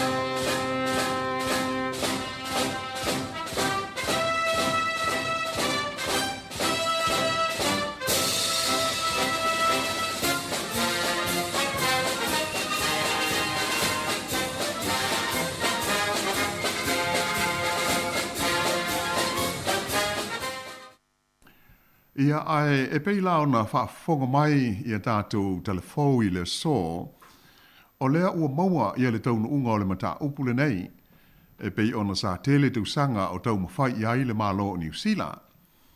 Ea mai a tonu o se talo fia lea mo le au whai whaatoanga, ai maise ai fo i o le au ngausi o loa New Zealand, o lo o whaatawina lātou o loa i maketi o atu nuu o Europa. E pei ona whaai loa mai, o le poa na pō, lea na wha mautui na ai le whea ngainga sa o loto o whaatau inga, i le vā leo New Zealand, ia ma maketi nei o malo o le Uni o Europa. Ua wha matalaina le nei whea ngainga, o se la sanga tā ua tele i le tala wha solopito o New Zealand, aua o le a te tala ai, ma sa o loto i ana whaatau inga, ma se tasi o maketi o pito le lei, mo o loa e whaatau i whafua le tunuu. Ua se furu wha le lei atau sanga o tau mawhaile malo New Zealand mo se malienga i le vāma malo i o Europa mo ana o loa e whaatau atu i ai. Mai o le saini ai o le nei whenga inga i le vāo i tue lua. Wātangi ai le fia o le malo New Zealand i whaamanu ianga e maua mai ai maise a mo le au whai whaatoanga ma kaumpani e ngau sia o loa i tonu o New Zealand nei. O le tamaita i pāle mia ia Jacinda Ardern ma le pelestene o le Union Malo Europa o Ursula von der Leyen na o la whaailoa mai whalaua i tele i au i linga o le whengainga le nei i se sauninga sa whaia i le ai o Brussels i pele seuma i le waweawana le i la taimia tātou i New Zealand nei. ta ua mai leo o lava i leo o onga o ia talanoanga, mai sa fia te le aile te maita i pāle mia, a mai se le minstau fe whaatau inga o Damien O'Connor i le vaenga whaai ua talanoanga, a o le i whaai loi na mai ia le taunu unga e pei ona ua iai nei. Sa whaalia mai la le te maita i pāle mia ia Jacinda Ardern, e tā ua tele mo le tama o ainga o New Zealand i le taimile nei, le whengainga ua seinia, ona o maaftianga ma whaale tonu sa whengai ma le tunu u mai le wha mai o le COVID se fulu ma le iwa. E luas fulu ma le fitu la whai o tunu o Europa o loo a vea masui a wai o le whaalapo tonga le nei o le Unio malo Europa, le European Union, mai o tunu umanei e a fia i lalo le whengainga e pei o lea ua sei nia nei i le wā male malo o New Zealand. O lo fuafuaina e o atu i le tausanga e lua afe tolu lima, lua o tolu lima, ua te tau na o i le tasi tesi ma le valu piliona tā la, le tau a whaai o loa mai New Zealand e whaatauina atu i atu nuu nei o Europa. O se tūlanga e whape sili ma mau atu o na lelei, pe a whaatusa i le whengainga lea i le 11 nei ona sei nia e sa o loto ai fe whaataua inga o loa i le vāo New Zealand ma Peretania. O tuutuunga mai inga o le whengainga, o le ao o tuai i le iwa se fuluma le 5% o loa uma New Zealand e whaatau watu i Europa, o le a le ai se tiute e tutongi nai. Mai o atu i le aso le e wha manuai a ia inga ma tuutuunga o le nei whengainga, ua te tau na sidi atu le iwa se fuma le tasi pasene, le a wha o isi la fonga o loo iei nei lunga o le tau o loa New Zealand, o le a wha pea o na avesea, ia mai i maketi ia o Europa. O wha amnianga o le a maua mo o loa New Zealand, e au fiai la avesea lea o le la fonga, ia mai le fuala au aina ho le nei o le kiwi fruit, ia ai whapea le waina New Zealand, o le aniani, o le apu, ia whapea fo i ma le meli sua malie po o le hani, le manuka hani. E le ngata i lea, ai o le a le to iei fo ini la fonga i maketi Europa mo isi o loa ngaosia New Zealand, ma le tele o tau mafa mo il sami e au fia ia, ma nisi o fuala au aina. O le a whaingo fia foi i lalo le whengainga ua maua nei, ia nisi au nanga wha abitoa New Zealand, o na ulu whale atuai i atu nuu o Europa, e au fiai au nanga wha lea awa onga. O ano manufasi ma tau mafa e ngau sia mai le susu, o stasiale nei o vaenga sa fefeu ma tele ai wha afi tauli, na wha atuai aio na maua se malienga, o na e iai pui pui ngā malo Europa, o ala tau fo iati na e o la fumanu. Ai peitai, o lea ua masuinga ma lie, ma a whai o le a ato toa na wha atinoina ia le whengainga e pei ona iei nei, o le a mawhai ona sili atu i le ono se lau miliona tā la, le tau o iei tu ainga o loa o le a maua mai maketi nei o Europa, mai o le a o i le wha avalu le a wha inga e si iti ai i a ano le a wha inga o ano manufasi e pei o povi e wha atawina atu iai i Europa. O ano o le mamoe ua wha lautele atu pe ua wha au popo i a leisi tolus fulu valu wafe tone i le tausanga e wha atawu atu e New Zealand i le maketi lea o malo Europa. O ano manufasi e iai le povi a New Zealand o le a wha au popo i a leisi se lau luas fulu miliona tā lai le tausanga e wha atawu atua i Europa mai le taimi e a mata wha mamalu ai le whengainga. Ai o le fua wha atatau i ai, o le a silia ma le ono se lau miliona tā la le tupe wha au popo mo lea ta mau a ingo New Zealand e maua mai i Europa e le tonu o leisi ono tausanga o lumanai nei. Ua mai a fo iona fua ma wha atulanga ina i au wha inga tapulaa mo le pata wha pea le sisi ma le susu pauta mai New Zealand i lalo o le nei lava whengainga. O le tele o la fonga ia o loo iei nei mo tau mafa nei a New Zealand, o le a whaaso solo o na ave esea i le tonu o le fitu tausanga lea ua sawa lia nei. O le teimi nei e iai le tausanga o New Zealand na tu ina mai e le whaalapo tonga tau he whaatau inga a le laurolangi po o le World Trade Organization mo lana pata malana sisi o loo whaatau ina atu i whafo. Peita ai e le o mawhaio na whaatino pe whaao ngā ina i le teimi nei le tulanga ona o le mauolunga na ua ma le taunga tā o le lafonga o loo iai mo ia tau mawha mai New Zealand. O se whaataita inga o le tusanga po la whaita pulaa o le pata New Zealand mo maketi nei i le tausanga tasi e whaasa furuono afe tone. Ae o le lafonga o loo iai lunga o ia oloa e tonu se furu walu pa sene. Pei taila i lalo le whengainga ua wha mautui na nei, o le tolu se fulu ono afe tone o le tūsanga le whaas fulu ono afe i le tūsanga e tasi, o le a na o le 5% le la fonga i tongi i le tonu o le fitu tūsanga ua sawa lia nei. Mai a o ina ato atoa le lei o na whaonga ina ia le whengainga fau, o le a maua mai ai i oloa ia New Zealand, se leni whao popo e o i le lua se lau 5.4 miliona tā la. Ua 5 nei o tausanga talu ona tau fia le whaatawinatu o le sisi a New Zealand i maketi i o Europa ona o le mafua anga lawa tasi e pei ona tā ua. Ai pei tai i lalo le whenga inga sa loto he whaatawa inga e pei ona o lea ua wha mautu ina i le nevai aso. O le aava noa ai le sisi a New Zealand e le toe te tongi ai se la fonga mo le a whainga te pulaa e tolus fultasi afe tone o le sisi e awinati whafo. E tusa le tau ma le se lau valus fulu ma le 5 miliona i le tausanga. Sa whadia mai fo i e le tamaita i pāle mia, Jacinda Ardern, o le whenga inga tau e whaataua inga ua whaamautui na nei, e tele vaenga taua ma le au ngā mo le tunu umarona tina ai mai se foi o loo au fiai se vaenga whaapitoa lava e a fiai tangata Maori ma la tau foi a tina tau i le ta mao ainga. E a mai atonu tāla whea ngai pēa o lea ua tau i a lau o le wha moe moe o le tamaita i pāre mia, mai se le whainga mā lo o lo i nei e New Zealand.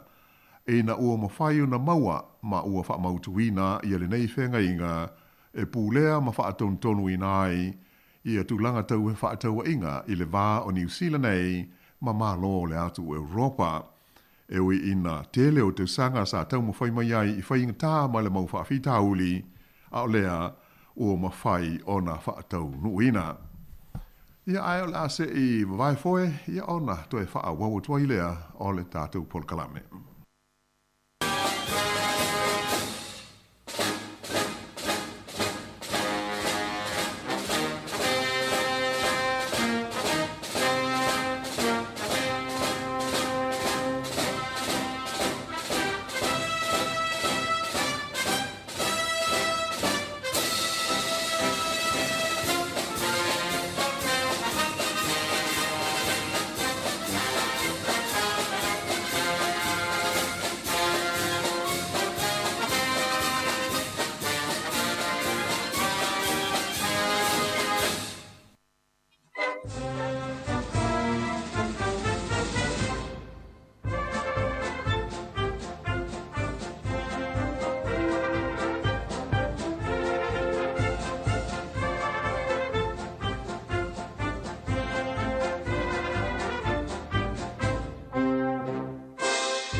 Ia ile toe te liu mai ai o le tātou polo kalame. O stasi au suinga tele ua amata o na wha mamalu i le so le asa mumule nei o Iulai i le tonu o New Zealand nei. O le ave se lea o pūlenga wha awhale mai ia sa ia i e lua se furu le a whai. Sa o lātou pūlea ma wa aia au au nanga wha le soifua mahalonoina i tu SSE o le tunu. E pei fo i ona tā ua i le tātou lipoti o telefou O pulenga nei sa whaingoina o meo DHBs, District Health Boards, sa tofu hale whale mai tele, ia mali tu malo la tu te va ia matu sia, i se whainga sa ngā rurue whaatasi ai, male mta ngā ruenga ole soifua malo loina. Ia veitai la, o lea ua whaalea o ngā ina nei, ia pulenga uma ia lua se fulu, po DHBs ia lua se fulu, au leu a matatu i le so, ona tau aveina la tu ngā ruenga ma matafa ioi sa iai, e se whaala potu potonga se tasi, ua whaingoina o le Health New Zealand, po o le Health NZ, pe a tau whaapupu. O se whaaringa mai le malo New Zealand, na ta uma iai, o le nganga ma le whaamoe au tū o ia swinga, ina ia tasi iai le whaala potonga e whea ngai ma le pūlenga o ngā ruenga, tau le soifua māloina. Ai avela vanoa i whale mai te tasi, ma au nanga whaapitoa, e fua le lei ai, ma whaatino a lātou au nanga i se tūlanga tutusa, mō tangata uma i so se i tū lava o le tunuu. O lo ia ile whaamoe maurunga o le nei swinga, o le atao fia ai le umi o taimi e whaatalitali ai tangata mō ni tonga fitinga, po ni tautonga, ona e fua i le vaenga o le tunuu e lalai, ia pe o le pūlenga fo i whaafale mai e la vea ai. Ai atonu o stulanga e ono mea ono whaafia ai, ia le tapo inga fo i su tātu o tunuu, ona o le nei whaalabo putonga fau, ua whaatuina whaale tūla fono, mō le pūlea o ngā luenga tau i le soifua māloloina o New Zealand. O lea ua filifilia ia i se tamali i o Samoa, o ia lea le fionga ia fe pūlea ai Marchi Apa, e mai e ono mea ono modifo i le tātou whaamalo ma le whaamunia i le tamali i o le tunuu e tusa o le nei to whinga tāua.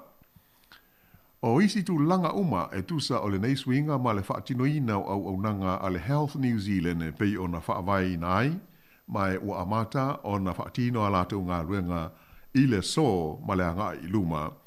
E o le a tātou mata i tūlau fo i ma sila iai i le anga i atu i luma. Ai mō lisi vaenga o le tātou tala, o le a tātou se atu ai fo i e talitalu noa, i atu nuu au pito la iti o le lalo langi a toa. Ina i si le fia ai fo i le senga o nuu ma atu nuu ai maise o whainga ma lo ma tu langa e pūlea ai le soifuanga o tangata i lea i tū ma lea i tū o le ke lope. O tātou i Pasifika ia pei o masani tātou a tau i atu nuu la iti, ia ona tātou manatu lea ina i tātou uso i toke lau, ia o wai le ni atu motu te tele o atu motu la iti, ia ai whapefo i atu motu o Tuvalu, ia Kiribati, ia ma motu la iti o masani ai tātou. Ai e tele i tūlangi o le ke lope, e sili atu fo i ona la iti o la tau fo i atu nuu o loo mauai. Ea mai o le a matalal tātou tala i atu nuu nei i le atu Europa. Ua lau sila fia uma e tātou i atu nuu e au pito te tele ma la popoa o le laulangi i tūlanga o ele i e mawhaitau a whai, ta mao ainga ma tūlanga uma whaapenai pei ona whaawasenga ai i tūlanga masani o le soifuanga nei.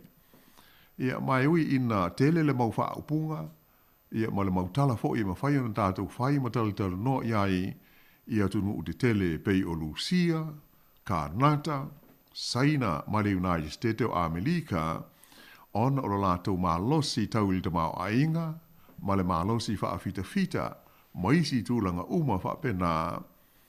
Ia ai e tele fo i tala ma tūlanga le lei ma whai ona tātou tala no iai, e winga ia tunu o au pito la iti o le tātou lalolangi. O nei la polkalame ia o la tātou amata mai i le atu Europa. O Europa lawa ia, e ono le a whaio ni a tunu la iti o loo iai le tonu.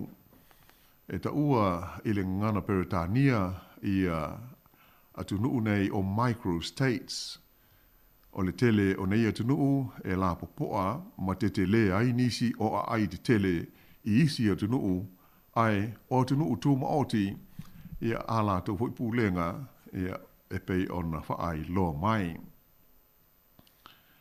O tala e winga i le mawhai e nei nuu la iti ona tau sia pea ma whaatu mawina lo lātou saolotonga ia ma lo lātou tūlanga tū ma oti pulenga ma lo e ui ina tele le mau whaafi tauli le wawhenga iai ma malo di tele i nei tau sanga i tele o mawai. Ia o te tūlanga lau fo i mao whai ia mai e mātango hi fo i mamatutia ia le tūlanga o pupu ngā sa whenga i ma la tau ai o mai lava i le teimi nei ia o loa vea pea ia nuu mātu nuu e tū ma oti. Ai atonu o le fasili o no tūla i mai tātou te siringi ai hoi ia lea tūlanga o po o le atonu ma le winga o le whaupunga po o le upu whabeltania le o le microstate e pei ona whaatula i mai pei o se whaalangina ia po o se whaupunga e ave ina ia tu nuu la iti nei. Ia o le upu moni lava e lea ia se winga se tasi e mawhai ona launga te si ai ia tu nuu ni nei pe a whai tātou te ave fo iai lea whaupunga. Ai o le whaupunga whaingo fie lava e te tau ona manino le le iai o tu nuu nei o tu nuu e tū ma o ti ma tūto tasi a lātou pulenga ai ma tuala i titi i o lātou ele ia whapea fo i ma le whai tau a whai o lātou tangata. E pei o le winga moni le nai lai ona ave iai ia le whaupunga whape nā. O Europa lava la ia pei ona ta o mua e ono la whainga o atu nuu ni o loo iai te tonu. Ia mai o le ono lea e au fiai ia le atu nuu e ngoa ia Liechtenstein. O le atu nuu e ngoa ia San Marino. O le isi atu nuu e ngoa ia Monaco.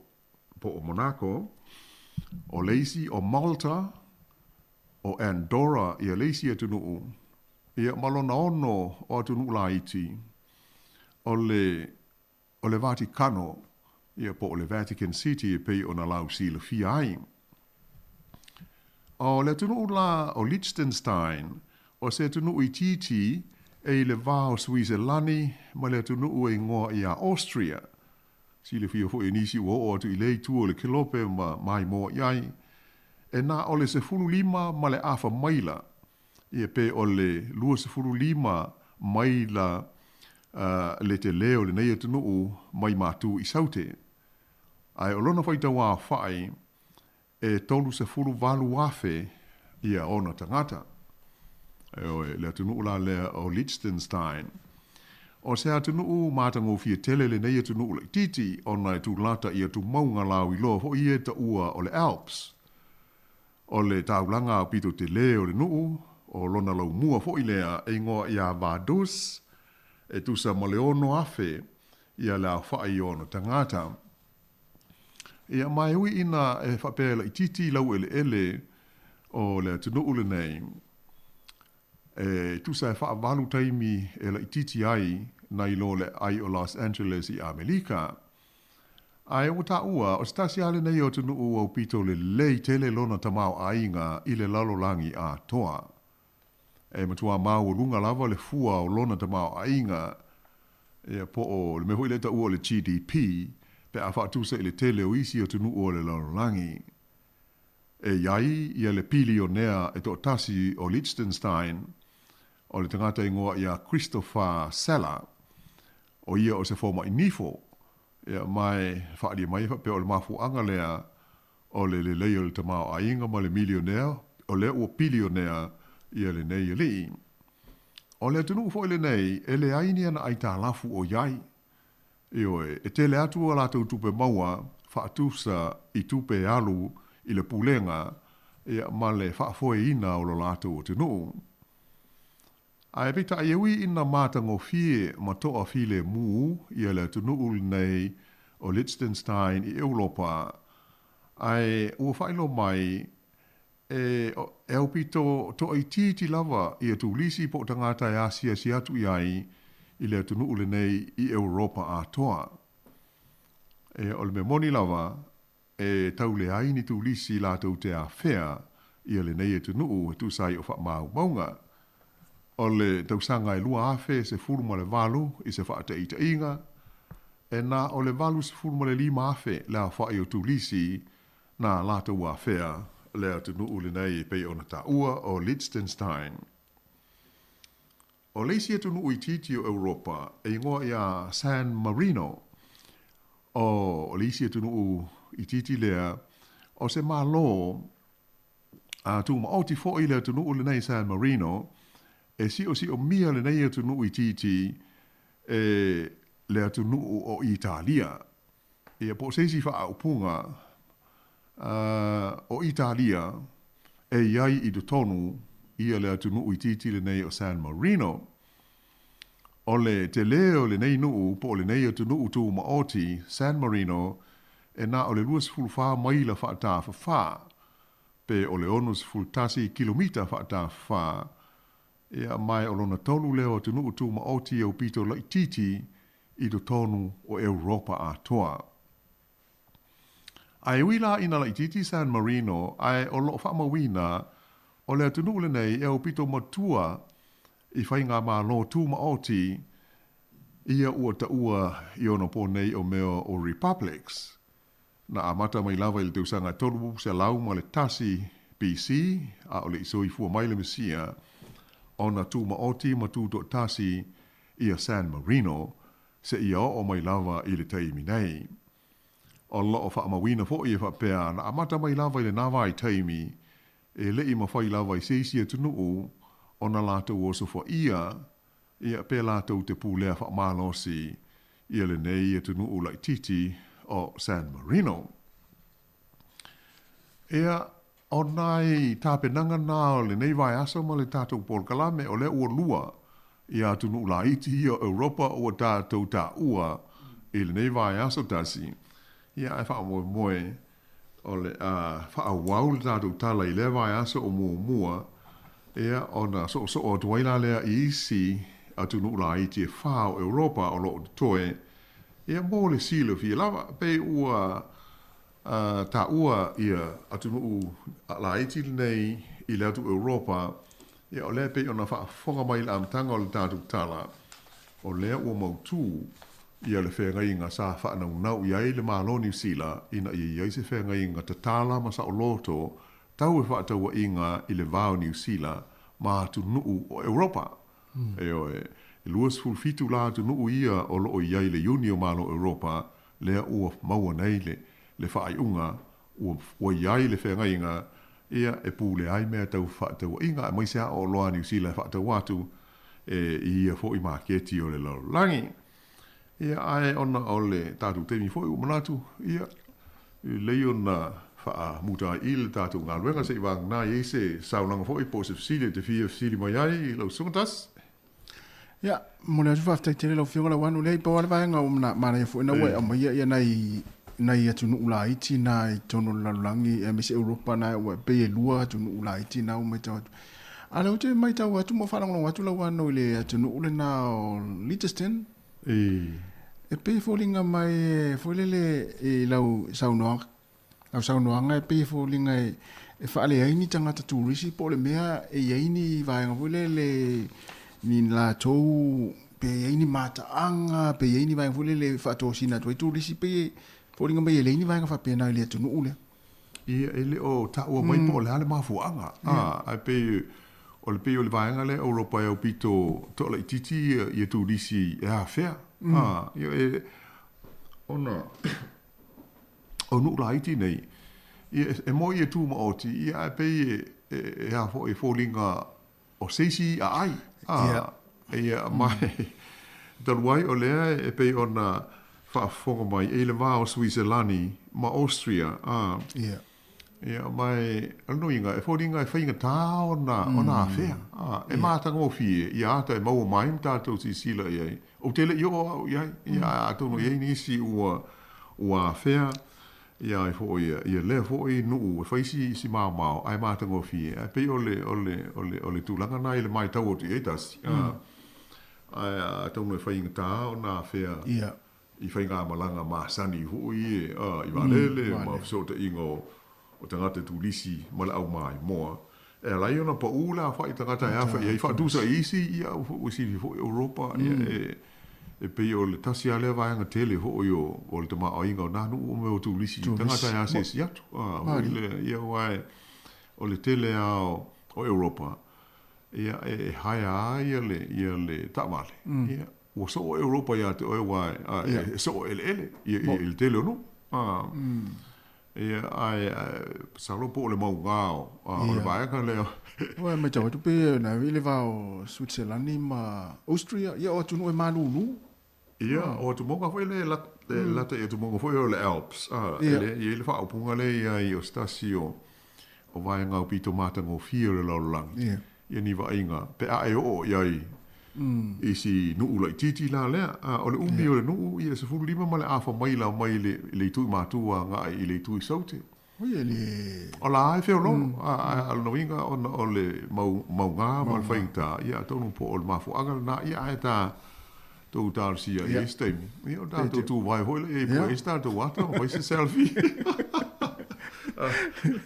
malo tai ia no ano en natua mai volta tu proclame nei vai aso ana foi ta pena ia mulai ole tulanga na o yai fa amalia tu ile fa fo angal tatu tunu o la fa po mo ile nei fa o ponga ole tatu la lolangi o so nei se ia oli fo ile mi la nei va so mua ia tau ina mo ni la va la tu ile fa i ngolo vai aso ma to fa ma fa so I fu atu ile nei tu la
Talofa lava o telefou ale si fonga o le mua mai i Wellingtone.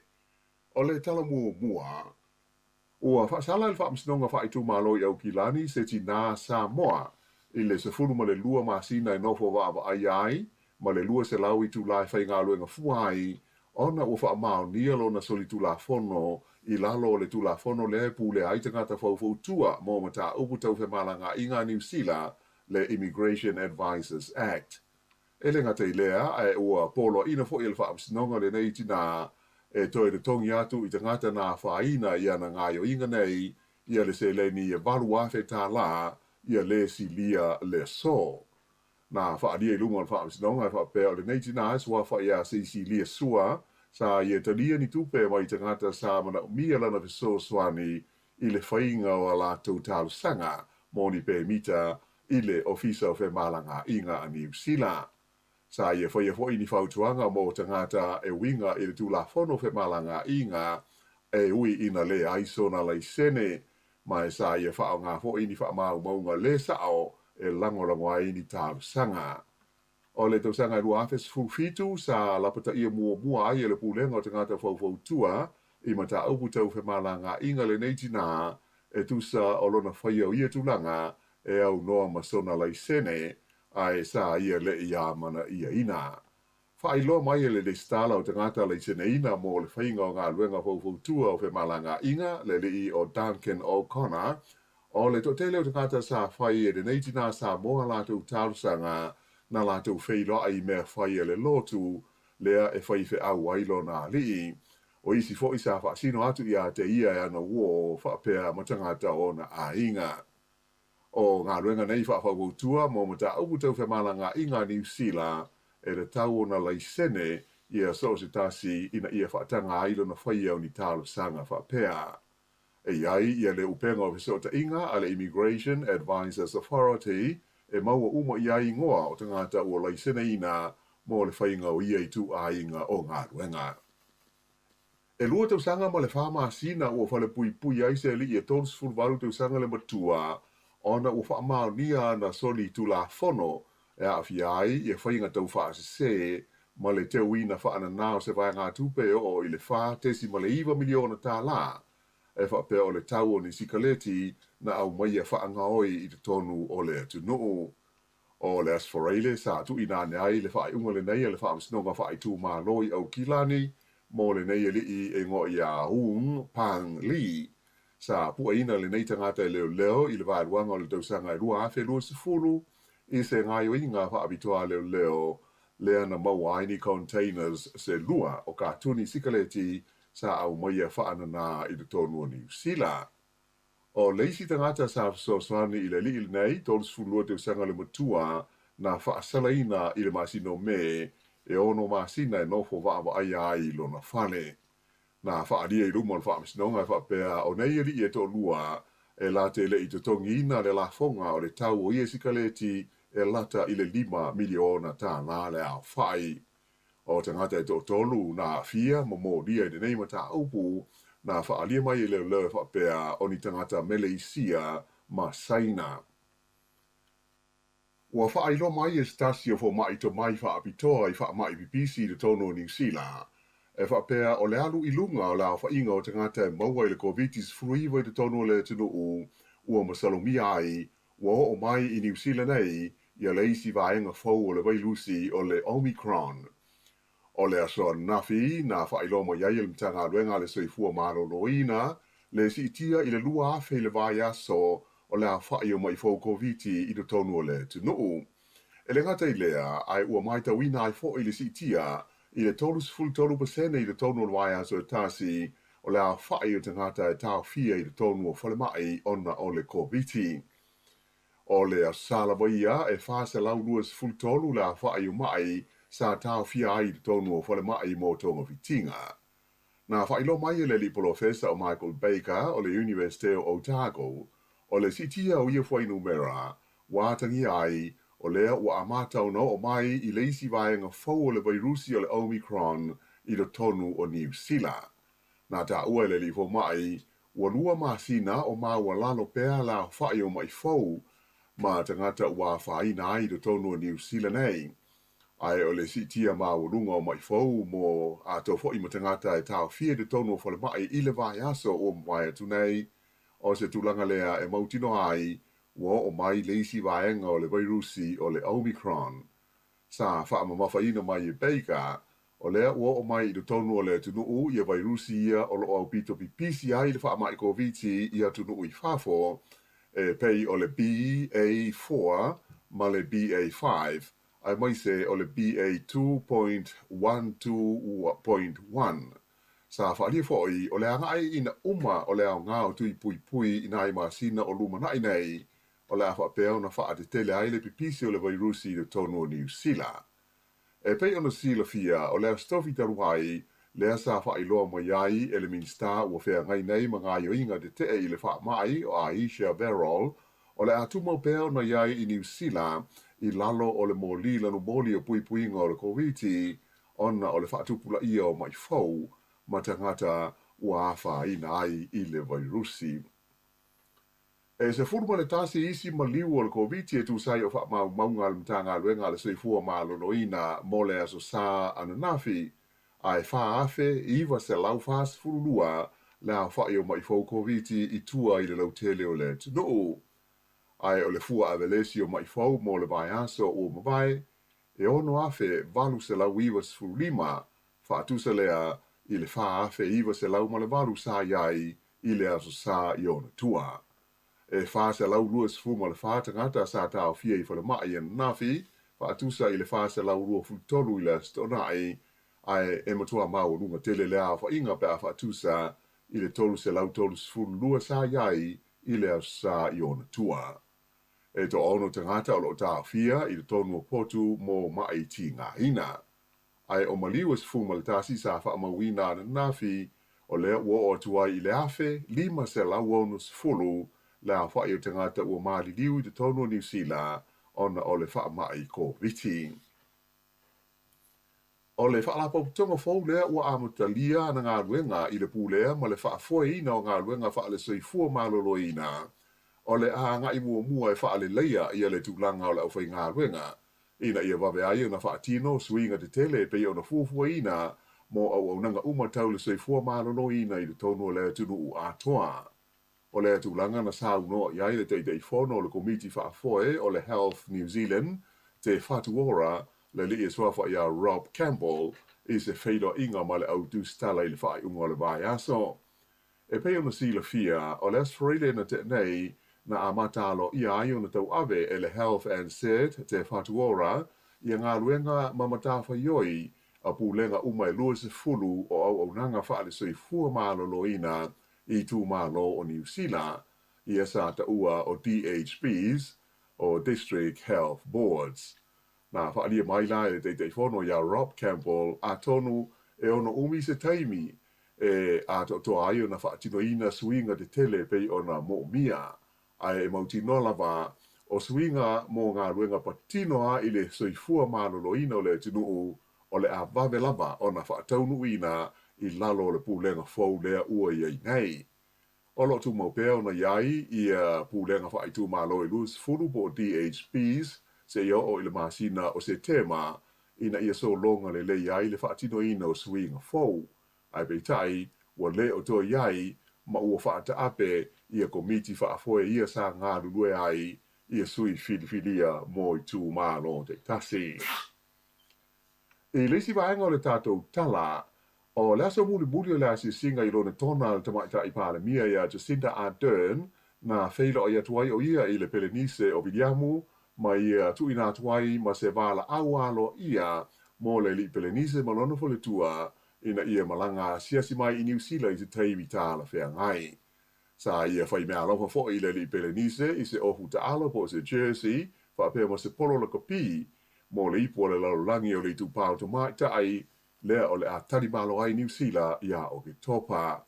E le ngata i lea sa tau au ina fo e Jacinda Ardern ia se kopi o le tusi whai tau mo tamaiti le whai ngoina o le Tulip and Duck, a spectacular friendship story mo le whanau e totolu a Viliamu ma Katie.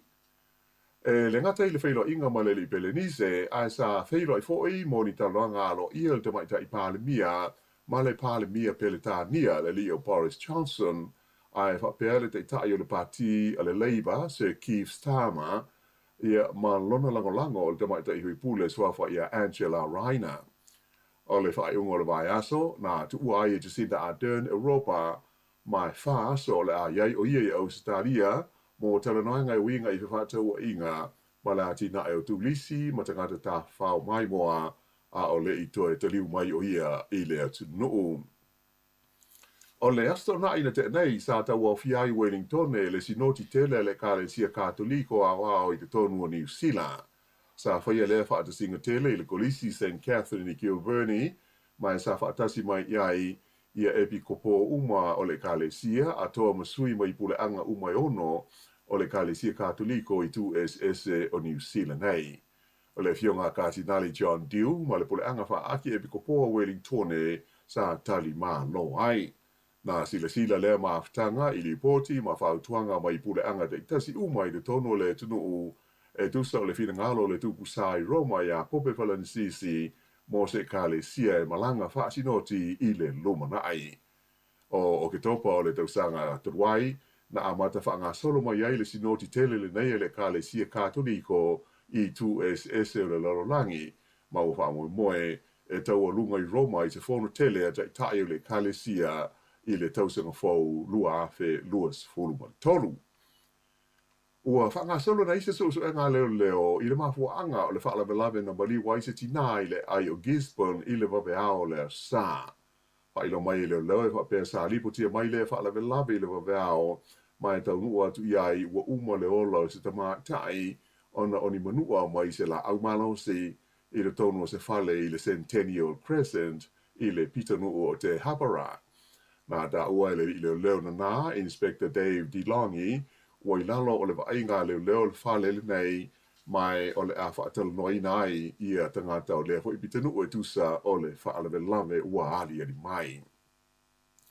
Sa whengai le State of New South Wales e Australia ma tūlanga whaale tonu o le tau i le asona nafi mo le pō na pō i le mamafa o timunga e atoa i fo i ma tā whenga e pei ona yeila pata inga mo nisi vahenga.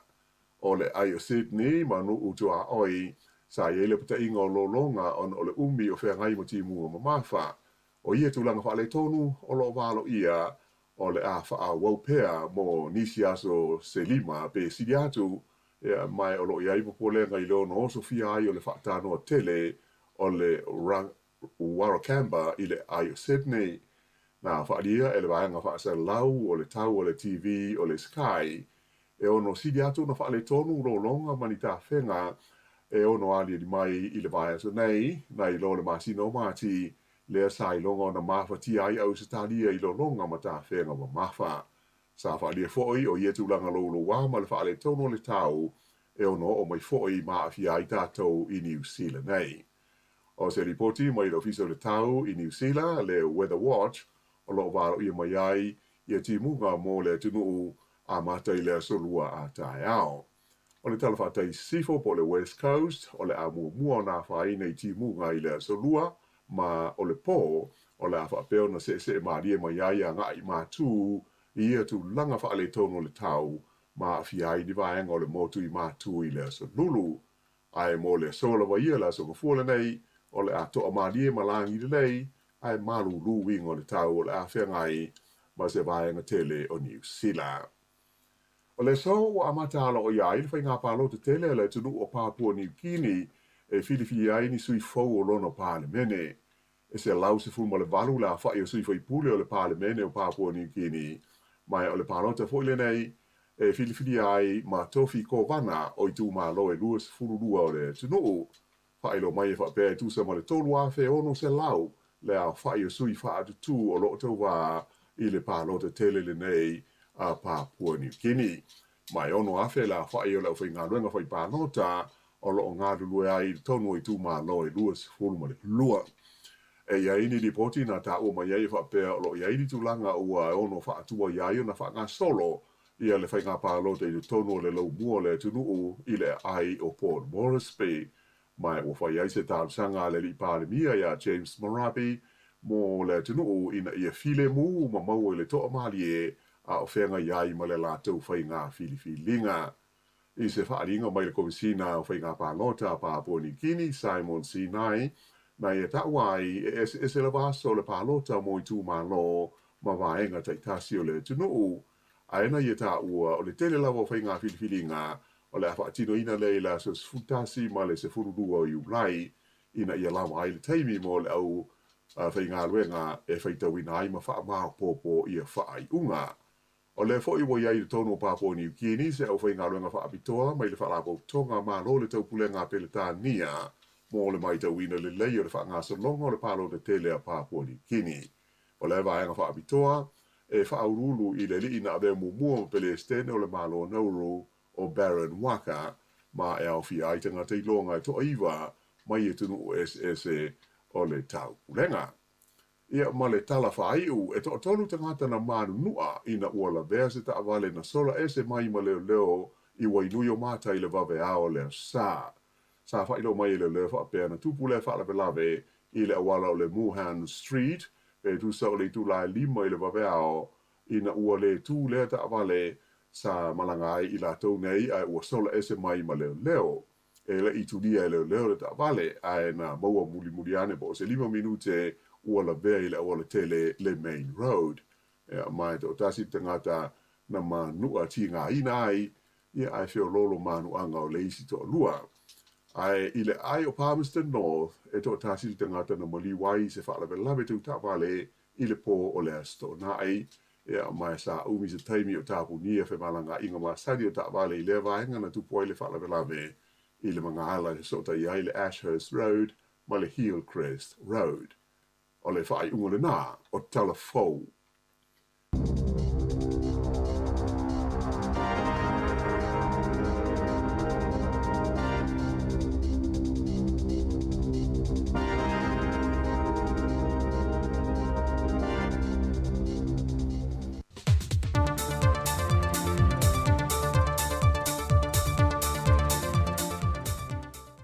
O te whantala whātu le amatango newa yaso le tātou te nuu, o se isi whaopoponga o tātou telefon mai sa mo o se mai al whaafonga. O whaalau i loa whaalau popotonga tangata tā whao mai mo mai sa mo po le turisi, la lanto whainga pāanga ma le awale a tunu o le manu sa moa, a o whea ngai i mata alonga a le ipo le Pasifika na amata le whaai unga le vai yaso. O se whainga pāanga le a whaalau i loa tua i lunga le of ta alo ma mea ta alo le manu sa moa, le whaailoilo po le whailonga le whaalampu putongo turisi, wa tā ua le Samoa la le lei po le beautiful Samoa. O le whaalau ilo ino le whainga pāanga, wa palasi whaatasi atu malitoe te tala i o tua oi whaavao malo, mo whainga malanga le wao Samoa mai se atunu le aso mo mua au kuso. Mo whaailoa le sui ofisa silo le whaalampu putongo tangata tā whao mai mo mai Samoa, le sunga kiti o na pongi, le tuli matai leo le lātou wa ai mo le aso e whaalau i loa i lea whaailoilo, e whaalau i loa tuai tangata tā whao mai mo mai o le ato e malanga mai le ato noo, e le amatanga o le masina fau. Whaailoa ki te ona o te lele a whianga le whaalampu putongo turisi po tangata tā whao mai mo mai Samoa, taru mai ona tāpu nia whai ngā malanga whaavao malo, ia mati o le tausanga lua a whelua se fulu. O lea wha moe moe wa talia le nganga fia, e le ofisa silo le lakapi Unia Samoa, e whale maa vaenga Vincent te whipule ai. Le vea ai lea o le wha ailoilo le wha avao malo e wha pipi i atu i of ta alwa mea ta alo le manu Samoa, e wha alau i loa tuai i so se mea ta alo ai le manu Samoa le lalulangi, le wha ailoilo le Samoa la le lei. E le ta alonga mua le manu Samoa se fulima le wha ai unga le vaiaso, na wha manu e ina ai le mai moanga le atu noo, e le tau mawhainga ana tama whanau, e na ua manu malo le au a Ausitalia a. O le whaai uga le veiaso na whaataunu ina ai le sauninga whaapitoa e aloa i ai, le antoanga o le 5 sanga o le Upeli Auro, o le whaalapa pitonga whaaputu ngā tupe mo le lumana i manui o tangata sa mo le nupi wha, le na urua i whaatu wina i le awhaiva se lau fitu se funma le lua, whaato a se furu leo tau sanga talu o na tutu o tasi lo tātou o tunu.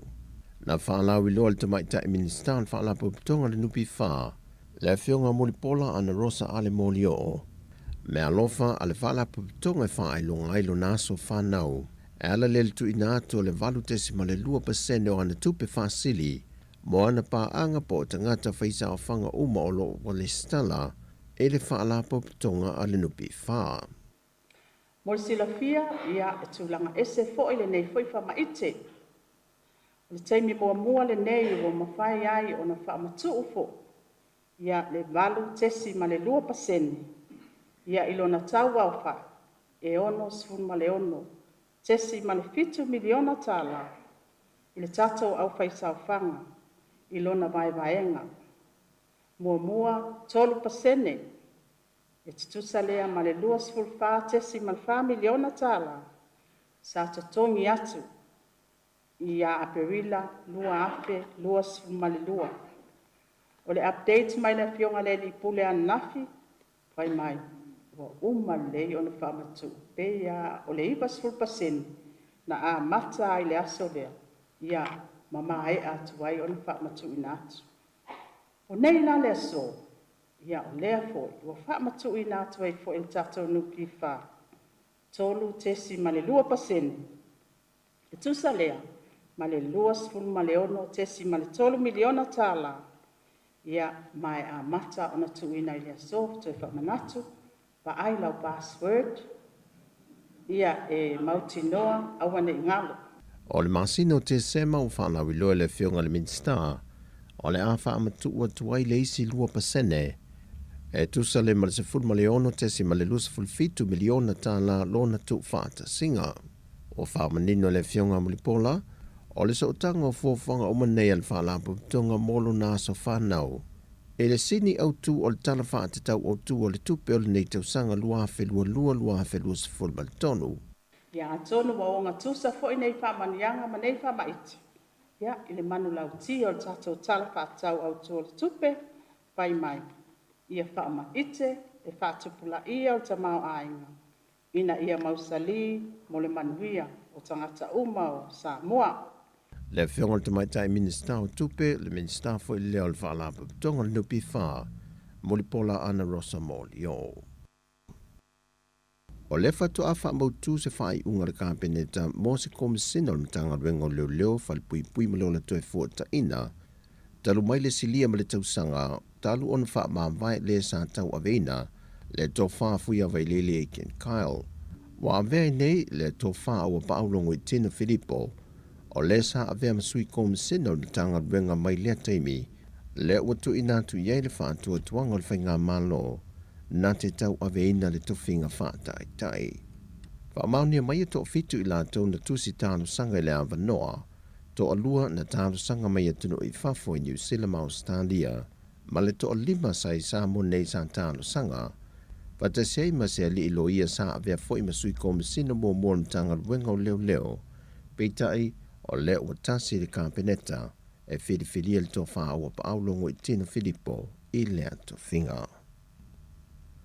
Watu i nātu aloa ia le whaai unga le vaiaso e le ampasa le malo i Ampani Samoa, le sunga Center Kyosuke, se tasi o ngā luenga tele o se whalea o ngā fauna fausia e luna manlo, e lalo o ana porkalame fsoswani, ta walatu le matanga luenga o a onga ta longa mang nuu. O whamanuia ina le neipolo keti le a onga tūlanga lua le fio anga o fusi, e na ua mai o na toe wha le leia le malo i Ampani le fsoswani, mai luna whalea onga tuai sa iai, e le tau e valu se fulma le wha afe tol se lau fast full fitu tana a Amerika, e tu sa lemba le lua se lau se full wano afe, ono se lau ono se fulma le tolu ma le lua se full fast sene tana Samoa.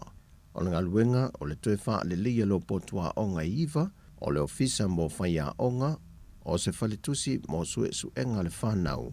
Whatasi e ma le toe wha le lia le vaenga mo le sua vaitau mafa le whanau, e na ia soi fua maloloina alo ma whanau, o lo oa oa oi nai. O le whionga le minister wa onga ta longa manga nuu, le whionga se ula yoane, o ia le na talia le whaatai anga il maloia pani ta wala ilona ampasa i Samoa, ona o le neif so swani wha wau. Wa sanga fola pe le ampasa le maloia pani, le wha wau pe ona so swani ia moha onga la iti le atinu, e na ia saunga le mu ma mama no whanga, o lo oa oa oi nai alo ma whanau o le atinu. O whaamawunga la tamai al COVID-19 frui val soifua maloloina, mai le aso luas fumalfito iuni a ngai i le aso luas fumalivo iuni. O whaamawina ile na al to limas fumalivalu i lantou na iaisia mo le whaamai, na o ane no whanga o lo whaiaisia ki al soifua maloloina. O whaamawina o le to limas fulu i lantou fōua a fia mai tua le malo tele o le atunuu, a o le to valu na whaamawina na whaimalanga mai te tono sa mo mai atunu i whafo. Wa si tia ile au whae o tangata a fia o sa mo le whai numera e se fulmal wha fe iwa se la wono se fulmal wha. E leito iai lava se tasi o whaamawina wa maliu i te tono le periota, a o lo tu maupea le to alua se fulmaliva o tangata male liu, ia a fianga o le COVID-19 fulwiva. O tala fawia mai sa mo manuia le amtango le neiva yasu i tiute fe au mga luenga, fasoi foia.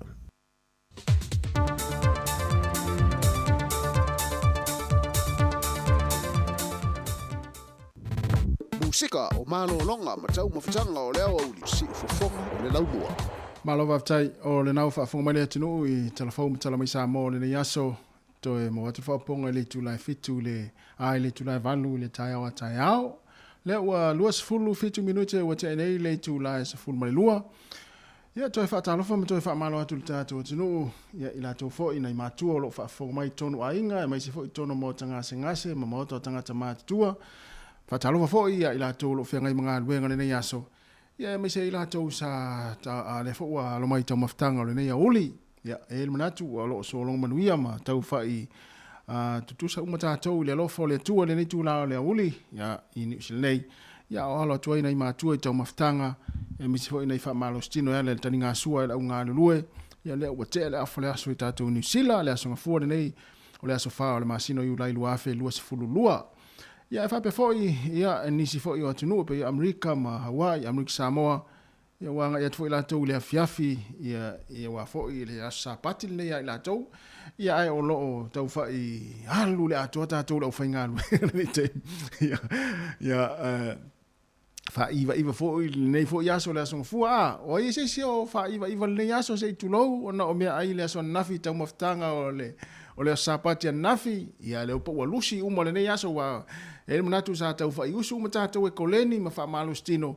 Ia tau wha alusi e tuaina i tau maftanga ma mafa na fi amese na i faspo maasima na tāngo fia le toatele. Whai lam whaisina wha malustino. Ia wha alusi e la sina vaenga nā pei ona ma mafa i eilo ulima nafi. Ia wa fo i to na i la sapati ana nafi. Ia o le nei foi ole a watu nei wha fianga webese. Ia ma tātou mafuta tu lava. Ia tālo le tasi, ona mai a fo ileo le tātou tau tua masani, i lungo le tātou frequency le tasi, ono tesi ma le tasi wha mo, ia e whapea foi, ia wha awopea, ia lungo le tātou app, o le tātou Facebook, ma lungo le tātou YouTube, se ia pa ia le tūlai lua, e wha malu atu, ia o le ale eise tātou tau tua mai sa moa, e pe ona masani ai a sungafua, wea stai tasi, ia mai le tau tua, leo se a tasi salam sam, ia o le ala le a wha awopea le tātou tau tua o le nei aso, mai le siufonga lau moe Wellingtone ilona ofisa autu po le ofisa fasalau lima sifuma le tasi man Kevin Avenue po le lua. Lona winga, tātou mafuta tu le nei taimi i lunga le Facebook, manunga le YouTube, se ia pa ia le tūlai lua i le au le nei. A fatonu lava le tūlai sifuma le lua, ai patatu mai loma le tātou pese lea, e te tua nea i lunga, ma e whamalo stino, o foi sona ngā ioi pia whapea o na ua e maa ona le taimi i na ua after lava le tu lais fuma luasi fonga la moe Wellington e fa pia nga se o tama moa lue mai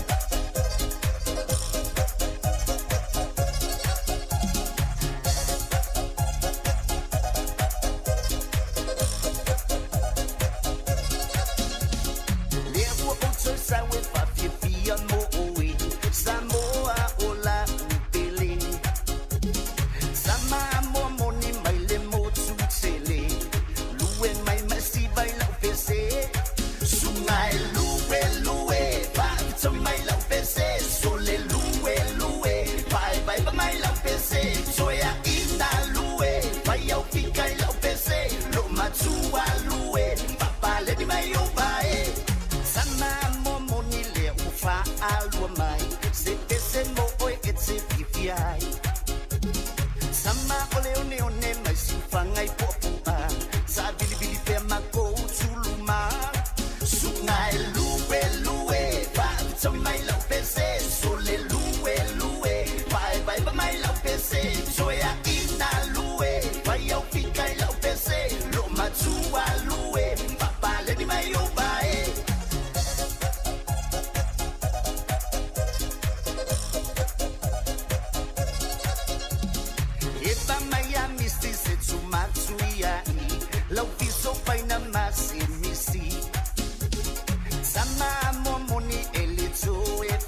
so e se ai male ba ia sa wienga como pai maia e que le songi e que le ofi e que le pa ilenga e que mosi ai e que songi le aba ale oki skama sole pai anga kala mokisa sungai lue lue pa so mai la pese sole lue lue pai pai pa mai la pese so ya inda lue pai au fika la pese lo matua lue pa pale di mai o bai sungai lue lue pa so mai la pese sole lue lue pai pai pa mai la pese so ya inda lue pai au fika la pese lo matua lue pa pale di mai o bai sungai lue lue pa so mai la pese sole lue lue pai pai pa mai la pese so ya inda lue pai au fika la pese lo matua lue pa pale di mai o bai.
Ya, e nga fo ina i pese va vena so so atu e lua. Ya, e te fa malo stino e ma tau fa alusi e fo isi na i pauna ia na fa popo nafi to na ia nafi.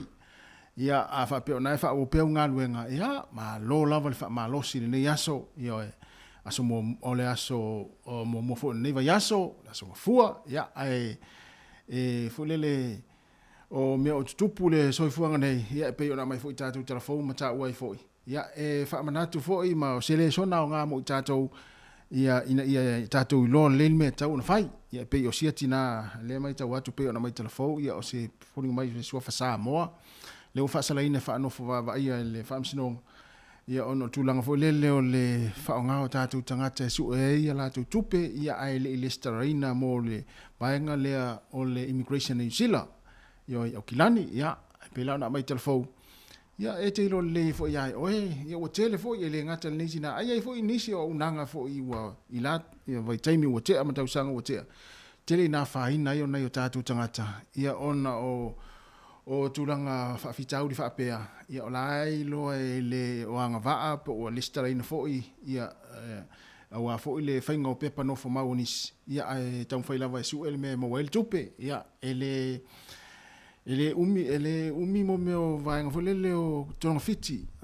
ia ia te me mo wai ia le la fo la o mafti fo isia tina ia le o fa sala ina ia fo no fo va ia ia ma fa tonu na to tongi le valu afe tala ia ono tulanga pe ona i fo ia le tong fainga o pepa o nisi o tato ia o le lopo ni o tato tangata fo ile ana afa ina i sia tina ia ai o nga meo tupu ia e mo ia le o le lei el fatino ino nga luenga le tina ele o saofo ia o meo tupu ia e to e fa manatu mai ia i tato ia e silia a fa pe ona tong fai apalai o pepa no fo mau po o vai o le sitiseni silia ma taua ia le apalai sa o alusa o ai o le official immigration in New Zealand talo sanga iai ma fesili iai pe te anga va pe le anga va ele na e au mai sa o ale tali mai o ia na e mala mala mai lea ele fa pela o fai atu ona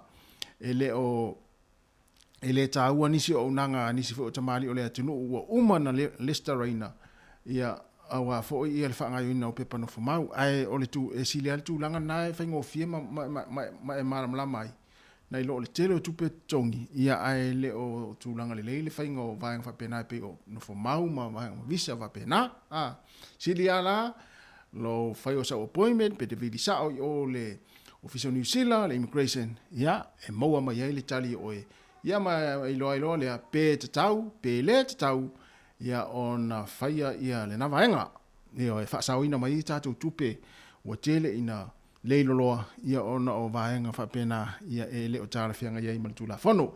Toi luas 4 minuti ona tā leo le tūla tasi, toi whaamalo atu nei teimi, whawhia whianga si whiloi marisi whonga le mua, ia ma whaatalo whamai, ia whaatalo whatu whatua, wawe le tele ia whatua whaile aso, ia whaatalo whatu whaile aso. Ia, manuia fo ia fuanga o le nei aso, wapea fo ia whatua ia miu, a mosa fa lo fatu fa tele lava ai sa o le te va tu fa fole la oka o te ofo pe fa pe ele o fa nga ina le la o le o te talo atu a ia nei porua ile ma nei o susulu matanga o fie le la ia o fetau le matanga lava pe fa pe na misil fa ingol va aso taimi la le nei ya matua fa tatangi le masini tala lava la tau ia wa I fafo ia tanga lava e fa nga ia le la fa talo fa fo ia triple M fa mosili fa tele lava le mafuta mai na Brisbane ia Australia o sole ia malo lava le mafuta mai tato proclame ia ona I pese va vena na umatu elua ia ale fo la tato na I pese ona I pese ai vai le uli tato I mo tato via fa pena fa no vili mai pe ono fa ia ia ola o fai ngalu ngane ia e tele a ia to mai ia e fo to mai fo le so sonia to ia e pa fa pe ona te mafati e amata nei fai aso tala vat fo le sunga ku rene sa moa fa fe tai tele lava ia le mafuta mai tato proclame vai ia te mi ole uli o tato fa talo fa mai oe ma to fa talo fa tu ia fa pe fo yo ise me o ele fia ai po fo le wa alu le vaiaso fa ingol vaiaso e fa no ai se tau faina ve ese fa no mo wor fia mo wor fia tato wa ole umina fa no ia ole fa tupu mai fo ina ia oe ia e malo lava ia le la tato wo ina pese ia fa so rei ma fa ngole uli ia ma to fa vela ne le tau na nafi ole sa e mana tua ia fa ima vai fo la au vai pe ina fo la o to ina lo ma tua te ngalo na inu na mai ala tau mafta ngole uli ia ma vai pe ini la appointment ole aso ngafua si fonga le mua fa tal fatu ma futa mai Amrik Samo o isole ia tamalai Amrik Samo se o timana tua so la o te fainga luenga ya lulo le va avole le alu tutuila isa tama ya paso sisila va le la iti tama foi le pe ni patuna sole tama na uya sola tama ya paso sisi vo le pifa ona la ton ya malo kuresa kurene Samoa le mafta mai to ese full 1 minute ya ona ta mo me la va ngale o T Sports tama foi na le la poto ya Tala fat foi le sunga ya su pivem permen. Ya stamale ya ole polonga oi I fe foi. Il fine America fine stadi. Tala fat foi ya MJ Jom le fua va. Ya se lo fie te fat tala fat ya te utopia te fat tala fat foi le sunga ya pangatia ta wese va. Ya na al sunga ya su permen ya na va foi le walu le fa ingol va so tangi te lo pra me tangi ai o fa fa asima tu o si sole ya va pe ia tele na tu ole ainga ya ona nga luenga fa ingol va so ia tele na foi le tafiu foi fa ma foi le fa apele si so ma ave ai ya po ana me ya awa ta to ata no nei foi le pita to sifi ai o lotina e o me ya ta va yaso ta ilu va yaso ta ilu aso sole fiu ta wa na me fa foi potula tangi To ese fulo de minute ona tale ole tula tasi de sifonga la mua walele le lupe. Ya fa pe walele la lupe. Ya. Vili ai po tau no la lupe.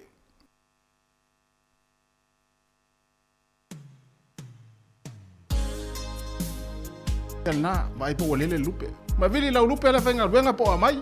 Patalo va foi le sunga ya simitone fa Sofia va nga po vaenga. Mafuta mai Amerika, e va pe fo sunga ya Paradiso fa solo, ia lo te fa o nga luenga, ma lo alta fa ne ya uli.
Le si fong male sunga ya taulanga tangaloa ina ua toe fitu minuti ona tā leo le tūlai tasi ia ona mai a fo leo le tātou unanga ilungo le tātou wala leo le tasi ono tesi ma le tasi whamo ai tātou waewa tuai ma tātou mafu tātou ilungo le Facebook ma lungo le tātou YouTube e me se funungo le tātou Apple luas fulfai tūla ia e manatu o manuia fo i fuanga le tangata la vai tono le ngata ni sile nei i fe au mga luenga na i matua i tono ainga ni se fo i matua ma ni si le tātou tunu o lo fa longo mai tono mo tanga ngase mai mo mai ia me se fo i tono ainga i tapenanga fo i o fale i o fafo tonga la au mana i aso ia i tātou Wellington ia ai e va tu nei pese ia ona ia mana i fu fa ma vai atu fa to fa tu si va nga le lo fa longo mai tato le tio ia mo le atu fa fa tele ia to lo fa longo mai tato le tio le ia uli ia o mai al tato to tua le tu la tasi ia ai le manatu sa fa fifina lo to pa ia mo lo to malo ia la sta tu le ia so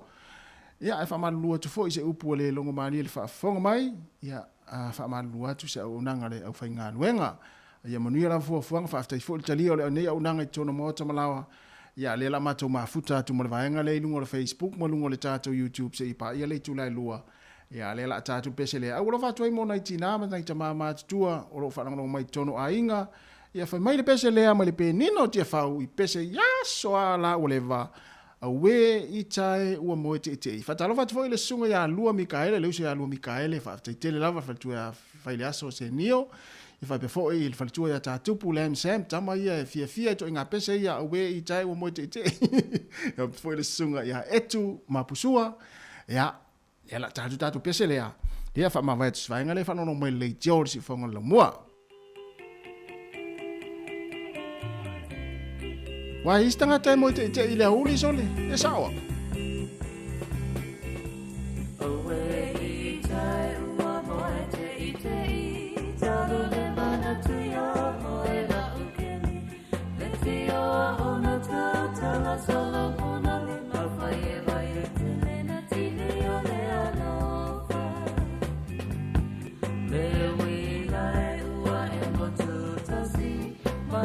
Wa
O te whantala whātu le amatango newa yaso le tātou te nuu, o se isi whaopoponga o tātou telefon mai sa mo o se mai al whaafonga.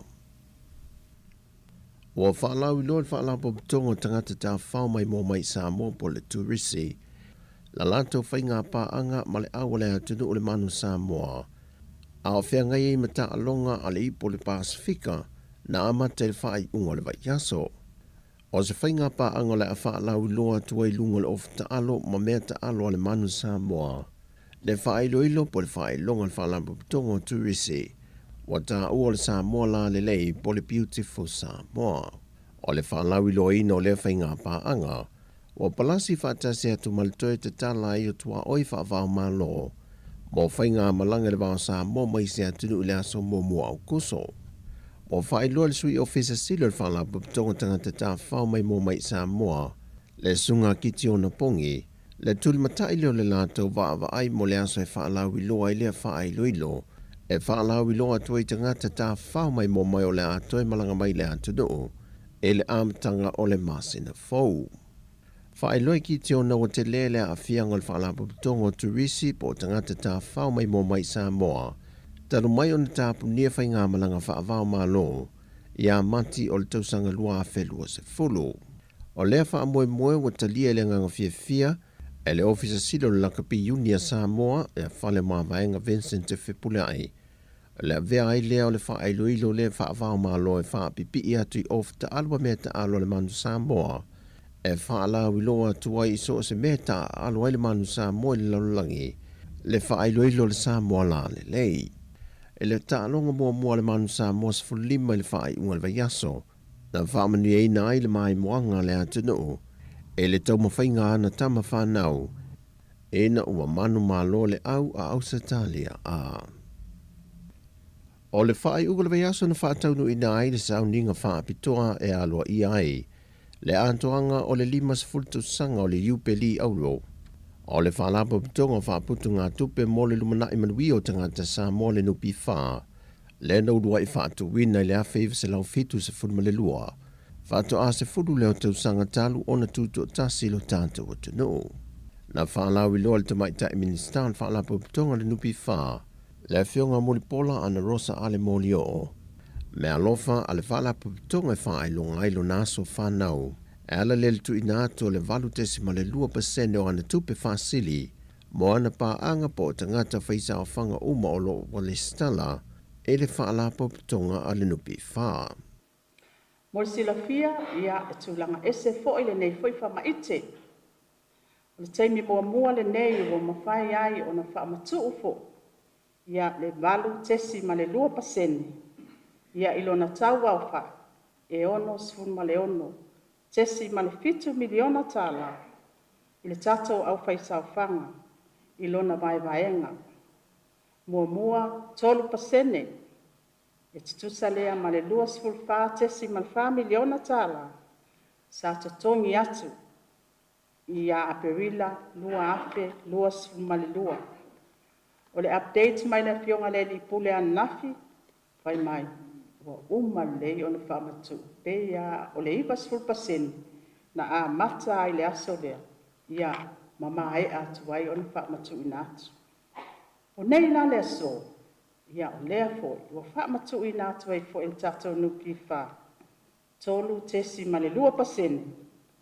E tusa lea, ma le 2.1 tesi ma le 3 miliona tala. Ia mai a mata o na tuina i lea so, tui whamanatu, pa ai lau password. Ia e mautinoa awane i ngalo. O le masino te sema o whanau i loe le whionga le minsta, o le a whaamatu ua tuai le isi 2%. E tusa le ma le 10 tesi ma le 2.5 miliona tala lona tu whaata singa. O whaamanino le whionga mulipola, o le sautanga o fuawhanga o manei al whaalapu tonga molo nā so whanau. E le sini au tu o le tala whaata tau o tu o le tupe o le nei tau sanga lua whelua se fulma le tonu. Ia tonu wa onga tusa fo i nei whaamanianga ma nei whaamaiti. Ia i le manu lau ti o le tatou tala whaatau au tu o le tupe, pai mai. Ia whaama ite, e whaatupula ia o tamau ainga. Ina ia mausali, mo le manuia, o tangata uma o Samoa. Le whionga te mai tai minista o tupe, le minista fo i leo le whaalapu tonga le nupi wha, mo li pola ana Rosa Molio. O le whatu a wha mautu se whai unga le kāpeneta, mo se komisina o le mtanga ruenga o leo whalpui pui malo le toe fuata ina, talu mai le silia ma le tausanga, talu on wha mawai le sa tau aveina, le tō wha fuia vai lele e Ken Kyle.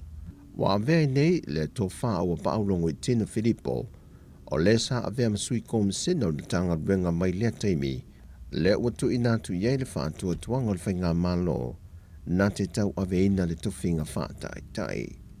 Wa maunia mai e tō fitu i la tau na tusi tālu sanga i le awanoa, tō alua na tālu sanga mai atunu i whafo i New Zealand Australia, ma le tō 5 sai sa mo nei sa tālu sanga, wa te sei ma se ali ilo ia sa avea fo i masui komisina mo mo mtanga ruenga o leo leo, peitai o leo wa tasi le kāpeneta, e whiriwhiri le tō wha awa pa aulongo i Tina Filippo i lea tō whinga.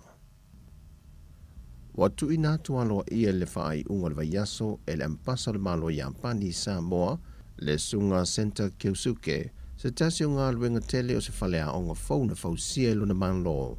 E lalo o ana Port Kalame Fesoswani, ta wala atu matanga luenga o a onga ta longa manga nuu. O whamani e ina le neipolo keti le a onga tūlanga lua le fio anga o fusi. E na ua mai o na toe wha le leia le malo i ampani le Fesoswani, mai luna whalea onga tuai sa iai, e le tau e valu se fulma le wha afe tol se lau fast food fitu tana a Amerika. E tu sa lemba le lua se lau se fulma wano afe, ono se lau ono se fulma le tolu ma le lua se fulma fast sene tana Samoa. O le ngaluenga o le toe wha le leia lo potua onga iwa, o le ofisa mo whaia onga, o se whaletusi mo su enga le whanau. Whatasi e ma le toe wha le leia o le vaenga mo le sua vaitau mafa le whanau, e na ia soi fua malolo ina alo ma whanau, o lo oa oa oi nai. O le whionga le minista o a onga ta longa manga nuu, le whionga se ula yoane, o ia lea na talia le whaatai anga ili malo ia pani ta wala ilona ampasa i Samoa, ona o le neif so soani wha wau. O sanga fola pe le mpasa le malo ia pani, le wha wau pe o na so soani ia moha o ngā iti le atinu, e na ia saonga le mu ma mama no whanga, o loa oa oi nai alo ma whanau o le atinu.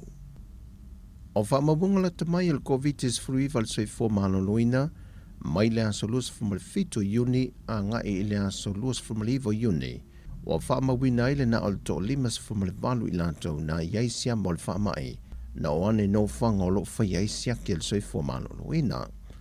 O whamawina o le to limas fulo ilantou fōua a fia mai tua le malo tele o le atunu, a o le to valu, na whamawina na whaimalanga mai te tono sa mua mai atunu i whafo.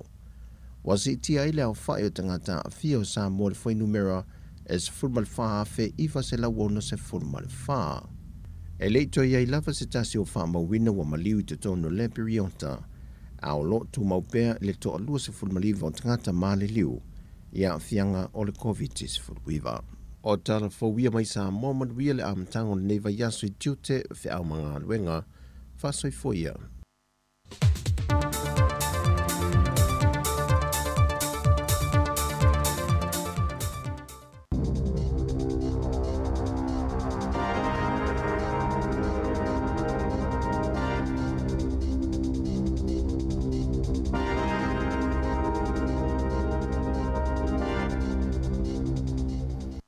Ta alofa lava o telefou ale si fonga o le lo mua mai i Wellingtone.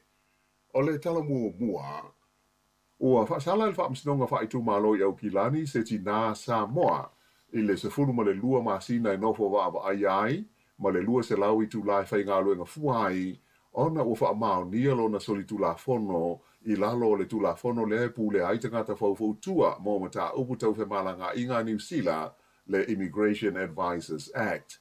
Ele ngata i lea, e ua polo ina fo il whaamsinonga le nei tina e toi de tongi atu i te ngata nā whaina ia na ngāio inga nei, ia le se le ni e walu awhe tā la, ia le si lia le so.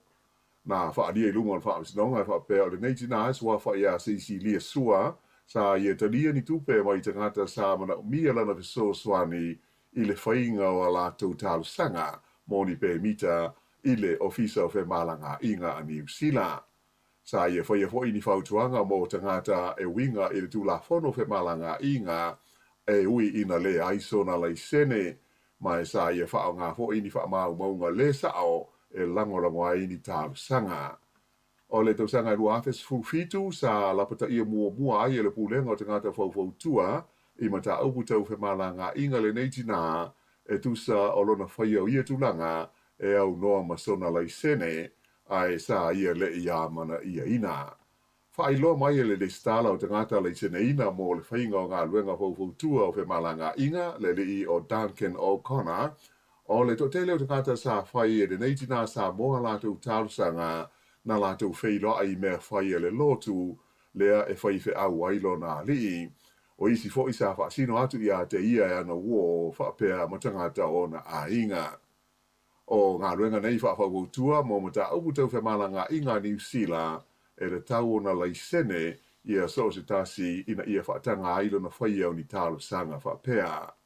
E iai ia le upenga o visota inga a le Immigration Advisors Authority e maua uma ia ingoa o tangata ua laisena ina mo le whainga o ia i tu a inga o ngā ruenga.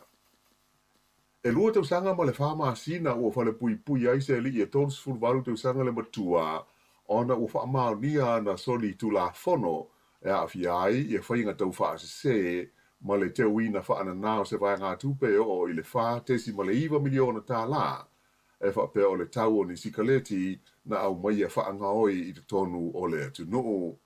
O le asforeile sa tu ina nei le wha unga le nei le wha amsinonga wha i tu ma loi au kilani mo le nei li i e ngo ia hung pang li sa pua ina le nei tangata e leo i le vāruanga o le tausanga i rua afe lua sifuru i se ngai o inga wha abitoa leo lea na mauaini containers se lua o ka tuni sikaleti sa au mai e wha anana i te tonu o New Zealand. O leisi tangata sa sosani i le li il nei, tolus fulua te usanga le matua na whaasalaina i le masino me e ono masina e nofo wa ai ai lona fale.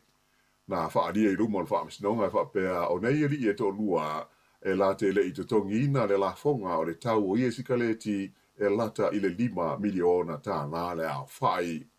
O tangata e to tolu na fia mo dia i nei mata upu na whaalia mai e leo e whaapea o ni tangata Malaysia ma Saina.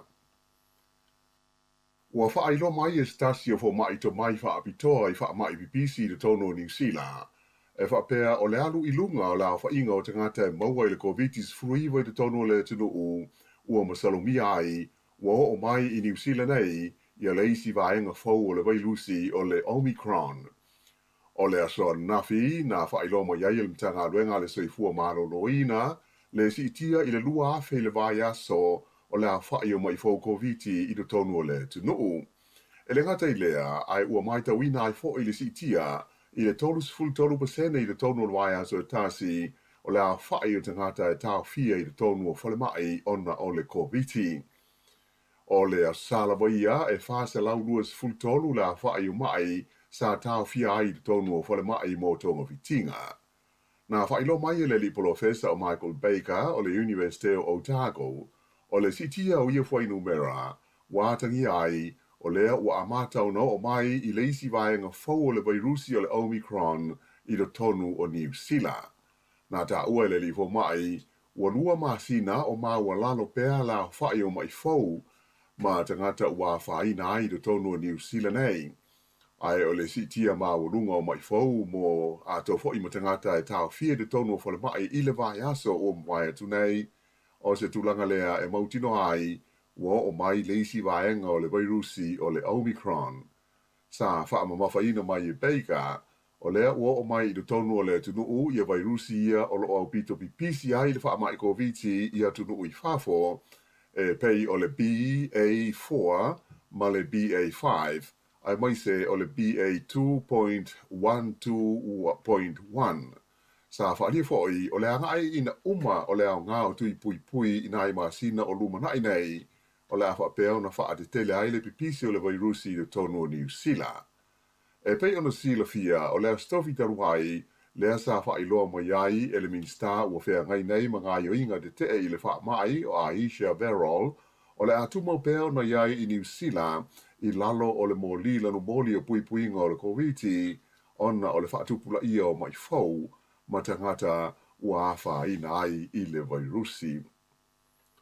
E se furuma le tasi isi ma liu o le COVID e tu sai o wha maunga le mtanga luenga le soifua ma loloina mo le aso sa ananafi, ai wha afe iwa se lau fas furulua le a wha i o mai fau COVID i tua i le lautele o le tunuu.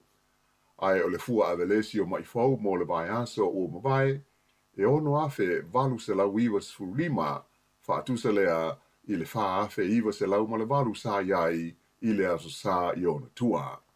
E wha se lau lua sfu ma le wha tangata sa tau fia i whale mai en nafi, wha atusa i le wha se lau lua fultolu i le stonai, ai e matua mau runga tele lea wha inga pe a wha atusa i le tolu se lau tolu sfu lua sa iai i le aso sa i ona tua.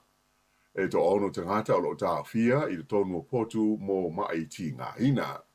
Ai o maliwas fu maltasi sa wha mawina na nafi o lea ua o atua i le afe 5 se lau onus fulu le a wha i o tangata ua maali liu i te tonu o New Zealand ona o le whaamai ko viti.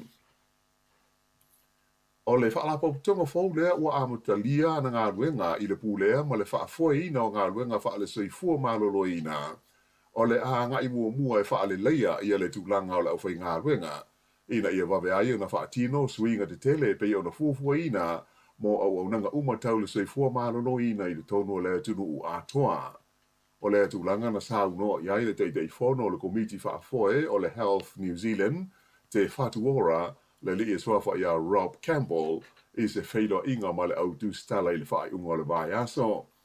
E pei ona sila fia o le asfarile na te nei na amatalo i ai ona tau ave e le Health and Said te whatuora i ngā luenga mamatafa ioi a pūlenga uma e lua se fulu o au nanga whaale soi fua malolo ina i tū malo o New Zealand i esa ta ua o DHBs o District Health Boards.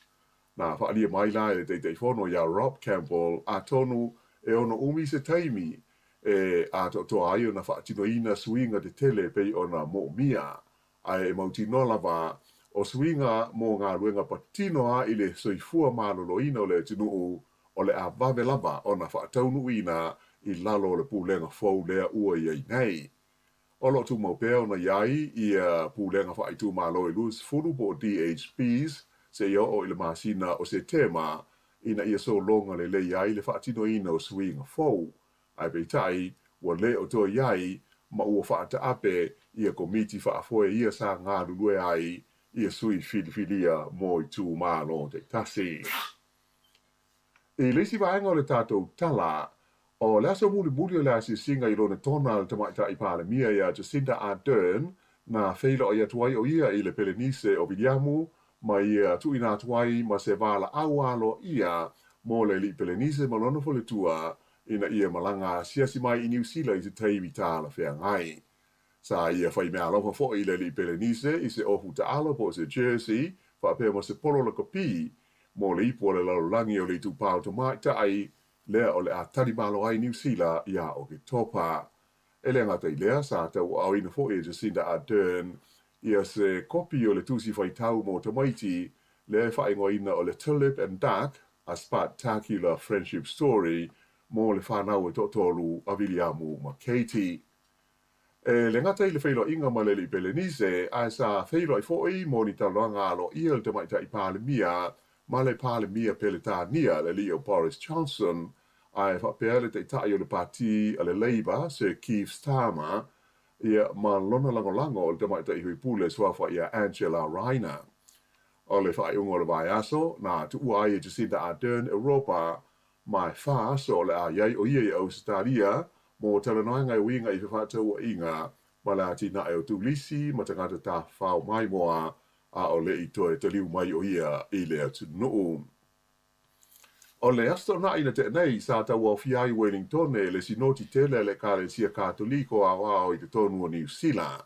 Sa whaia lea whaatasinga tele i le kolisi St. Catherine i Kilburnie, mai sa whaatasi mai iai ia epi kopo uma o le kāle sia, a toa masui mai pule anga umai ono o le kāle sia kātoliko i tu SS o New Zealand nei. O le fionga kātinali John Dew, ma le pule anga whaaki epi kopo Wellington sa tali mā lo ai. Na sila lea maaftanga i li poti ma whautuanga mai pule anga te itasi umai le tono le tunu e tusa o le whina ngalo le tuku sai Roma ia pope whalanisisi mo se kāle sia e malanga whaasinoti i le lumana ai. O ke topa o le tausanga turuai, na amata whaanga solo mai ai le sinoti tele le nei le kāle sia kātoliko i tu SS o le lalolangi, ma o whaamoi moe e tau a lunga i Roma i te whono tele a tai o le kāle sia i le tausanga fau lua afe luas fuluma tolu. Ua whanga solo na isa so e ngā leo i le mafuanga o le whaalawelawe na mali waise tina i le ai o Gisborne i le waweao le sa. Whailo mai leo e whapea sa lipo tia mai le whaalawelawe i le waweao mai tau nua atu iai ua uma le ola o se tama tai ona oni manua mai se la au malo se i le tono se whale i le Centennial Crescent i le pita nua o te Hapara. Na da ua le leo na nā, Inspector Dave DeLonghi, ua i lalo o le vainga leo le whale le nei, mai o le a whaatalo noi nai ia tangata o lea fo i pitanu e tusa o le whaalawe lave ua ali ali mai. Sa whengai le State of New South Wales e Australia ma tūlanga whaale tonu o le tau i le aswana nafi mo le pō i le mamafa o timunga e atoa i fo i ma tā whenga e pei ona yeila puta inga mo nisi vahenga. O le ai o Sydney ma nu utua oi sa yeila puta inga o lolonga on o le umi o whengai mo timunga mamafa. O ia tūlanga whaale tonu o lo valo ia o le a wha waupea mo nisi aso selima pe siriatu mai o lo iai popolenga i leo no Sofia ai o le whaatano o tele o le Warrakamba i le ai o Sydney. Na whaalia e le vaenga whaasa lau o le tau o le TV o le Sky e ono sidi atu na whaale tonu lo longa mani ta whenga e ono ali di mai i le vaenga so nei na i lo le masino mati lea sa i longa na mafa ti ai au se talia i lo longa ma ta whenga ma mafa. Sa whaalia foi o ietu langa lo wa ma le whaale tonu le tau e ono o mai foi ma awhia ai tātou i New Zealand nei. O se ripoti mai lo fiso le tau i New Zealand le Weather Watch o lo waro i mai ai i timunga mo le tunu a matai le solua a tae ao. O le talawhatai sifo po le West Coast o le a mua na whai nei timunga i le solua ma o le pō o le a whapeo na se maria mai ai a ngai mātū ia tu langa whaale tono le tau ma fiai di vaenga o le motu i mātū i le solulu. Ai mo le sola wa ia la so fuole nei o le a toa maria malangi le lei ai malu luwing o le tau o le a whengai ma se vaenga tele o New Zealand. O le so o amatala o iai le whainga palo te tele le tunu o Papua New Guinea e whiliwhi ai ni sui fau o lono Parlemene.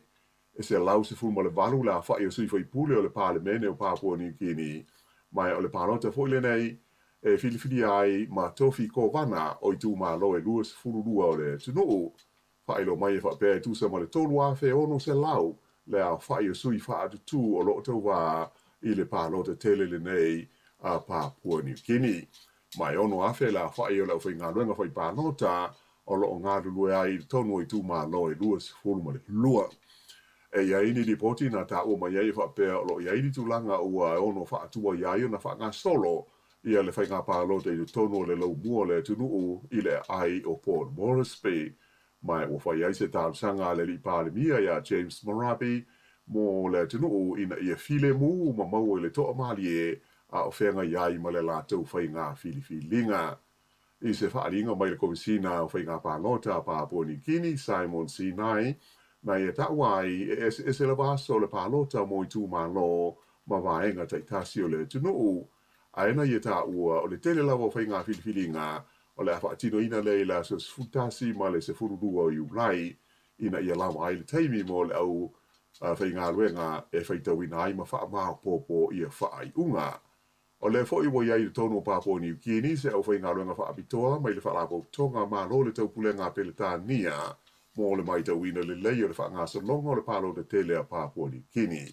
O le vaenga wha apitoa e wha aurulu i le li ina ave mumua pele stene o le malo nauru o Baron Waka ma e au fi ai tanga te ilonga e toa iwa mai e tunu o SS o le tau pulenga. Ia ma le tala whaiu e toa tonu tangata na manu nua ina ua la vea se ta avale na sola ese mai ma leo leo i wainui o mata i le vave ao leo sa. Sa whailo mai i leo leo whaapea na tupu le whaala lave i le awala o le Muhan Street e tu sa o le tu lai lima i le vave ao ina ua le tu lea ta avale sa malanga ai i la tau nei ai ua sola ese mai ma leo leo. E le i tu lia i leo leo le ta avale ai na maua muli muli ane po se 5 minute ua la vea i le awala tele le main road. E mai to tasi tangata na manua ti ngā ina ai ia ai whio lolo manu anga o le isi to lua. Ai i le ai o Palmerston North e to tasi tangata na maliwai se whaala lave tu ta vale i le po o le asto. Na ai ia mai sa umi se taimi o tapu nia whe malanga inga masari o ta vale i le vaenga na tupo i le whaala lave i le mga ala so ta i le Ashurst Road ma le Hillcrest Road.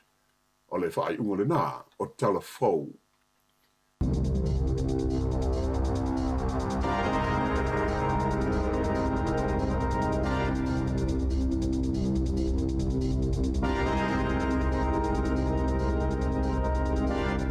Malo whaftai le whaafanga mai le tātou tunu o luas fulwani minuto te aine le tasi na o mai atu le toi whasalawino telefon ma tala mai sa mo le nei aso ia pe ona whailo atu toi mo whaaponga le tai masani i le taiao le tu lai valu ia ona toi whaafonga le iai i tala mai sa moa ma tātou telefon mai le si ufonga le lau mua i Wellington ia o le toi tu la mulimuli le tātou unanga le nei aso toi whaamaloa tu ai ma toi whaatalafatu le tātou tunu whaaftai tele lava le mafuta mai ma whaafonga mai ya lea ua tātou ia lungo le Facebook, ma lungo le tātou YouTube, mai se lungo le tātou app, Samoa Capital Radio app.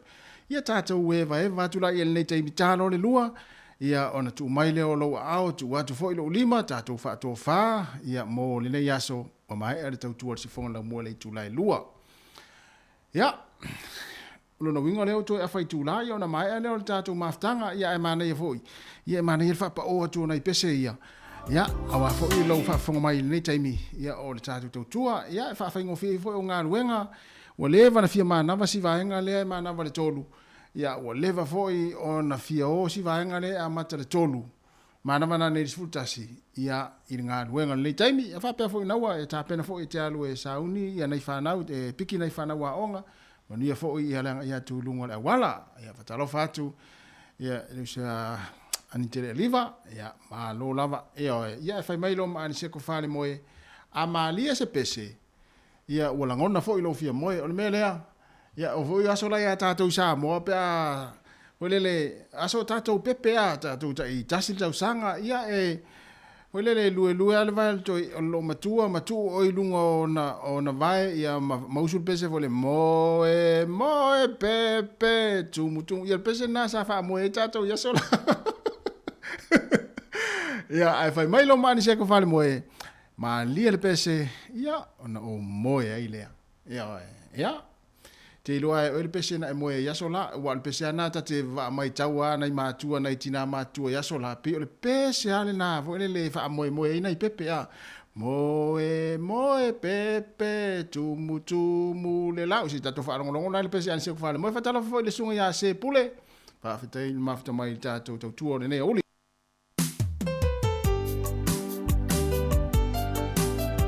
ale pese na fa moe ai nei tanga matua pe amari e se pe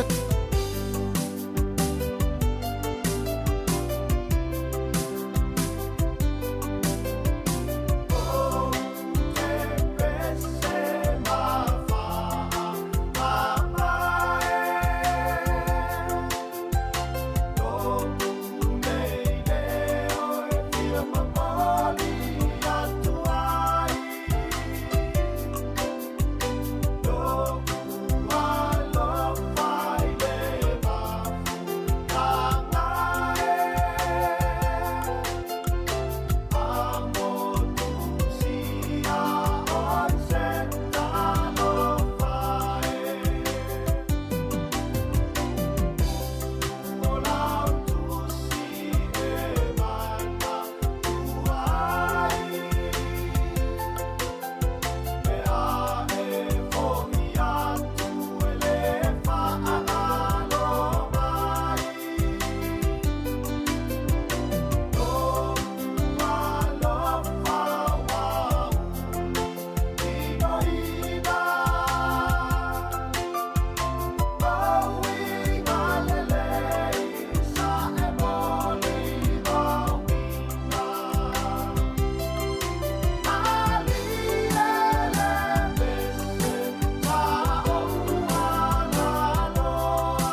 Ya na wo matu pese ia ale au fia momoe ia ale pese nei ia China tu moila to wo fia fa malostino mamana o mielo milo mio vai ia malelima maletua ia vai nga umala bana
na o le lomi o le nei auli o nai fa fia ngana fo ye tu inatu fa su fia filo tu le taimi ya wa ele fu ila to fia tama fo vave e wila to fia tama fo si va sa moa e ila to fia I pese fo le fa so le ma fo fonga pe o le lile o ta vita tusa ya tasi o le pese la so ai ya wo fa to mo o na te fia la va mo me vero fa tusi le au fa tusi ya sola ia antele liva o tavita tusa o tama ia tasi ia fai tutusi ia sora le te lo le wali ia o le pese fai mai penhuro ia ele o usi avetusi ia wa tama ia tele me o le fai tusi foi le avetusi to esa sai tusi ia wali ia tama ia o matusi ia istangata e o atu lau lalo fu ia na vai pe le se tupe ava ia te le tupe ton tangola ia le peni ia tusi ai ma fa upunga lalo ia le mai se tupe ai le lo ele o ia le na fa ia tusi tama ia ele sa coisas ele o se ave tusi ni uta te ave ta ita ia me o tusi ia sola o na ole Yo, tamai tamasao ye le tai ano nei me o faitusi. Ele wa o se ave tusi e ora va tu ai mole au faitusi o lo fa fo ba le tai mi. Ye wala ya ma se tatu ele in sa tamale o faitusi. Yo, to no for minute tare luar si fonga lo mo Wellington e fa fia ngai mo mo atu. Pere o toi fe o manga luenga. Ele wa o se ave tusi.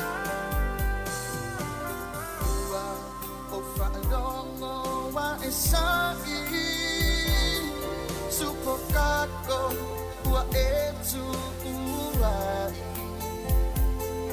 ai o mata lava nei e fesangai e ave tusi I aso ta itasi ua vanga ai o ulangona lexi doa le poto Solomona Ole umi Dale tu etali atuai Wafa fau I mea ai Ele oa se ave tusi Se uso tatele otoelaiti Se fa se a ifala ai momoli I la pepa o alofa ele oa se mai titi eta ele tamu pisi ola tama futanga Taru ile langi o samani efe tausiani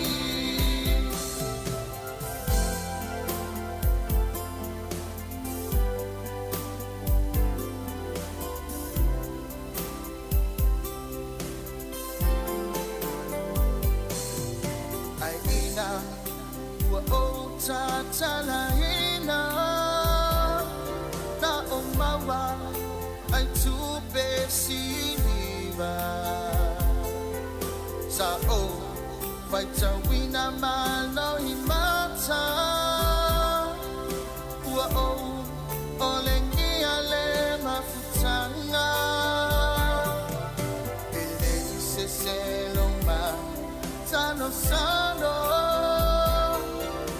ua malo upu ale supokako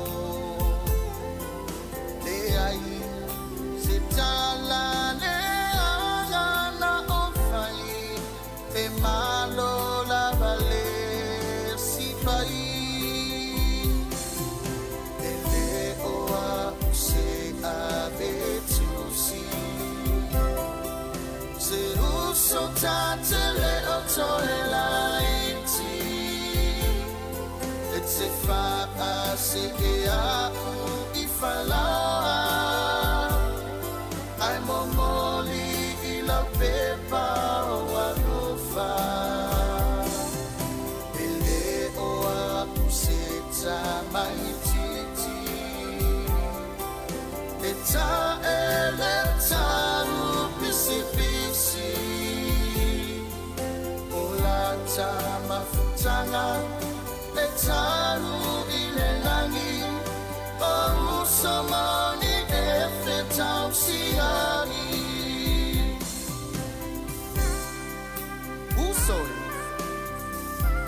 E moni ele o la usainge Malau tusi ele fae Le lolo la ngona e momoli e upu suamahi E sufina le loto le tausau Ia vama o fi Ai malie a fenoalo fina ngalo A tono le awa tole matu pala pala o le tama o Samoa na Fa ama ngalo le ave tusi mai ile ta ele o lo loto E lafu a tama se Ua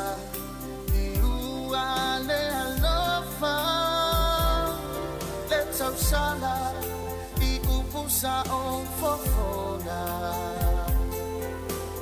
O te mana o I se toa ese E vivini I lo ulau ele ele Foi a udesu fokako Watali a utatalo Ole a va aigoa Ia o ele pepe Se taui ono Wanga lele chele Ele oa se abetusi Se uso tatele o toela iti Et se fa a se e a u I falaoa Ai momoli I la pepa o anufa Ele oa se tamai titi E ta ele tamu pisi pisi Ula tamafutanga E tamu ile langi O usomani e fetau siari Ula tamafutanga Si o whanga mani ale sunga ia pene huro mani pese ia ele oa o se avetusi. Io ia, tatele I whai ale ngā luenga ia so lao le avetusi. Mo tātou whaila ia le mālanga langa mai lunga o le au whai tutusi. Lea, e ile sina, tasi le whai tutusi ia so lao esi. Tātou tue tala noa lo lai mo meo whai ngā tusi ia so lao esi. Teimina le toi mawhau I lau tusi na whai. Ka se maari, ma upu ala ne, e wape yo. O isi tangata fo isi wali ina na matu fasenga. So le, se yo o loa lai le teimi fo le pilo ole mata upo le ingilisi. Se e fiu si whaia o ngai tau wha atu I lunga e si pela mai se upu fo le tusi lunga lau papa. Ai se yo o la le teimi pa e puno no wai tamai whai tusi whai atu o upu pala langi le tusi tono tusi so le. Ole whainga tau upu tamai ia na te siri fia yo tatu tala no fo I mene fo ngatu se ese fo le mahadi pe ato e fa no pe ato to mana tu ia wa upu nei o tusi ese o li ina na to faita wai ia o laina mua valo mai ia my sweetheart ia ma le fai upu ala le a matai tusi fa mai fa tai le tua ia pe ato no atu le nei tusi o manuia oe le wo ia le ta fai tusa ta ua ia o tangata nga sala vai e loa nga sala ale fai Ai, ya, le zivonga la mua ma na va via se filoi. Ya, o fe tau le vo pese le au fai tusi. Ya, ma ina tau ia va ina na tau atu au tusi o avenga tusi, ya o sa nga tusi. Ya esa o le ya le sina. O le sile ma sani o to mana tua. Sole. La fa peata I tau o le tusi, la fa peata I tau la fa tau le teine se tu lovo ya o le tala noi me ya sola. La fa peata I tau la tala noi le teine, la le teine la tusi. Sole. Ai te o lo muli ane. Ale va tu fo ile le fa ia ni po fa va mo fa I fo ia le ta ai le mo le selu fo le su le lu va tu ta ai fa idi. Ale fa nga le teine to inga mena. E fa ia va le Tu sana la fa peta ita o la lau le teine le tusi. Ele lo la fa va le teine la lo la to. Io ma sa ni va ngalo le sina. To se fu tasi minuti ala ta le o le tu la lua ya mo el fia le ya uli ya le ale si mesi dia tu. Ya na wa to ma sa ni o to le va nga fa tusi. Ai se I saini la lo si upu muli ya la tusi se fa tu te fiwe ata upu muli o tusi atama. Se nanu la po volele e tusi mai sole ai fiu le faia o tau fa tu lunga le tusi u palangi lunga le papa tusi la ye fai o kani upu fainga ta ingilisi la puno no waita mai ele lo la va tu fai va le tine Io te ita i fai vale le ase si no te tusi ia sola na vatua ia tu tari mai ai a tari mai foi la ia ele misiale mai o limas fulta la po duas fulta le penino te fau tu se fulu minute ia o tale o le tula lua fa fia fianga ia wa fo fa mai le tata o tunu nei taimi ia mamai mo mai lungo le tata o Facebook ia a me se fo lungo le tata o YouTube ia na uta watu wa tusi ia pe a ave ia sola ia ele sa ia pe vatu foi lele fa ni va lele po ia o te do le fa ina isi fa tu ia le sina ia sola na fa va lele isi santu sina le penino te fau sa o savarivari ia o le uri o savarivari ia pe fa pe ona mana ia le uri savarivari tu le waya tau lava e foi le tau ia tanga lava na sa fa nga i la ne ia so 10 minute tare tu la lua le penino te fau sa o savarivari ia masu esu e sa uhani le o por pese le sa up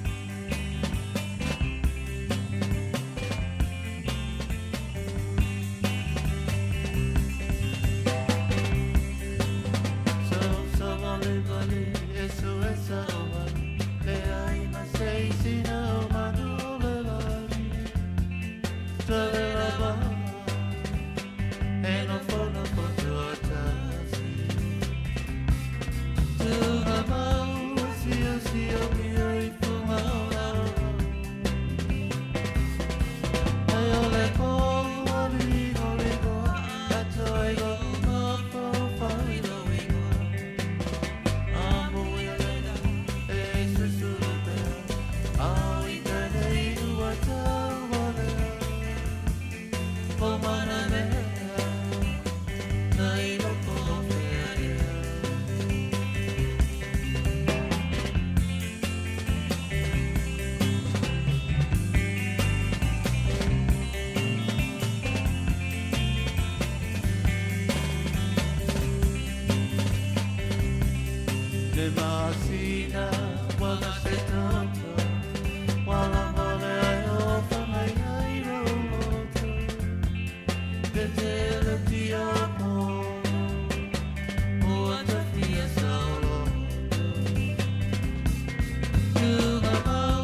Ia, malia mai alau whaafonga Samoa wa mai ale tātu tau tuo le nei aso e mori atu le whaaftai tele lava i le pa ia male malu le tātu o tinu umale au whaafonga mai se foi au mai mo mai le nei taimi i le tau tua le si fonga le lau mua le nei aso ma tau te whaamalu lua tu foi ia wasala foi le ngana ia le tau tua ia whaamangalo se leu le au whainga luenga e foi mnatu sa whaafia e fiaina lau tau mai mo mai ia e ala i le tātu proclame le nei aso ia manuia lava fuafuanga o toe le nea so le tātou atinu, wheloi tai au le tu lai fitu le tai masani, ia me le taimi, me le whiona li pule, me lau whainga ruenga si whonga lau mua, mātou te whātua whāwha, so i fuone mamalo le tātou atinu.